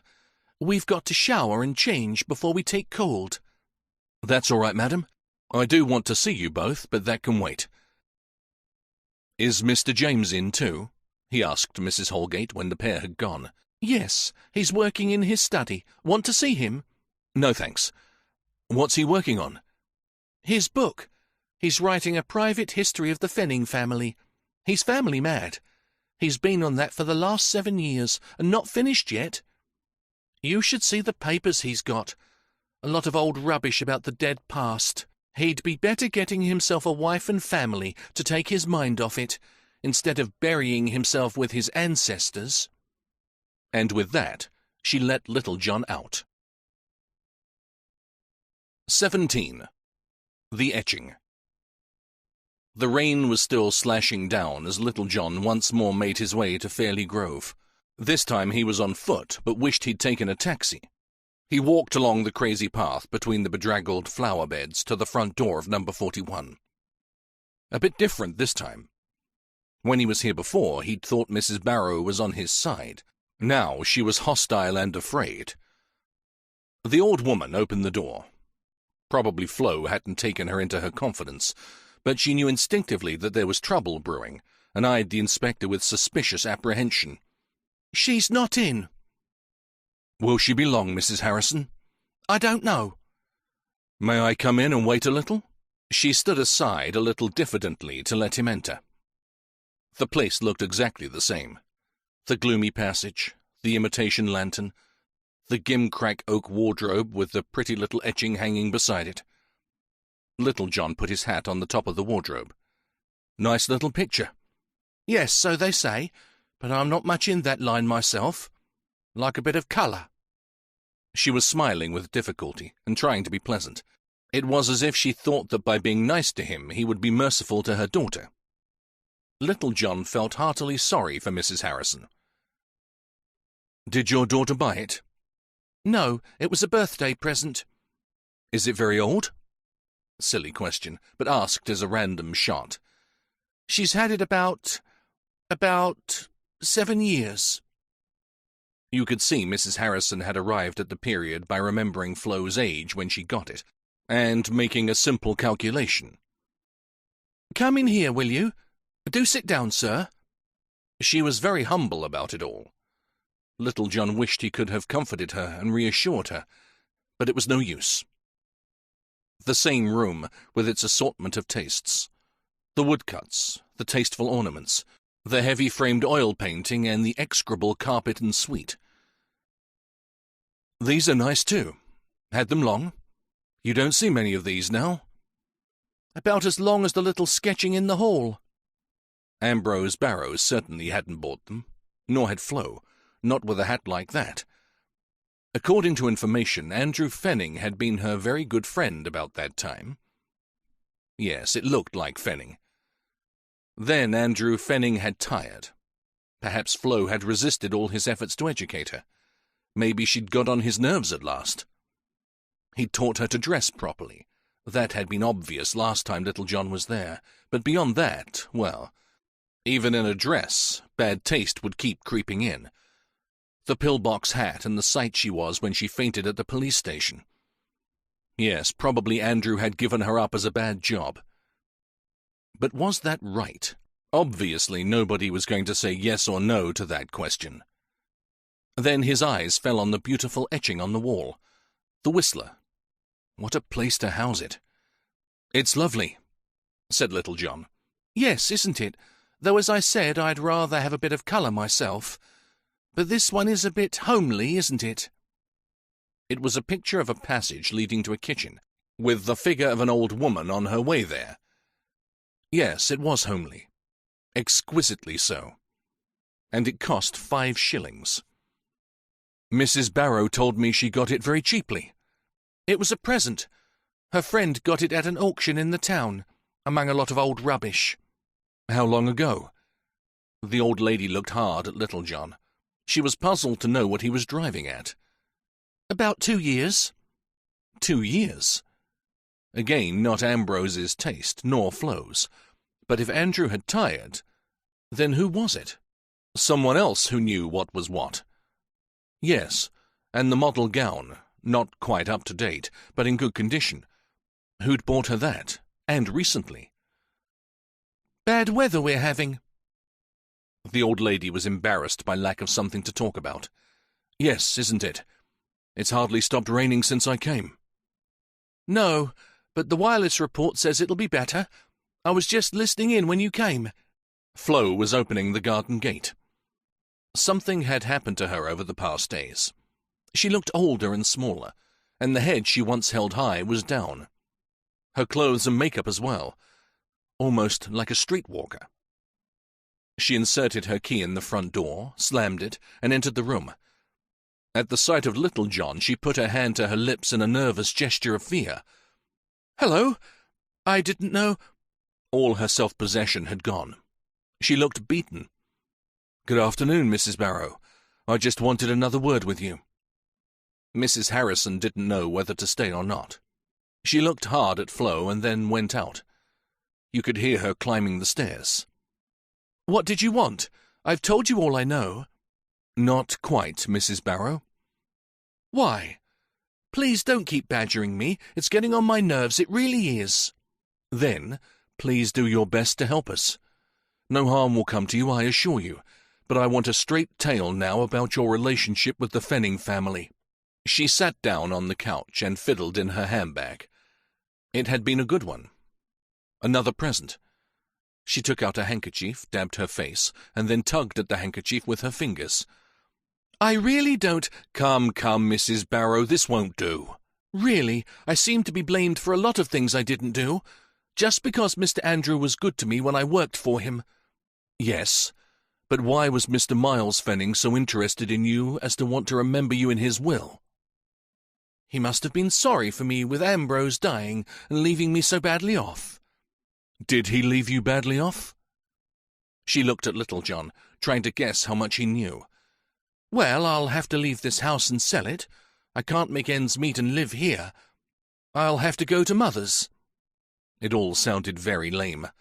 Old Fenning, so hard-bitten and cynical, leaving £500 to this woman because he was sorry for her. Sounded more like conscience money. Perhaps he was just, even if he was hard. "Let me put a suggestion to you, Mrs. Barrow. I'm sorry to distress you, but I've got to know what's been going on. I suggest that, for a time, you were very friendly with Mr. Andrew Fenning, perhaps up to 5 years ago." Flo's eyes opened wide and her mouth dropped. She wondered what was coming next and turned the colour of chalk. Then the relationship ceased. I don't know why, but I suggest that another man came into the field. No, it wasn't that, I swear it. It wasn't that. It was Ambrose. He objected and threatened to make a public scene if ever he saw me out with Andrew again. So I stopped going with him. After all what? After all, the friendship. It was only a friendship, I swear it. After all, it was better to stop than for Ambrose to lose his job. Yes, I see. And that was all? Yes, I swear it. May I ask if these lovely collector's pieces— Little John indicated the ornaments— if these were gifts from Mr. Andrew, and that valuable little etching in the hall? Yes, for birthdays and Christmas. She looked relieved. Matters were turning out nicely. Perhaps— And may I ask you who gave you that almost priceless etching behind you, Mrs. Barrow? Flo turned and looked at the Whistler, and her body grew taut. Well? I won't tell you. Surely your husband knew, and your mother too. I'll call her then. Little John took a step to the door. I'll tell you. It was Andrew too. But why the hesitation? It looks so bad, as if all the good stuff in the house had been given to me by him. Did he give it to you before your husband objected? Yes, about the same time as the rest. That's not quite true, is it, Mrs. Barrow?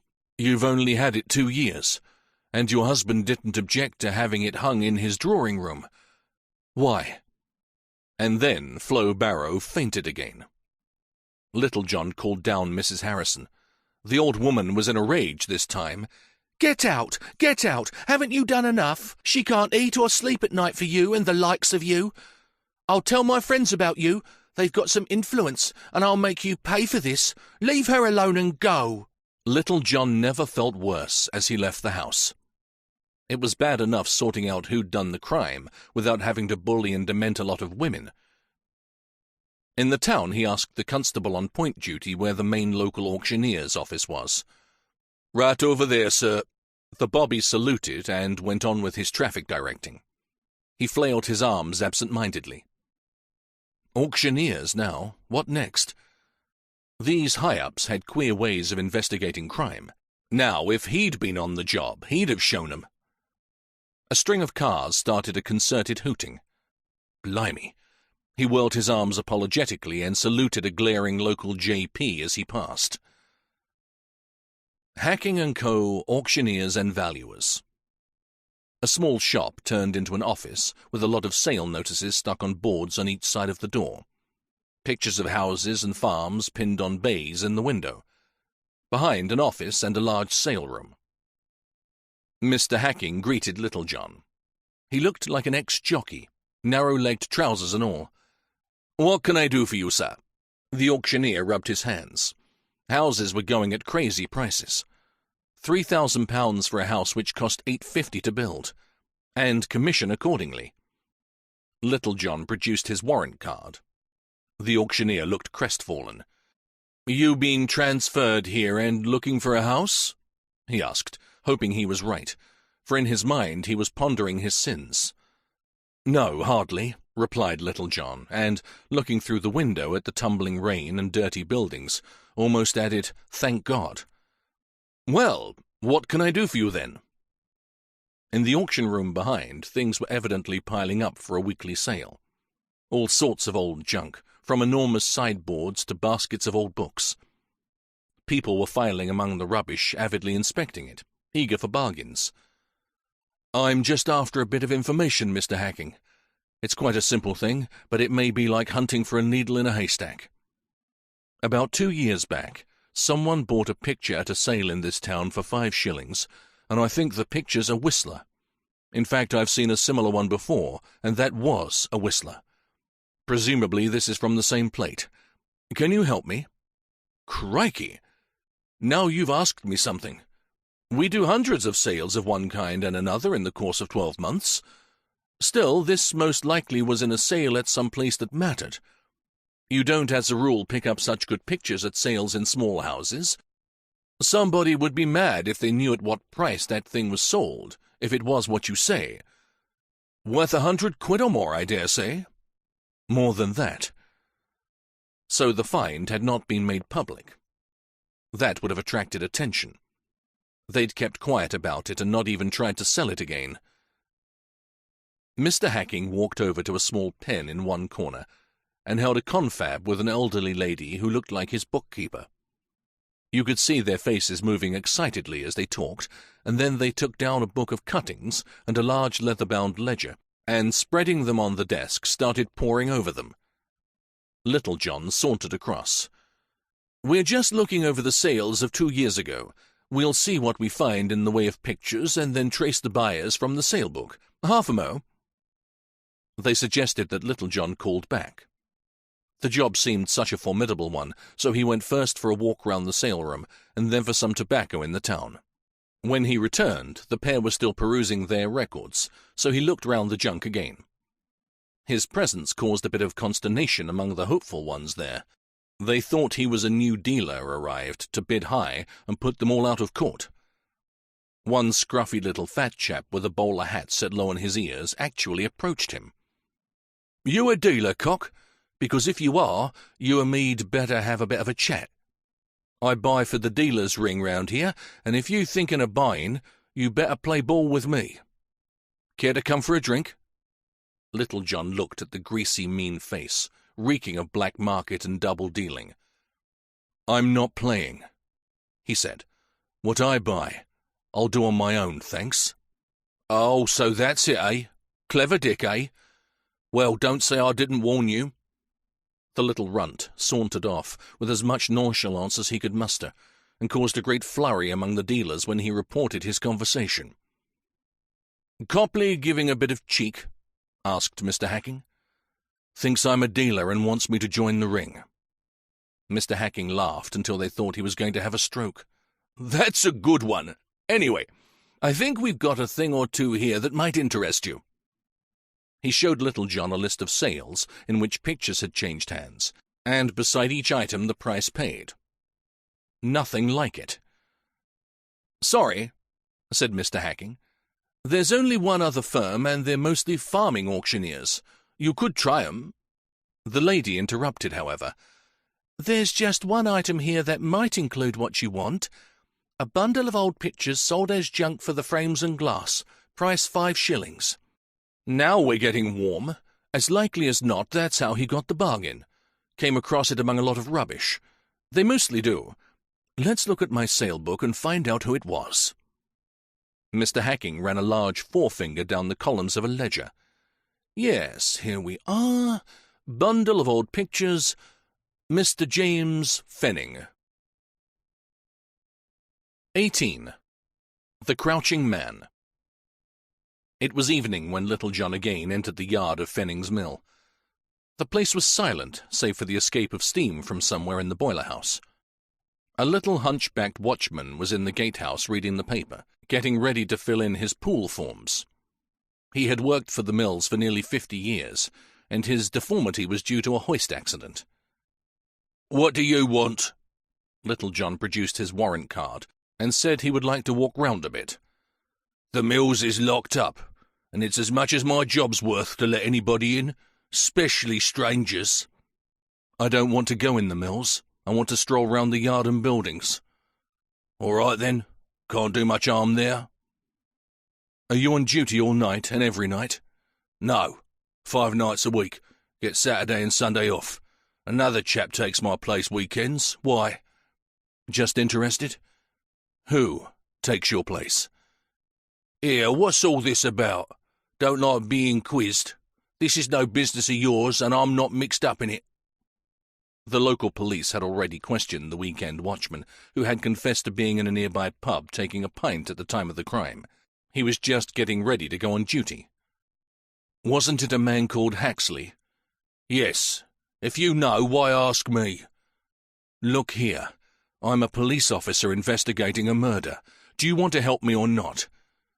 If you don't, say so and I'll know what to do.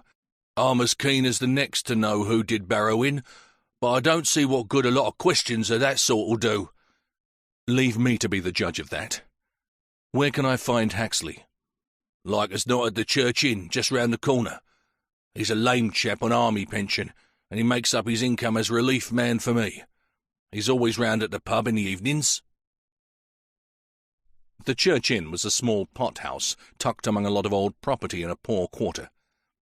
Stone-sanded floors, narrow windows, and little for sale besides beer. Haxley was sitting in a corner with a pint in front of him. He was more obliging than his hunchbacked counterpart, but far more shifty, almost cringing. Yes, my night on duty when Barrow were done in. Half an hour later, and I'd have seen who done it. Were there many disturbances over the weekend, as a rule? Haxley gave Little John a queer look. At the other end of the long, narrow room they were playing darts. Plop, plop, and then murmurs of applause. Not as a rule. Why? Are you sure? What do you mean? The little man who died in the asylum used to call there regularly, didn't he? Oh, yes. Understood that I let him in. Who did he call to see? I told the police before, sometimes the warehouseman or his assistant. Did you get your wound in the last war? Cambrai, 1917. Who gave you your job? Mr. Miles Fenning. I see. I've heard that rather a lot went on at the mills at night some weekends. For instance, lorries moving out. Know anything about it? Well, sometimes the men went off on night journeys. What you getting at? Were the night journeys strictly on the level? Haxley gave Little John a nasty look. Here, I said what you getting at. I'm an honest man, and when I'm on duty everything's on the level. Very well. If anything strikes you, just let me know. Such as? Such as somebody taking away stuff under cover of dark that they wouldn't have moved in the daylight. Good night. Hey, nobody ever came or went there who wasn't one of the mill hands. I didn't say they did. Little John walked through the main gates again, past the reservoir, still steaming from the engine exhaust, and onto the far side of the mill which stood on the riverbank. The whole had a forlorn, neglected aspect, and the water was almost the colour of ink. There was no traffic. At a little distance from the mills, two fishermen sat patiently watching their lines. There was no way across from the mills to the other bank, beyond which ran the railway with a jumble of goods yards and sidings.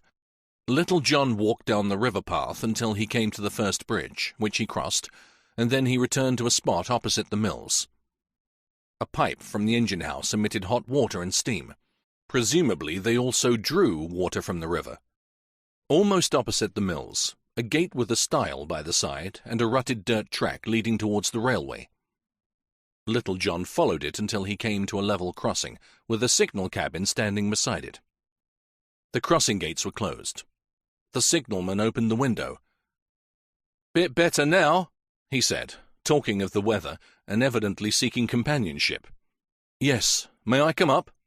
"Against the rules." "I'm a police officer. I'm coming. Want a word with you." "Okay, come on." A cosy sort of place with a stove burning.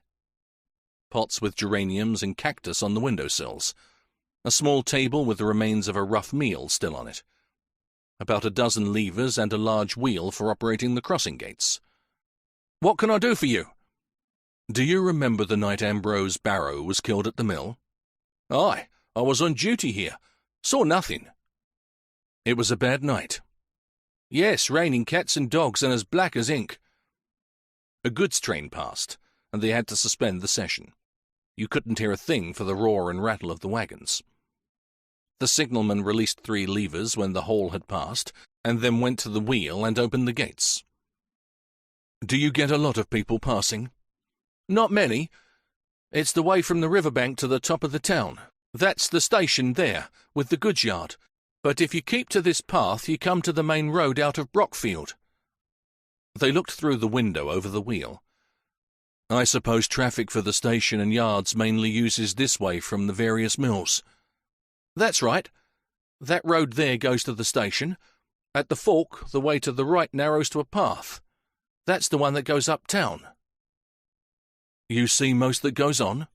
"Oh, aye. I've not much to do between trains, especially after the yards close at 5:30.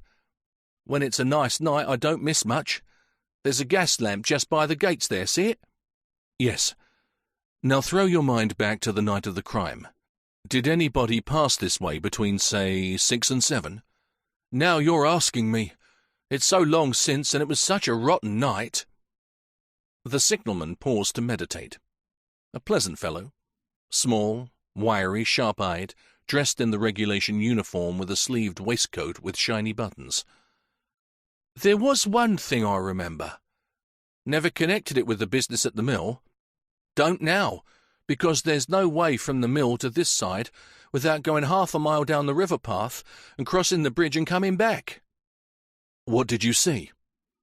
"A fellow climbed the crossing gates. As I said, it was as black as ink, though the gas lamp was on. Well, this chap mustn't have known his way across here, else he'd know there's a little wicket at the side for foot passengers, at their own risk, to use when the gates are closed for a train. I had 'em closed then, and this bloke climbed the big gates and crossed the line and off before I'd time to call out." "What made you notice him?" "When anything shakes the gates, it sort of vibrates along the gear from the wheel, and a rattle started, so I went to look what was happening." "I see. And what sort of man was it?" "I tell you, I couldn't see proper. Sort of crouching as though he'd got wet through and was in a hurry. He was over the gate when I see him and careered off across the crossing like a rabbit." "So you couldn't describe him?" "Sorry, Governor. Don't blame me. What a night." "I understand." "But he couldn't surely have come from the mills. He'd have had to swim the river." "Exactly. That's probably what he did do." "Go on. Not a thing as I'd tempt me on a night like that. Though anybody out in that rain couldn't have got wetter, even by taking a header in the river. Granted, it's not all that wide and only deep in the middle, but I wouldn't like to swim it in the dark." "Neither would I. Thanks for your help. Good night." "Cheerio." "Well, I'll be damned. Swim in the river. What next?" Little John left the box and followed the path indicated by the signalman as leading to the upper part of the town. It passed through a few squalid streets by the railway side, and then changed into a paved thoroughfare which joined the main road, with buses and traffic hurrying to and fro. Little John recognized his surroundings. A few yards along the high road stood the main gates of the old hall. All the Fennings were at home. The old man's funeral was on the morrow, and things were at 6s and 7s. Some relatives had arrived and were being entertained for the night. The maid who answered the door put Little John in a small, cosy anteroom and brought Mary to see him. "Good evening, Mrs. Fenning. I'm here again." She was wearing a navy blue twin set and a tweed skirt. She looked fresh and poised among all the confusion. "Sorry to call at this time, but I'm anxious to check up 1 or 2 points." "Please don't apologize. We'll help all we can." "I'm wanting to know, as a matter of routine, exactly where you all were when Ambrose Barrow met his death. Were you all indoors?" "Yes. Mr. Fenning Sr. was having his dinner in bed. Mr. Andrew and I dined together in the dining room, and Mr. James had a tray in his study, where he was working on his book." "He's very keen on this book, I gather." Mary gave Little John a strange look. "Yes. It's practically his main interest outside the mills. He spends a lot of time on it. He's very keen on the family and its history." "And often has his meals whilst he works?" "Yes." "Is he in his study now?" "No, he's with the guests in the drawing-room." "May I take a peep into this holy of holies?" The girl looked puzzled again. "Of course, if you wish. Come this way." Along a corridor to a heavy panelled door, and then into a small, cosy, book-lined room with a broad bay window. Little John examined the sashes, which worked perfectly. In one corner stood a large steel cabinet, apparently James's records. On the table was a conglomeration of papers and manuscripts. "So this is it? Very nice, too. That all you wish to see?" "Yes, thanks. Is Mr. Andrew in?" "Yes. Shall I bring him?" "If you please." Andrew looked puzzled, but was as good-tempered as ever. "I'm just checking details of the night of the crime." "What again? Thought you'd gone all over that once." "Yes, but I must get a bit closer to things. You said you were all at home when the crime occurred." "Yes." "You and Mrs. Fenning dined in the dining room, and Mr. James in his study." "Yes. Who told you James was in the study?" "Mrs. Fenning. I just asked her." Andrew looked nettled for the first time, and Little John knew why. He'd originally given the impression that James had eaten his meal with the rest. Now it turned out he ate it alone. "How long did the meal take?" "Half an hour. Why? Now look here, you're not implying that one of us left here and sneaked to the mill and killed Barrow, are you?" "No. But Mr. James was here on his own for half an hour at least, wasn't he?" "Yes, but I called in about halfway through the meal. We'd got up a bottle of Sauterne, of which James was very fond, and I brought the bottle along to give him some." "I see. Very well, thank you, sir. That will be all." Andrew Fenning rubbed his chin and smiled. Little John didn't like the smile. It wasn't in keeping with the rest of Andrew. A bit self-satisfied and triumphant. 19. The Shady Lawyer. The Lacklands lived in a semi-detached, substantial old house in the upper part of the town. Vera Lackland answered the door. She looked surprised to see the inspector. "Hello. Fancy seeing you again. Is it me you want to see?" "No, Miss Lackland. Is your sister in?" "Janet? Why, yes. Come in." The furniture was old-fashioned, probably dating to the time when the parents had set up house. Vera showed Little John into a parlour without a fire, evidently used for state occasions, and a bit damp and musty in the meantime. The suite was in leather, very cold-looking. The sideboard heavy mahogany, the pictures on the walls sentimental prints popular 30 years ago. Funny the girls hadn't ordered all that. Perhaps the father was a strong-minded man. Here he was. Old Lackland wasn't going to have the police visiting his daughter without knowing what it was all about. "Good afternoon." Very stiff and formal and forbidding. The old man was iron-grey-haired, tall, heavy, and wore old-fashioned spectacles perched on his nose. He had a newspaper in his hand, as though disturbed reading the news. His hair was unruly. "You wanted to see my daughter?" "If you please, sir." "What's it all about?" The old man looked ready to ask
John what his intentions were.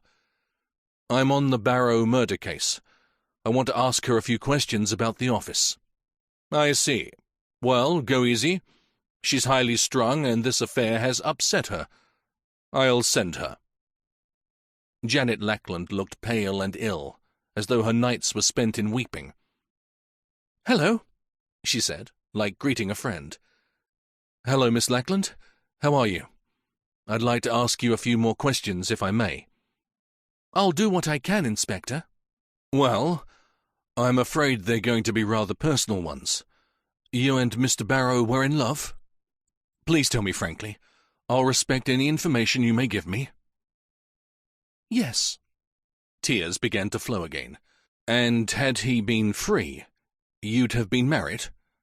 "Yes." "Mr. Barrow was taking steps to get his freedom?" The girl looked scared. "Please, Inspector, now that he's dead, don't let that get abroad. My father's very strict, and he didn't know about Ambrose and me. Ambrose was going to get a divorce first, and then, after a time, tell Father. If Father hadn't agreed, we would have married without his consent." "Well, I know that Mr. Barrow had grounds for divorce, but that owing to his position at the Fennings, which he didn't wish to lose, someone else was being cited as co-respondent." "I knew that." "Who was the real co-respondent?" "I work at the Fennings still and have a good job. I wouldn't like—" "Was it James Fenning?" "Yes." "Not Andrew?" "No, she'd had an affair with Andrew, but there was no proof for divorce. But Ambrose found a letter from Mr. James to his wife which was conclusive. He saw Mr. Miles about it and told him he would sue for divorce." "And what happened?" "Mr. Miles was furious, not only with James but with Ambrose. He said he couldn't have his family disgraced like that and wanted to pay Ambrose to keep quiet. But Ambrose and I wanted each other, so Ambrose wouldn't drop it." In the heat of the technical discussion, the girl forgot her own troubles, and her face grew pink with animation again. "And then?" "Mr. Miles said he'd arrange it all so that Ambrose would get his divorce, but someone else would appear in court as his wife's lover." "Dr. Martindale?" "Yes, and Mr. Miles said Ambrose could keep his job. Otherwise he'd sack him and see to it that he didn't get another job locally. He said he'd tell the truth about Ambrose and me, too." "So that was it?" "We hadn't done anything wrong, but in a town like this where they thrive on scandal—" "Rather. Then did something go wrong?" The girl hesitated. "Yes." "Well?" "Well, everything happened at once. Ambrose didn't want his wife to be battered about from pillar to post in it. He was such a decent man. He understood from Mr. Miles that after the divorce, James would marry Flo. Well, James said he wouldn't. It was only a passing affair, and he wasn't— "Ah. So what happened then?" "Ambrose had a cousin in London who said he could get him a job. That made Ambrose independent of the Fennings, and he told Mr. Miles that he would cite Mr. James after all. There was an awful row." "I'll bet there was. So it ended that Ambrose would cite James, obtain a divorce, marry you and take a job in London?" "Yes, and that was on the Monday. On Saturday that horrible little man killed him." "Do you think the Jew did it?" "Who else?" "Has it never dawned on you that one of the Fennings might have done it just to save their skin?" A look of horror came on the girl's face, and she turned dead white again. "No! How horrible!" "Why didn't you come to the police with all this information, Miss Janet?" "I never thought— And I didn't want to be mixed up in a lot of scandal. Father would have been furious. It would be enough to make him turn me out. He turned out my brother once for less." As though hearing his name, Mr. Lackland appeared. "Now, have you finished? You've been quite long enough. And I want my meal, Janet. Better be getting it ready. As for you, sir, I hope you've done with my daughter now. We don't want to be mixed up with the police here." "I've done. Thank you very much, sir. Good day, and thank you, Miss Janet." Little John felt that Janet was in for a third degree, from the parent who believed that the way of transgressors was hard as soon as his back was turned. Mr. Barnard Dobb looked daggers when Little John again entered his little office. "I told you all I knew at the last interview. I'm a busy man." "Not quite all, Mr. Dobb." "All that matters?" "No, unless of course you'd like it airing in court." "What the hell do you mean?" he said, very unprofessionally. "You forgot to tell me that the Barrow divorce case had a change in the name of the correspondent. It wasn't Dr. Martindale, it was Mr. James Fenning." "Who told you that?" Dobb's voice suggested pooh-pooh. He was trying to bluff it out. "I got it from a good source. Mr. Miles paid you to delete the name of James after Barrow's death, I suppose, just in case the police—" "Look here, are you suggesting—" "I'm suggesting nothing. I'm telling you that you didn't give me a proper tale last time I called." Mr. Dobb melted and wheedled. "Well, I didn't see that it mattered much whose name was given. Barrow was dead and the case dropped." "It matters this, that it's taken me a week longer than it should have done to find out all the facts of the case. Why did Mr. Miles leave Mrs. Barrow the legacy?" "I don't know. I guess he thought she'd been wronged by his family some way." "Yes, because Andrew and James, particularly James, wouldn't marry her after all. Wasn't that it?" "Yes. He did it when he got Martindale to take the rap." "Why the legacy? Why not hard cash?" "He was close-fisted. Wouldn't pay a lump sum. So much a month, and then, as he said he wouldn't live long, he altered his will to provide—" "Very well. And let me give you a word of advice, Mr. Dobb. If you hope to remain in practice, make a point of telling the police the truth in future. Good morning."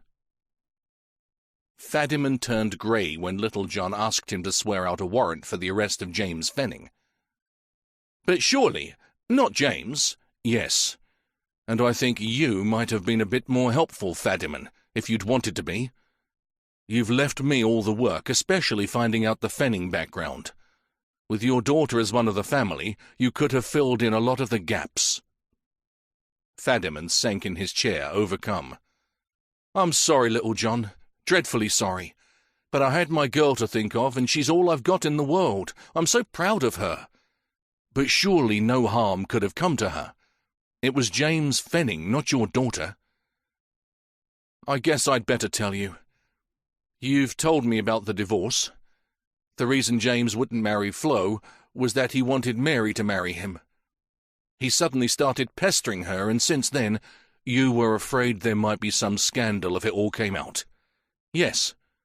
What could I do? I've had a hell of a time choosing between duty and Mary." "Making mountains out of molehills, you mean? You could surely have told me." "I'm sorry." "Well, let's get the warrant sworn." "But why?" "Flo Barrow was Andrew's friend for a number of years, and then James started joining the party. They went to a place in Bursted, and after a time James trotted along there with them. I guess Andrew got tired of Flo. Anyway, she turned over to James. First Andrew started to furnish her house with costly knickknacks, then James. And Barrow didn't say anything because they were his employers, and he thought, or pretended to himself, that their interest was merely friendly. Then Barrow fell in love and got evidence for a divorce. Old Miles got wind of it and tried to cook the affair to keep out his family. He used pressure on Barrow, too, who didn't at the time want to lose his job." Fadiman sat with staring eyes. All this had been going on under his nose, and he hadn't spotted a thing. Miles paid Dr. Martindale to take the blame, but Barrow learned that neither of the Fennings intended to marry Flo when she was free. At the same time, he got an offer for a job in London. He got his back up and said he'd cite James Fenning. James happens to be crazy about family honour and such like, although he doesn't mind having his good times if he can keep it dark. So I reckon James killed Barrow. But how? He'd got an alibi, Andrew. That family stick like glue. Andrew said they were together at dinner when the crime occurred.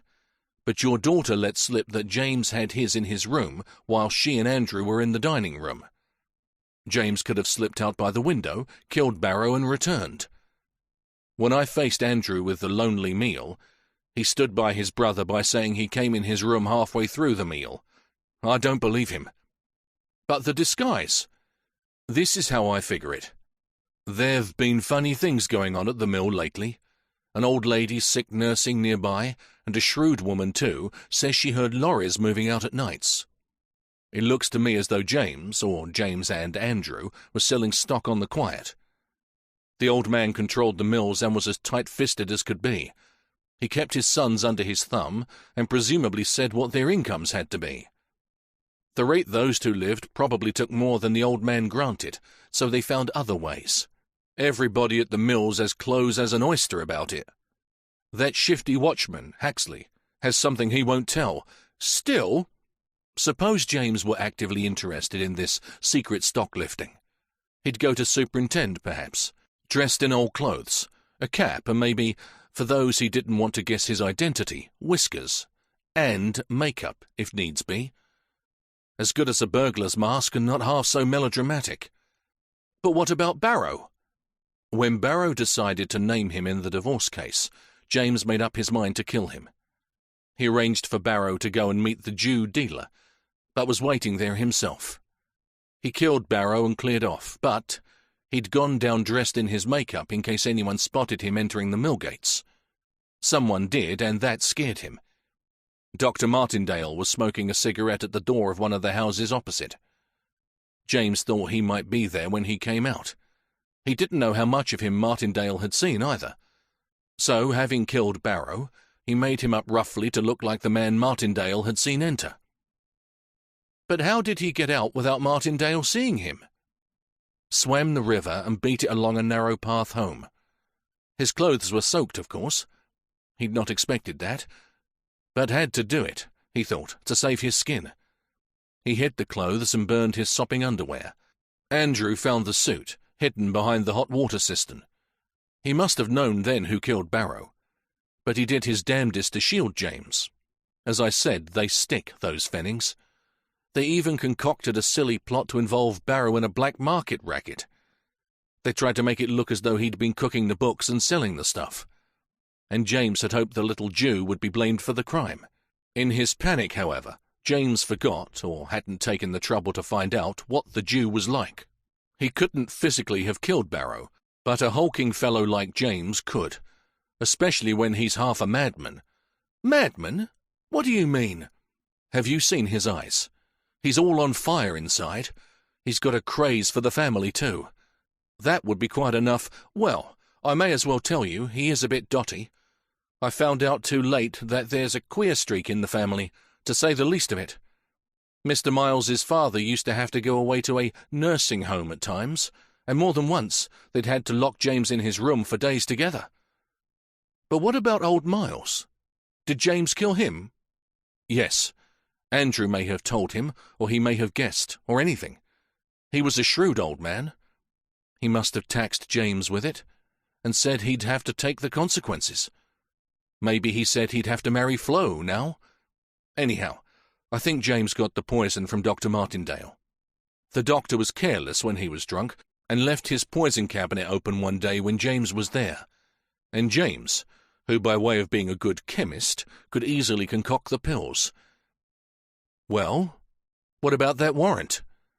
All right, little John, I'll get it. Gladly, too. The sooner I get Mary out of that place, the happier I'll be. So will someone else, or I'm mistaken. What do you mean? Dr. Martindale. 20. The Diary. The housekeeper was in a great stew when she met Little John and Fadiman at the door of the old hall. "I'm so glad you've come, gentlemen. Something's wrong. Mr. Andrew left for London this morning, and since then Mr. James has been very queer. He's had one or two bad do's in my time, but never so bad as this. Mrs. Fenning's had a terrible job with him. He's been shouting and swearing what he'd do. They're in the gymnasium now. She's seemingly taken his mind off things by fencing with him. Can't you hear them?" From the room upstairs you could hear the sound of steel on steel. But it didn't sound like a sporting contest. There was a stern clash and urgency about it which seemed to bode no good. "Haven't you been up, Mrs. Holgate?" "Yes, but they've got the door locked. I asked if they wanted anything, but nobody answered. Too busy, I guess." The officers mounted the stairs 2 at a time. The heavy oak door was locked. Little John put his shoulder to it, but it was solid, and didn't move a fraction of an inch. "That you, Mary?" called Fadiman. On the other side of the door you could hear the contestants tramping, and now and then a startled exclamation, but always the earnest clash of the foils. "Help!" It was Mary's voice. "Get something to break in the door, quick!" They found an oak settle down in the hall, light enough for the pair of them to carry up. Moving with all speed, they brought the battering ram into action. It needed some efforts, for the door was solid and old and resisted stubbornly. Then it began to crack. But before that, silence behind the door, a pause, a cry, and a sob, and then moving footsteps. Mary Fenning turned the key in the door and flung it open. She had a foil still in her hand, and the tip was covered in blood. On the floor behind her lay James Fenning, bleeding from a wound in the chest. His left arm, too, lay stretched beside him, with a wound through the biceps. Mary did not faint or cry out. She pointed to James, asked them to look after him, and ran downstairs to telephone Dr. Martindale. James wasn't in too bad shape. The wound was between the ribs, but didn't seem to have penetrated any of the organs. He had fainted from loss of blood from the arm. "He has been queer all day," said Mary, after they had sent him off in the ambulance with 2 policemen to watch him. "But at noon he asked me to the gymnasium and told me he had something he wanted to show me. It was his diary. There it is." She handed to her father a small, loose-leaved notebook bound in black morocco. "Tell us what happened before we look at this, Mary." Dr. Martindale was there too. Having attended to James, he showed no inclination to leave, so had been invited to have a drink. He had chosen coffee.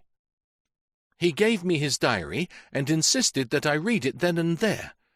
It was evidently one of a number of such books and contained the most startling entries. About how he murdered Ambrose Barrow to save the family honour, and then his father, who, it seemed, guessed he was the murderer and accused him of it. He confessed and said it was for the family's sake, to which his father evidently replied that unless he married Flo Barrow, he would denounce him. He refused because he said he wanted to marry me." Dr. Martindale thereupon swallowed more coffee than was good for him, coughed, muttered to himself, and was silent again.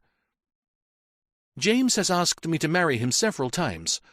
I told him the last time that if he did it again, I would leave the Hall and go to live with my father." "Why didn't you, Mary?" "If I'd only known.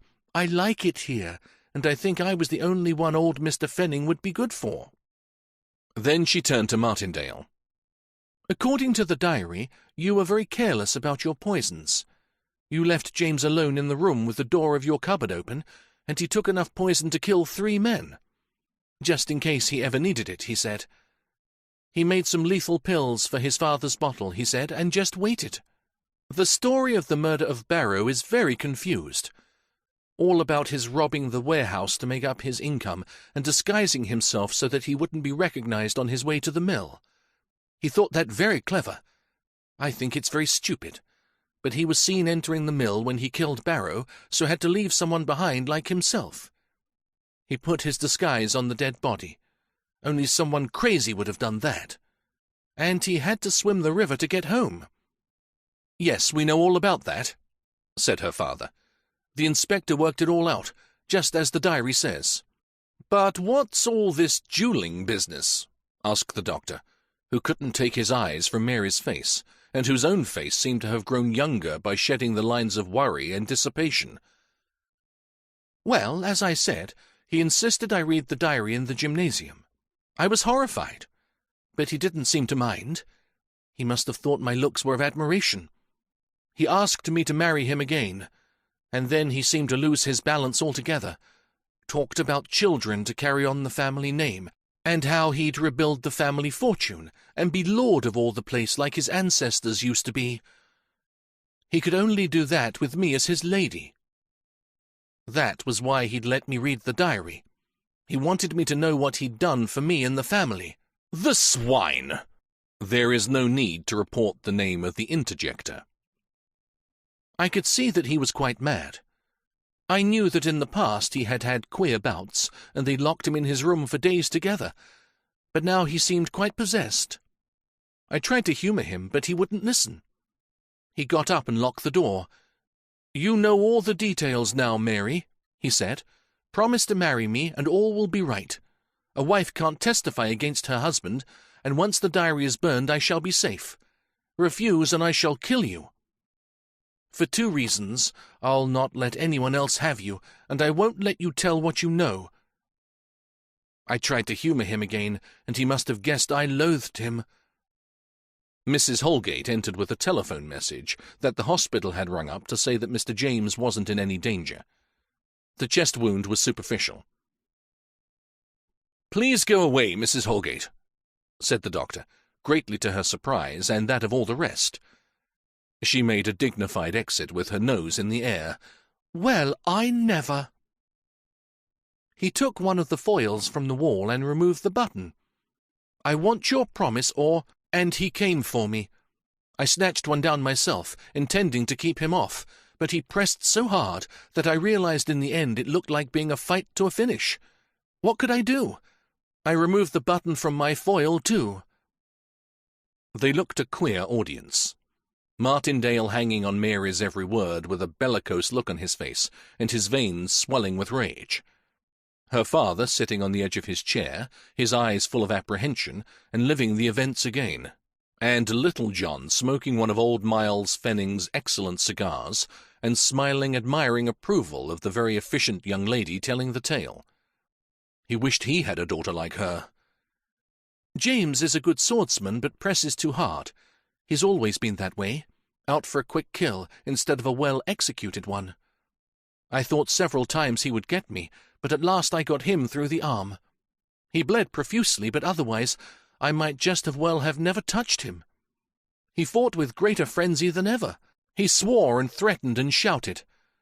I've never been in such a duel, never. In the end, I just had to make one desperate effort. My strength was going in the fury, and James seemed as fresh as ever.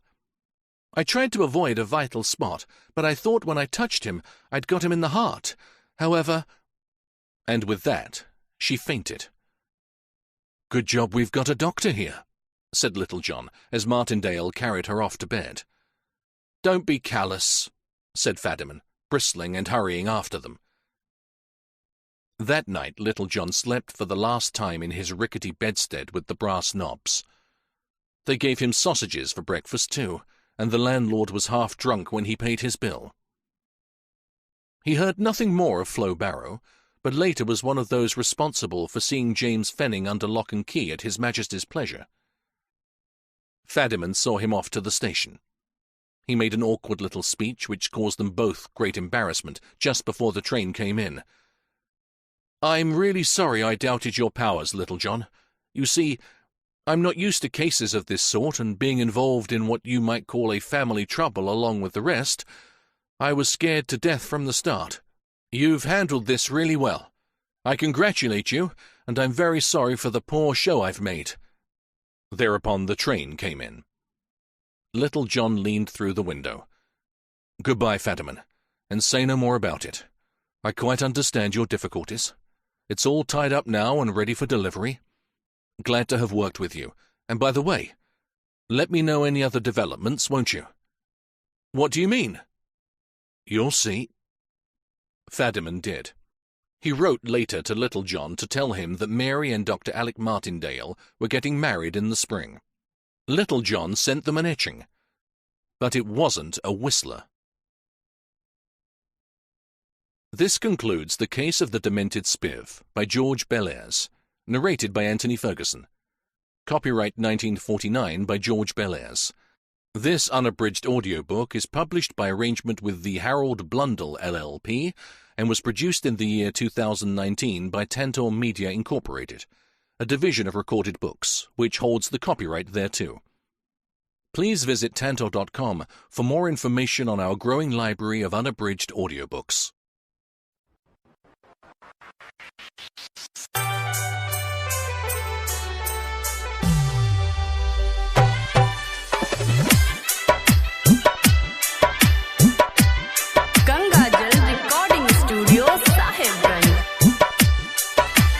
Music by DJ Vikas Raja उतरा।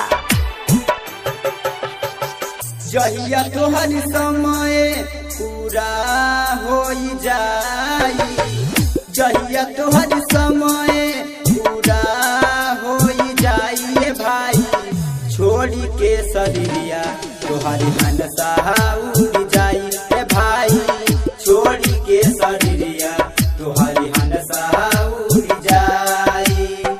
जहिया तोहरी हाथ के लकीर मिट जाई, जहिया तोहरी हाथ के लकीर मिट जाई भाई, छोड़ी के शरीरिया तोहरी मनसा उड़ जाई भाई, छोड़ी के शरीरिया तोहरी मनसा उड़ जाई।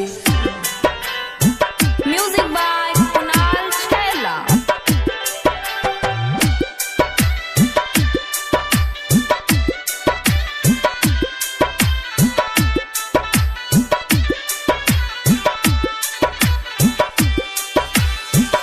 विधि के विधानवा सब होके रही भैया, चाहे कुछ कर नहीं करी सब समैया, करी सब समैया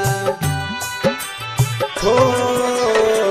विधि के विधानवा सब होके रही भैया, चाहे कुछ कर नहीं करी सब समैया, करी सब समैया।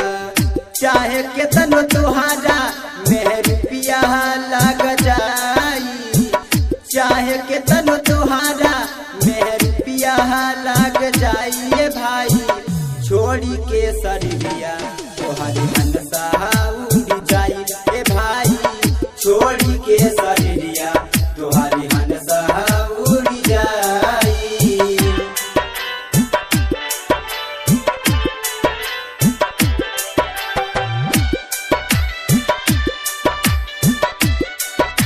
गंगाजल रिकॉर्डिंग स्टूडियो महादेवगंज साहेबगंज।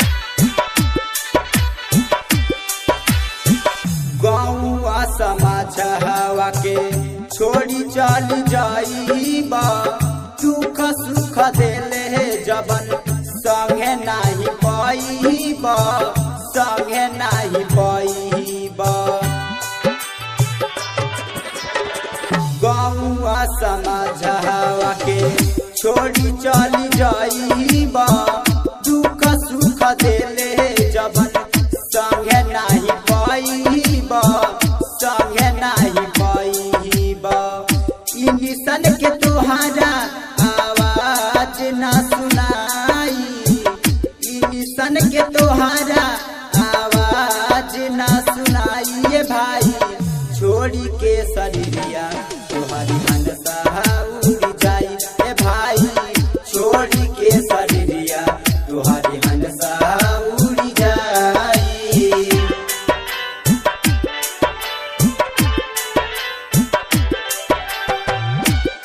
गंगाजल recording studio Sahebganj.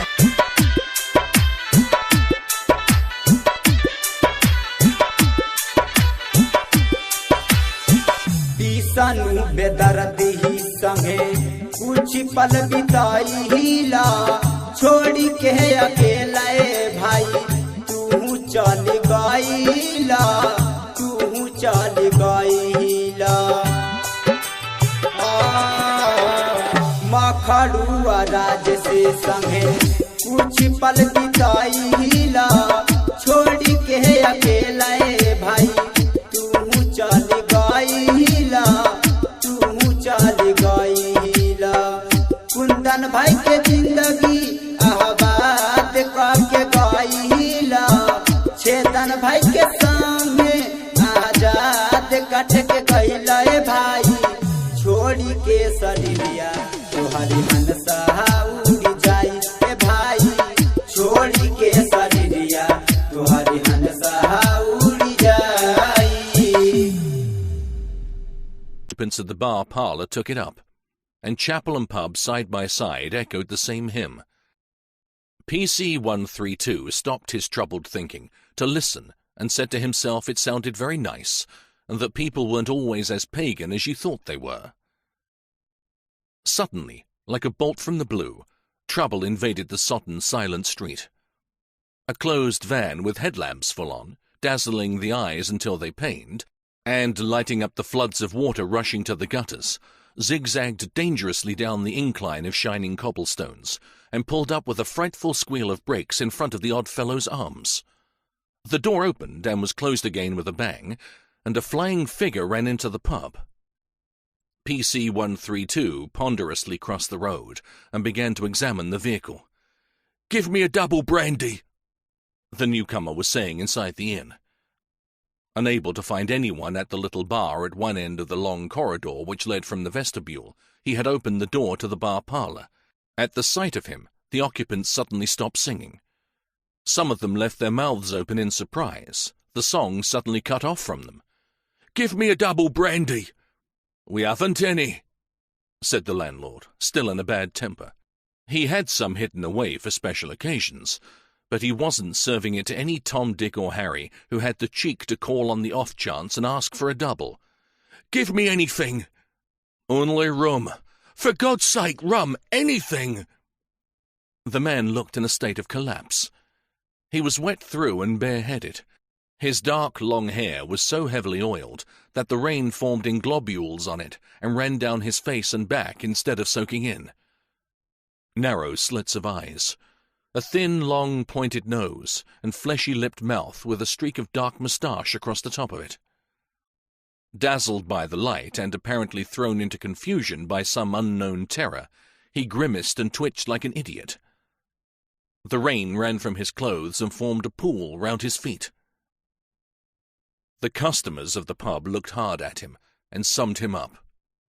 A cheap jack, a street corner boy, the sort who stood on the local open-air market selling odds and ends of jewellery and on the sly clothing coupons.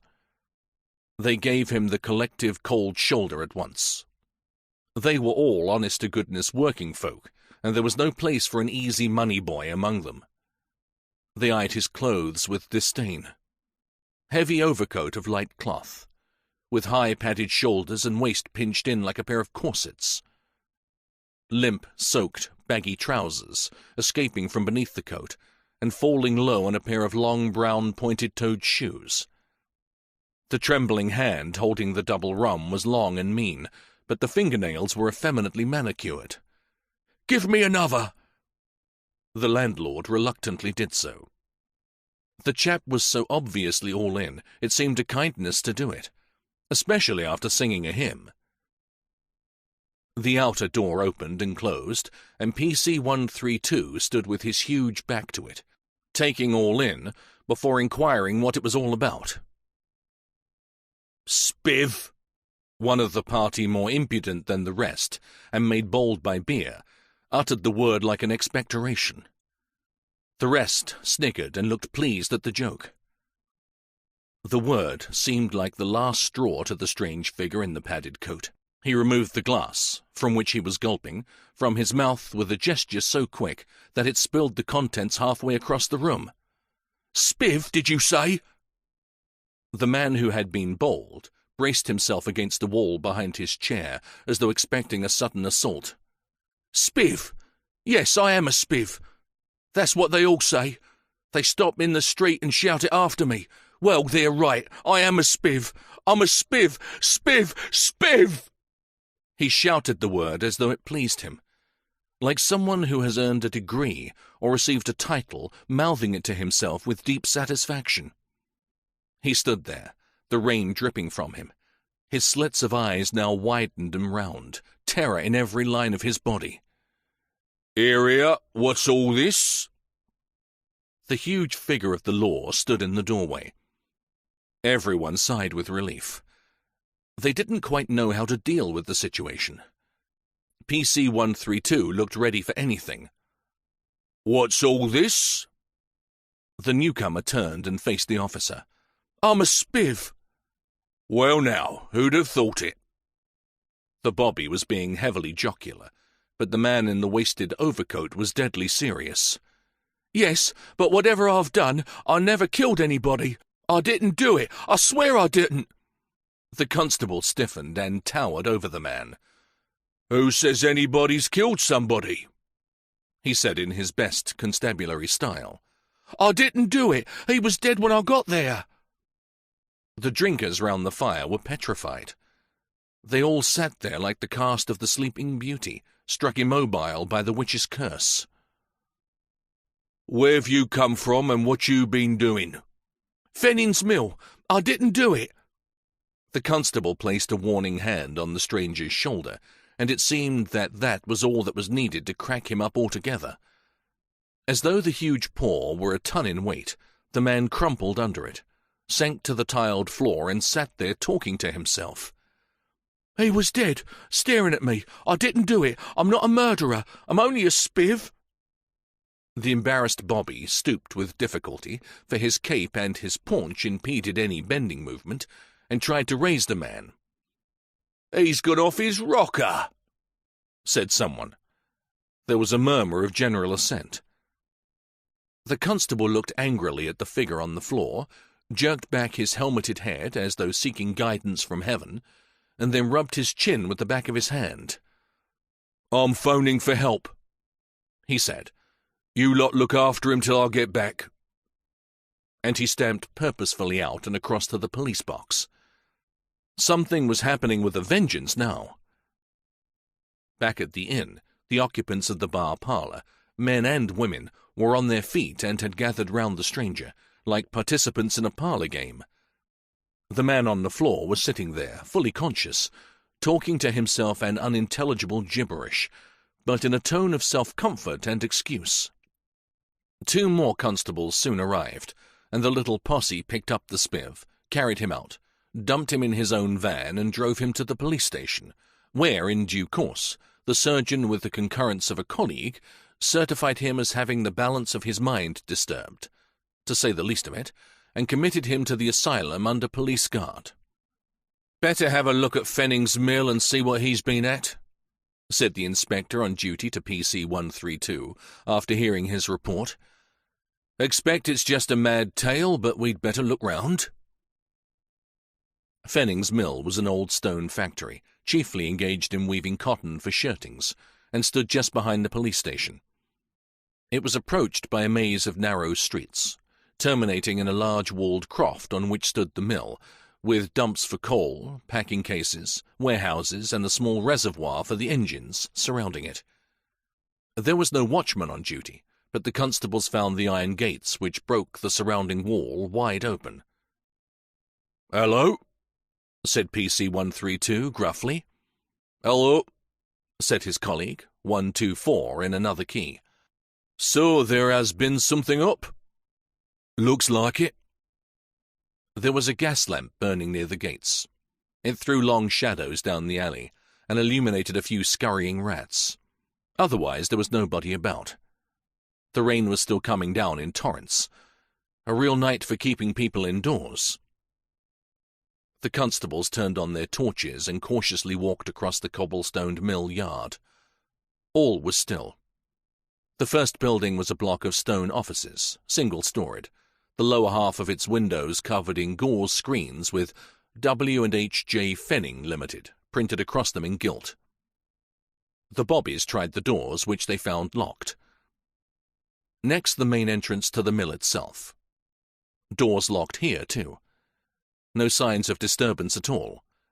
Then the boiler house, where they fired the great furnaces to drive the engine. This was secure and safe behind its drawn steel shutters. Beyond, you could hear the crackle of the fires, damped down for the weekend. Steam hissed somewhere, gently like a distant angry snake. Otherwise, not a sound. said PC-132. "Aye," assented 124. "Better try the warehouse. Looks like a false alarm." They tramped across the yard to the square, two-storied block which held the raw yarn and the finished products awaiting delivery. The door was open. The two policemen entered shoulder to shoulder, as though expecting a massed attack of startled intruders. All was quiet, however, but on the floor, about a dozen paces from the door, lay a figure staring at the ceiling. The open eyes and the livid face gave the constables quite a turn. They groaned with surprise. "Jeepers," said 124. "What?" said 132. "I only said jeepers." PC 132, his mind momentarily removed from the horror at his feet by his comrade's strange utterance, looked puzzled, and then switched back to business. "Been strangled by the looks of it?" "Horrible." "I'll say. Better ring up the station. Is that a phone in that corner over there?" Whilst his colleague telephoned for help, PC 132 knelt with an effort and cautiously examined the body. "We found a dead body here in Fanning's warehouse. Yes, stone dead. Strangled by the looks of things. Very good, sir." "Hey, look at this!" shouted PC 132 to PC 124. "What? Who is he?" "I don't know, but look at this." With a heavy finger, the constable indicated the upper lip of the corpse. It was covered by a large dark moustache, obviously a false one. The constable touched the cheeks, too, and then looked at his finger under the light of his lamp. "Theatrical paint," he murmured, as though to himself. "He's disguised himself or something. Rum go, isn't it? I know that face. Seen it before somewhere. Now—" The policeman pondered and then, suddenly growing impatient, bent and pulled off the false moustache. "Got to come off anyhow. Might as well," he said as though excusing himself to himself. "See who it is! See who it is!" PC 124 was almost beside himself with the delight of discovery. "Why, it's Ambrose Barrow, secretary of this here mill. Right you are, Joe. No wonder they was running about like a lot of loonies at Hake Street Chapel tonight. He's organist there, and they've some sort of special service on. Put him in Queer Street when he didn't turn up. I'll bet it did, Joe, and them little thinking he was lying here, dead, strangled. I wonder if that Spiv done it." The two policemen drew closer together. It was eerie in the dim light, with the rain dripping monotonously outside and the rush of water in the gutters overhead. Somewhere the yowling of a cat split the air. Rats were scuttering about on the floor above. "No wonder he went potty and they had to put him away," said PC 132. "I'll see," answered his mate. 2. In the headlines. From being a small-town 9-days wonder, the case suddenly flared up to national proportions. The police who took the Demented Spiv to the asylum had a rough time with him. He thought he was being arrested for murder and grew violent. They had to hold him down, which, apart from the strength generated by his frenzy, wasn't a difficult job. He was slim and flabby, and when his large exaggerated overcoat and baggy trousers were removed, he looked half the size of the man who had caused the commotion at the Oddfellows' Arms. Ambrose Barrow was a medium-sized, heavily built man of middle age and in good physical condition. Unassisted, the Spiv, whose name appeared to be Samuel Judge, could never in his life have strangled Barrow, and the police surgeon stated that it was a case of deliberate throttling after a scuffle, and that the dead man had not otherwise been injured. No blow to knock him senseless. Cold-blooded strangling, presumably with his assailant sitting on top of him. All this puzzled Inspector Fadiman of the local police. Taking the circumstances into account, it looked as if someone had killed Barrow before Sammy Judge arrived, and that the little Spiv's tale was true. What, then, was Barrow doing in the warehouse when he met his death? Why was he disguised, and what had he to do with Judge? There was no doing any good with Judge for several days. When interviewed at the asylum by the police, He could give no intelligible account of his movements in Brockfield on the day and night of the crime. All he could do was protest his innocence, shriek to be released, weep as he denied ever having murdered anyone, and then lapse into fits of silent moodiness. The police found Sammy's home address from letters in his wallet and got in touch with it.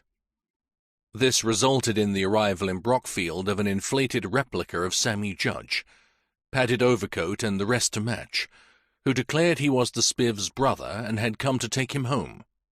When the police declined to let Sammy go, his brother, Benny, threatened them with all kinds of horrible things. He talked of bringing his lawyer, of suing for wrongful detention, of making the doctors who had certified poor Sammy sit up and pay huge damages, and other pains and penalties. The police pointed out that Sammy was a self-confessed intruder in enclosed premises, and would therefore be held in custody whatever Benny said or did.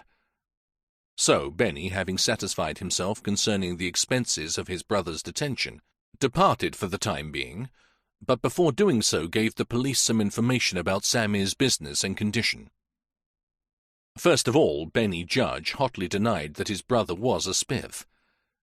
He asked for a definition of the strange term, denying that he had ever heard it before. On receiving a somewhat halting explanation from a police sergeant, he indignantly repudiated the epithet. Sammy was an honest, hard-working merchant, who sold goods on open markets and always took the necessary number of clothing coupons for them when regulations required them. He said he had no idea what Sammy had been up to at Fenning's mill on the night of the crime, and that they could take it from him it must have been honest and above board. Inspector Fadiman was a thorough-going officer and left no stone unturned in the investigation. He found out from Fennings that after a meticulous stock-taking consequent upon the occurrence of the mysterious crime on their premises, they had discovered their stock was light by several thousands of pounds. At first they pooh-poohed the suggestion that Ambrose Barrow was responsible for the losses. He had been with them since he left